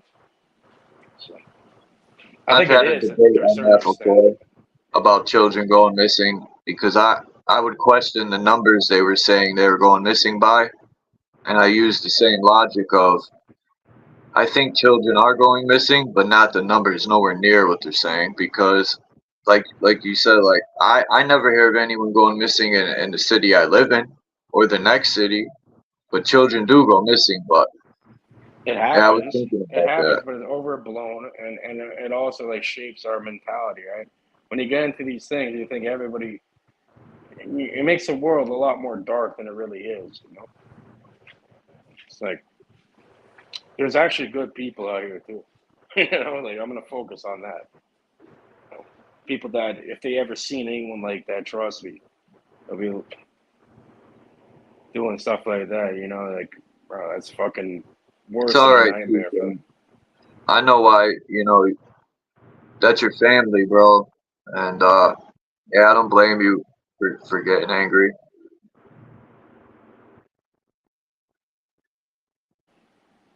Real shit, bro. That's the funny thing. What's her boy's name? Truth Zone. Truth Zone. Bro, I have the same sentiments in that. Trust me. You know what I mean? I had a crazy fucking childhood. Like, I see this nonsense going on. You know, I'm all with it. I was just simply asking you a question if you ever experienced it. And you have. So that means you have a valid reason to fucking have that idea. If you didn't, my point was that a lot of people hear things and, like, you know, forge a reality off of something they never really experienced or saw themselves, right? And then they think everything's a certain way. So, Cage, if I can say something, when somebody sees something like that on a TV, have they actually literally physically experienced it? Probably not. But there's other ways of experiencing things through the way one feels, how mentally. So somebody that says, okay, I have a child, or I have a friend that has a child and they've lost them. If a person truly appreciates their own vessel that they're in, call it a meat suit, whatever, they're going to have a feeling attached to it. It doesn't always have to be that I physically have to experience it. This is where people talk about empathy. Regardless if you're aware of that you're not the vessel, but other people aren't. This is how we respect other beings here. Now, I know I use cliches, you know, Walking Dead and all that. Those aren't my words. I might be being an idiot by saying those words, but I'm okay with that kind of shit. Where other people don't realize, yeah, but you're offending us. I said, you're offending yourself with your ignorance. So in this particular case, somebody was trying to share something, how they feel about that, and you are just trying to fucking downplay it, whether you were aware of it or not. Sometimes silence is golden. There's a reason why we use the word silence is golden, because gold is a good conduit. And when I'm you're not. Go ahead, Cage. Once I'm again, saying I Cage. wasn't You trying to just don't know, downplay Cage. anything. Cage. Listen, Home Dominic. Depot. Home Depot selling some Gorilla Tape right now. Really good deals. They have Gorilla Glue too. No. You have a lot to share, but sometimes having a little tape on your mouth, and we'll give you a little knife so you can do a little incision. Cage, you don't have to explain yourself. Double-sided tape with the glue too. Sure. Yeah, both. If that works for you, you can even put some, like little butterfly pictures on top of it. Again, Stutchers and Cage. shit. We'll just fucking seal it shut with fucking. Again, Cage, I know your type of personality, Cage. Not offense to you. There's certain things that is not in your wheelhouse when it comes to feelings. Just isn't. So when you talk very robotically, then stay that way. That's nothing wrong with it. But somebody was trying to share something, and then he had to actually even play the fucking defense card. What do you want to hear from him? He just lost his fucking son 2 days ago? Would that fucking make it better for you? You don't know the whole story, Cage, and sometimes just stay in silence. Holy fuck! I'm glad I didn't say nothing. Why? You don't know the whole story when it comes to anybody else's fucking thing. Cage, talking talking about me when you're self-absorbed, please, Cage. Don't entertain me that way, Cage. At this point, Okay. Cage, this is why I have a tough time encountering with you, because you don't know how to fucking put boundaries on yourself. Not me.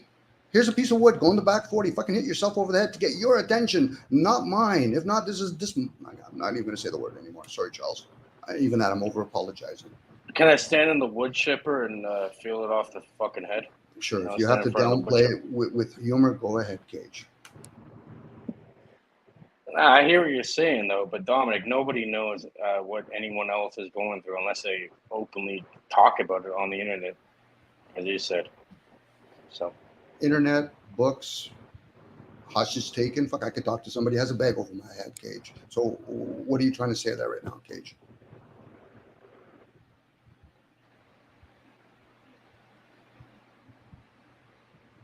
Thank you.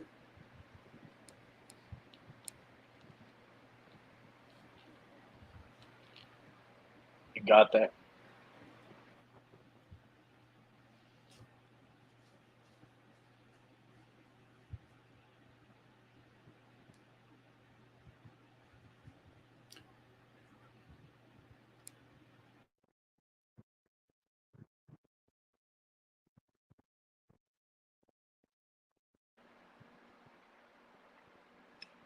Personally, I hate to say it, but I believe what was said was complete. People just make shit up. And it's almost like, what do they call it nowadays? Virtue signaling? Virtue signaling. It's fucking online nonsense. People just make shit up. I don't want to fucking hear it. You can't talk to me. I'll look you in your fucking eye. It's fine. So knowing that, Cage, why do you keep coming back then? Why do you keep coming back? Because you make it personal all the time. You just don't realize it. Why do you keep coming back over and over again and then say shit with your other fucking clown friends talking about this is nonsense and all that kind of stuff? Yeah, it is nonsense. But there's other people. Same reason why you're here. No, Cage, don't make it about me, Cage. Fuck, what I share is fucking by far. Okay, why are you here? Cage, don't play that clever game with me. You're the one that says this is nonsense. It's obvious. Sure it is, Cage. Go again, once again, Cage. Clever at all. Really? You don't think so? I don't know why people it's pretty come obvious. in here. Why are you here? Same reason. No, Cage. Answer for yourself. And you know something? By leaving, you would be answering it. You'd be confirming how you value this kind of stuff. Because, Cage, with all sincerity, you could be a fucking agent, as far as I'm concerned. And that's fine, but you're not a good one at it. So at this point, by leaving, you'd be serving something. Now, that's me being a bit of an idiot, but I'm okay with that, Cage. Oh, you know what time it is, Dominic. Maybe. Look at the clock. I'm not going to play that game with you, Cage. Oh, shit. I know what time it is. I am late for my morning jog. I got to get up out of bed, get my fucking clothes on. So thanks for the panel You're time. jogging now And with Access, eh? you guys have a wonderful day. Yeah. Well, I've got a swimming date this evening, so I got to meet up with that too. You guys take care now. It's been real. Access. Ciao, Access. You better clean the cage. And on that note, Charles and Cage, I'm off. I'm taking off too. Enjoy yourself, guys. Yes. Thank you, Dominic.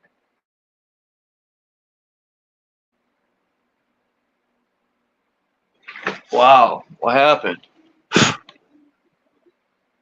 Everyone cut out. That's what happens when you present the mirror. You present the mirror, and no one likes a reflection. I left for 2 seconds and came back. I swear this always happens. I'll get up, go use the bathroom, come back, and I miss like an entire, I don't know, maybe it was meant for me to miss it. Well, thank you, Axis, Dom, and great conversations. Everybody on here, to be honest, I learned. I always learn a lot. Me too. We said at the same time. I always learn a lot from all these interactions. Right? Appreciate that. I learn a lot about myself too through these interactions, because I see me and a lot of other people and their reactions, and it allows me to learn about me and how to change myself.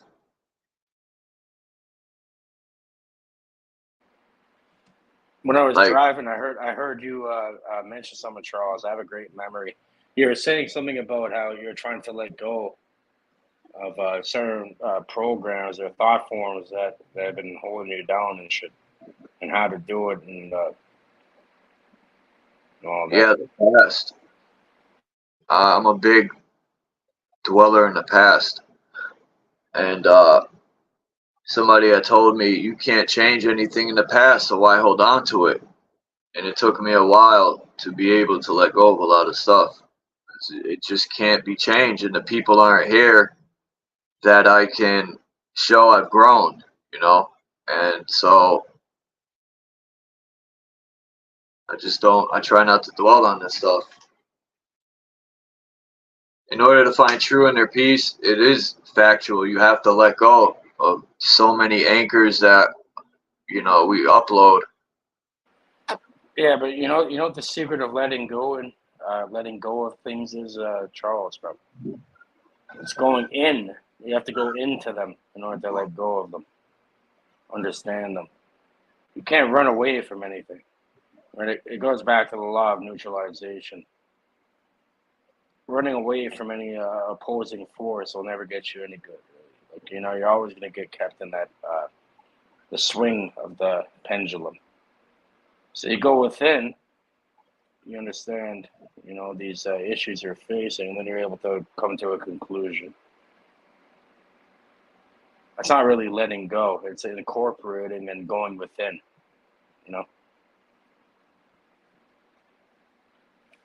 Seriously, Ray, I think a lot about that. I call it propaganda that they put out about, these sacrificing. Now, I'm not saying it isn't possible and it hasn't happened, but I think, some of these people will take any publicity, man. Whether it's something bad said about them, as long as their name's relevant, they've learned to just accept it all, man. And I think some of the stuff is blown out of proportion.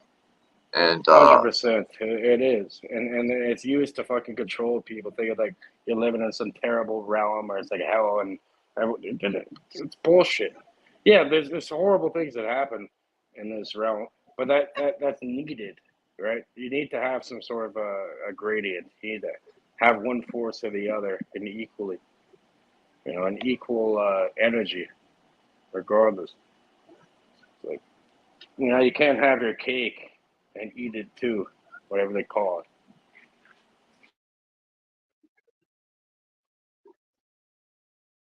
Yeah, I appreciate True Zone, apologizing, and you too, Cage. It's all It's a good. misunderstanding, bro. Like, I'm actually, like, if you guys could go into my mind, into my heart, and that, like, I want the best. Like, I want the best. I actually treat people better than I treat myself in life, which I think that is true. I should probably like switch that, or like make it equal. But yeah, I care a lot about people, and I, like, even random people I meet. I don't want to have disagree like. Don't religion teach that a lot? Treat other people right. I swear I've never heard religion teach to treat yourself. No. Well, what I do is I treat other people better than I want to be treated. Not treat other people how you want to be treated. Some people want to be treated terribly, and that's a subconscious program. They have terrible things happen to them because like they have some guilt in their mind or something. So I treat people better than I want to be treated. Hopefully, that's what I try doing. Peace, London. You know what I mean? Because that ideal of treat other people how you want to be treated.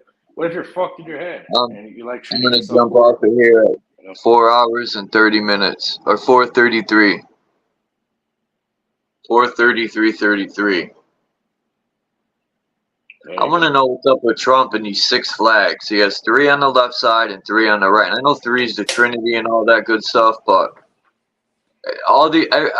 every time something's done with political stuff, there's always symbolism. It's everywhere, man. Well, it's a ritual. Rituals are being played out.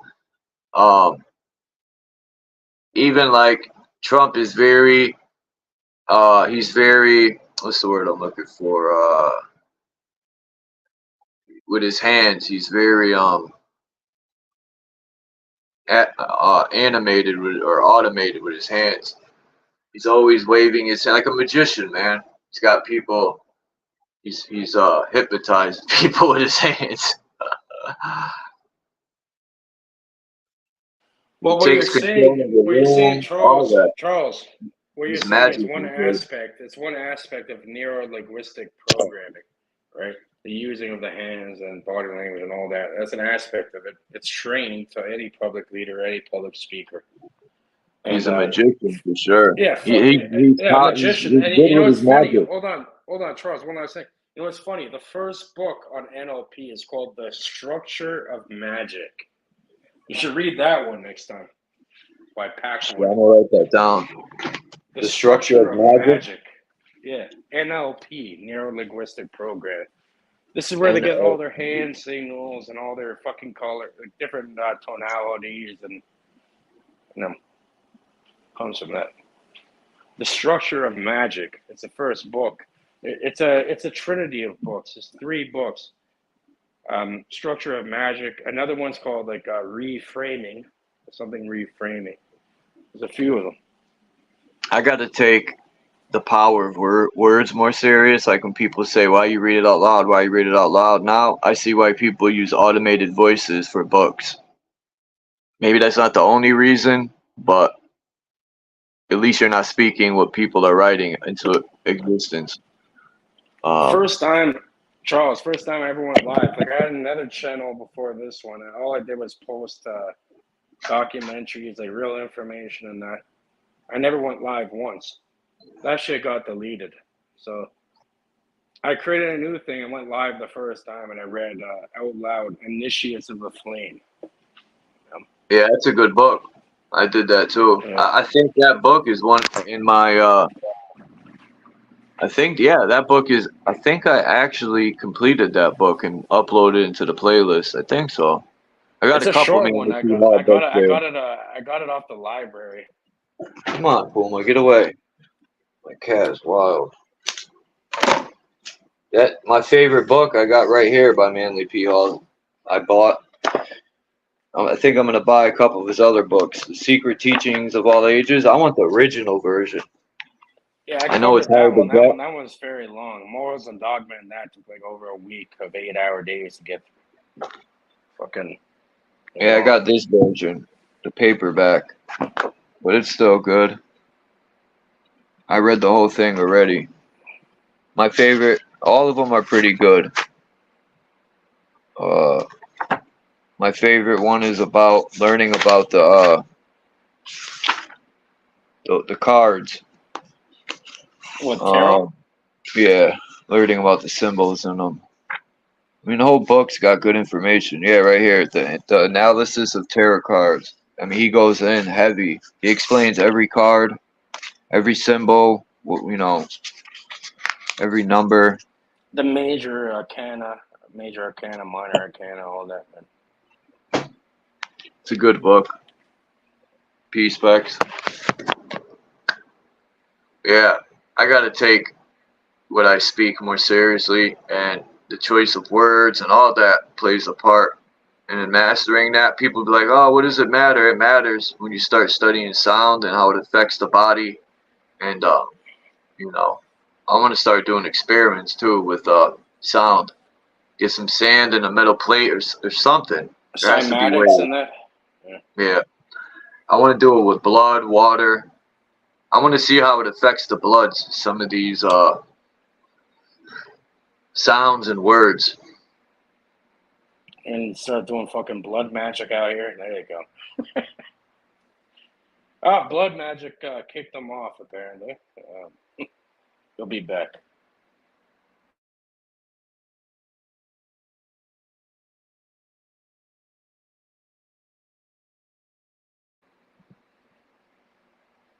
Yeah, I definitely tread lightly when it comes to doing experiments on cymatics and blood.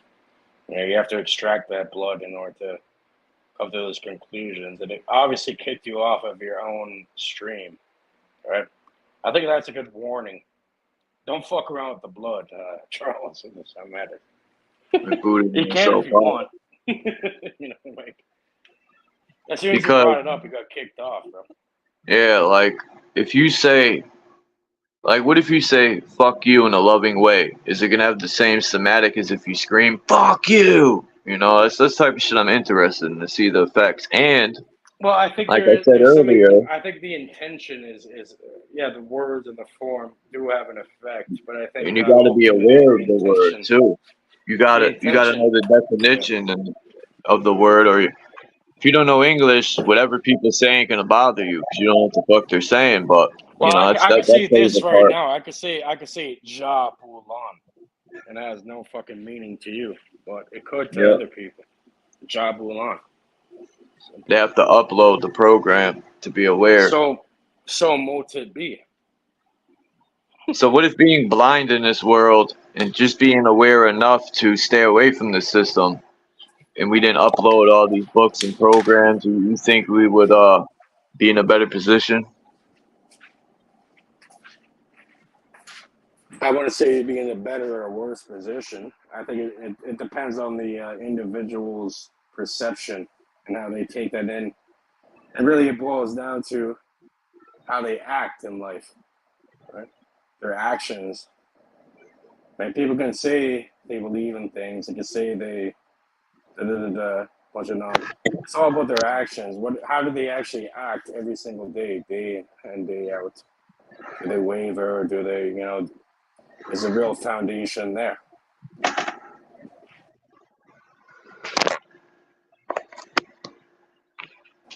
So I'm saying words are cheap. Words definitely have a power, but intention and words, and then it's like thought, emotion, and action. You need to have all three. The Trinity. Yeah. Tria prima and alchemy. Like people always say, they talk about the roots, the root words, the root to this, the root to that. Well, what about the seed that contained all the information to create the roots, and the plant knows what to do through the information already in the seed? And who the fuck create? What came first, the seed or the plant? Exactly. That's great things to think about, but also you have to provide, for example, if you're a botanist, a gardener, whatever, you have to provide the environment that will allow germination. So as long as it's within certain parameters, something will grow out of it. It's the same as creating an environment for yourself to grow. It's the same aspect. You got to create a good environment. Yeah, the hermeticists, like when they make phones and make certain technology, they have it hermetically sealed when they create these things, and that where nothing is going in or out. So that's like the main basis of a solid foundation. Once you have that, nothing is being affected by it. You're out of cause and effect, your own cause and your own effect. What about speaking to food and water? Yeah, they call that consecration. There's something to that for sure. Even with plant growth and different things, like the Myoto Japanese study of water, how it changes to intentional. There's definitely something there. So like for me, it's like instead of being focused like, oh, they're spraying stuff in the fucking fluoride, they're spraying stuff in the air, they're killing everybody. I'm like, all right, first of all, that's a thought form. I'm going to transmute it. So anything I put into my body is consecrated. It's holy water, holy food, holy water, whatever. So anything I eat or consume, I'm not going to have these negative effects that are being imposed onto me through this program. And that goes back to what I was pointing earlier with the little, friction we have with other people on it. I'm saying that's where it stems from. Shit, fucking. Like, I'll never forget when I put 2 and 2 together, and I think it was in my jail cell. I was thinking, man, I was reading something about hell, and it clicked in my mind. I said, man, we create our own internal suffering, just as the story of hell is explained. Yeah, you realize when you're sitting there finally with some time to think by yourself, unfortunately you have to be in jail, you're sitting there and you realize that you created, and everything else is a fucking byproduct of thought that you created yourself. Yep, it's the repercussions of doing fucked up shit. Those are the repercussions, is eternal suffering. It's wild shit, man. Gotta be careful. And I didn't realize. Some people get shot in their fucking head. You know what I mean? You're lucky enough to go to jail. that.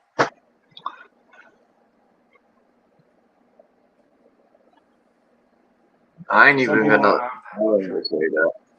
I was gonna say, in a ways, jail is beneficial if the right person um uses it the right, in a good way. You could benefit a lot from sitting in silence with no TVs, because especially when you first get there, you got no books, not in the right way. And if I'm you're in saying a that's kind of cell, no sad though. TV, It's kind of sad that it has to yeah. take that extreme in order to get somebody to look within themselves, right? Crazy. Look at Jesus. He went to the desert and stripped himself of like everything. It's kind of the same thing almost. Yeah, the reason why I have this understanding and shit, trust me, I went through fucking hell when I was growing up. You know what I mean? I ended up running Everyone. hell, and I came through it.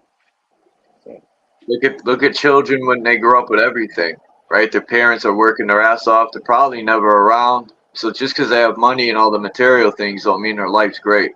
So yeah, everyone. I think everyone in this realm goes through some fucked up shit in life. I you think that have to. That's what builds character. It's how you right. react. It's how you react, bro. Everybody has to. You can't feel bad for yourself or look at yourself like a victim. It's about how you're gonna fucking react to it. What are you gonna do right now today? You know? You have a plan, Charles? What are you gonna do today? You know? Shit. I gotta do a few things right after here. In order to get to what? My In order days to get to always a always higher. gotta do something that I don't want to do, but when I get it over with, it's like all right. But And once I you get feel going doing shit, and I know what you're saying. So you have that procrastination to you.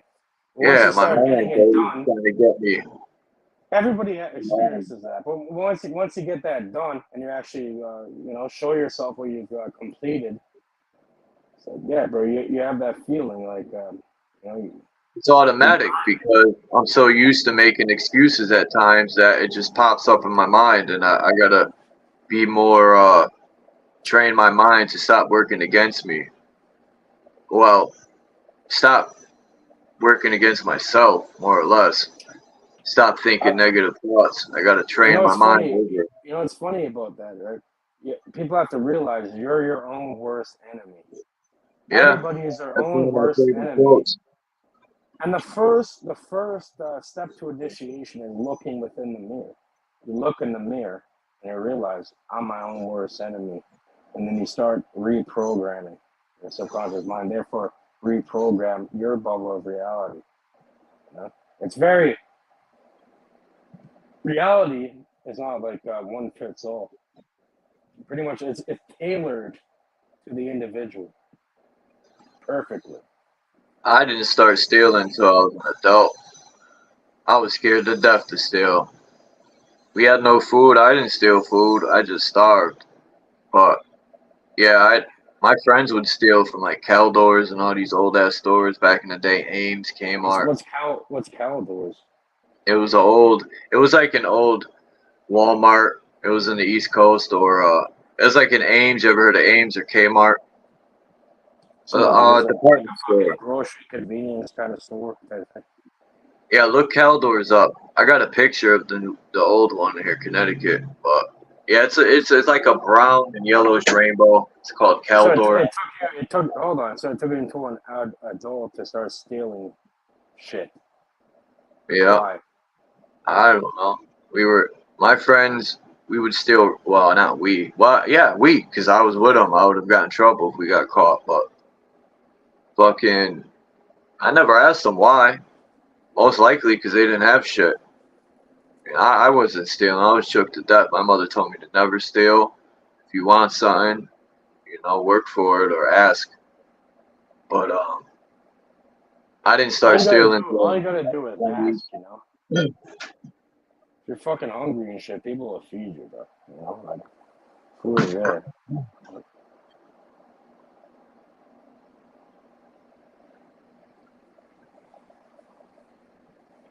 Yeah, I understand. So why did you steal? Because you felt like you didn't have something, right? It's like a lack. Yeah, when I was older, I just was like, fuck it, I'm gonna steal. I was hungry. It ain't See, right, but I stole when I was very young. I think I was like 5 or 6 years old. And I stole, you know them chocolates, chocolate covered almonds. yeah. And like a clear, I don't know. For some reason, I took them. I started eating them when I was walking home with my mom. When I was like a real young kid. My mom noticed, like, where the fuck did you get those? I'm like, I don't know what I told her, but she made me go back and apologize to the store owners. They didn't even care, Well, you know. It's like, she yeah. marched me back and made me You know how much apologize. shit they throw out, and they just write it off, and they get reimbursed. I used to work for Target when they first opened, third shift, and oh man, damaged goods get sent back, they get reimbursed. Anything stolen, reimbursed. Items that get brought back broken, reimbursed. They have to throw all this shit out. It's mind blowing. I worked for in a grocery, the produce area, and But man, it's more about the shit they principle. throw out. It's more about the principle of the matter. It's not about like they're gonna throw it away or whatever. It's a Yeah, it principle. don't make it right stealing. It's still wrong. But Yeah, I'm saying it's the principle behind it, you know. So, because that means that you have some inherent lack within your program, your consciousness. There's some lack within you that makes you want to take, even though it's already yours. You don't need to take.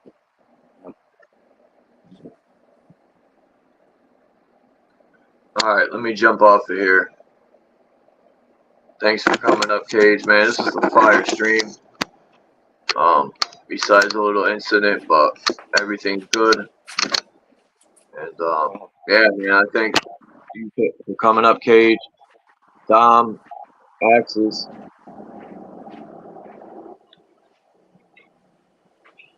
and peace to everyone in the chat. All right, bro. Take it easy, man. Have a great day. You too. Keep it up, brother. Yeah, man, I learned a lot from today already. I appreciate everyone. Damn, man. Trying to look for a Truth Zone Productions. Thank him too for coming up, man. You're always welcome here, Truth Zone, man. It's all good. And peace to everyone in the chat. Hope you have a good day. Positive day. Yeah. I think a lot of that happens, Jay Heighten, with war and stuff. Like, I'm not saying it don't happen, but I was thinking one day, it can't be I was looking at numbers one day, and I'm like, no way. No fucking way. The numbers they show, at least not here, but like you said, it could be other countries, more war-torn areas. Yeah. Huh. This place is just chaotic and fucked up at times. It can be beautiful once you sift through all the fucked up shit.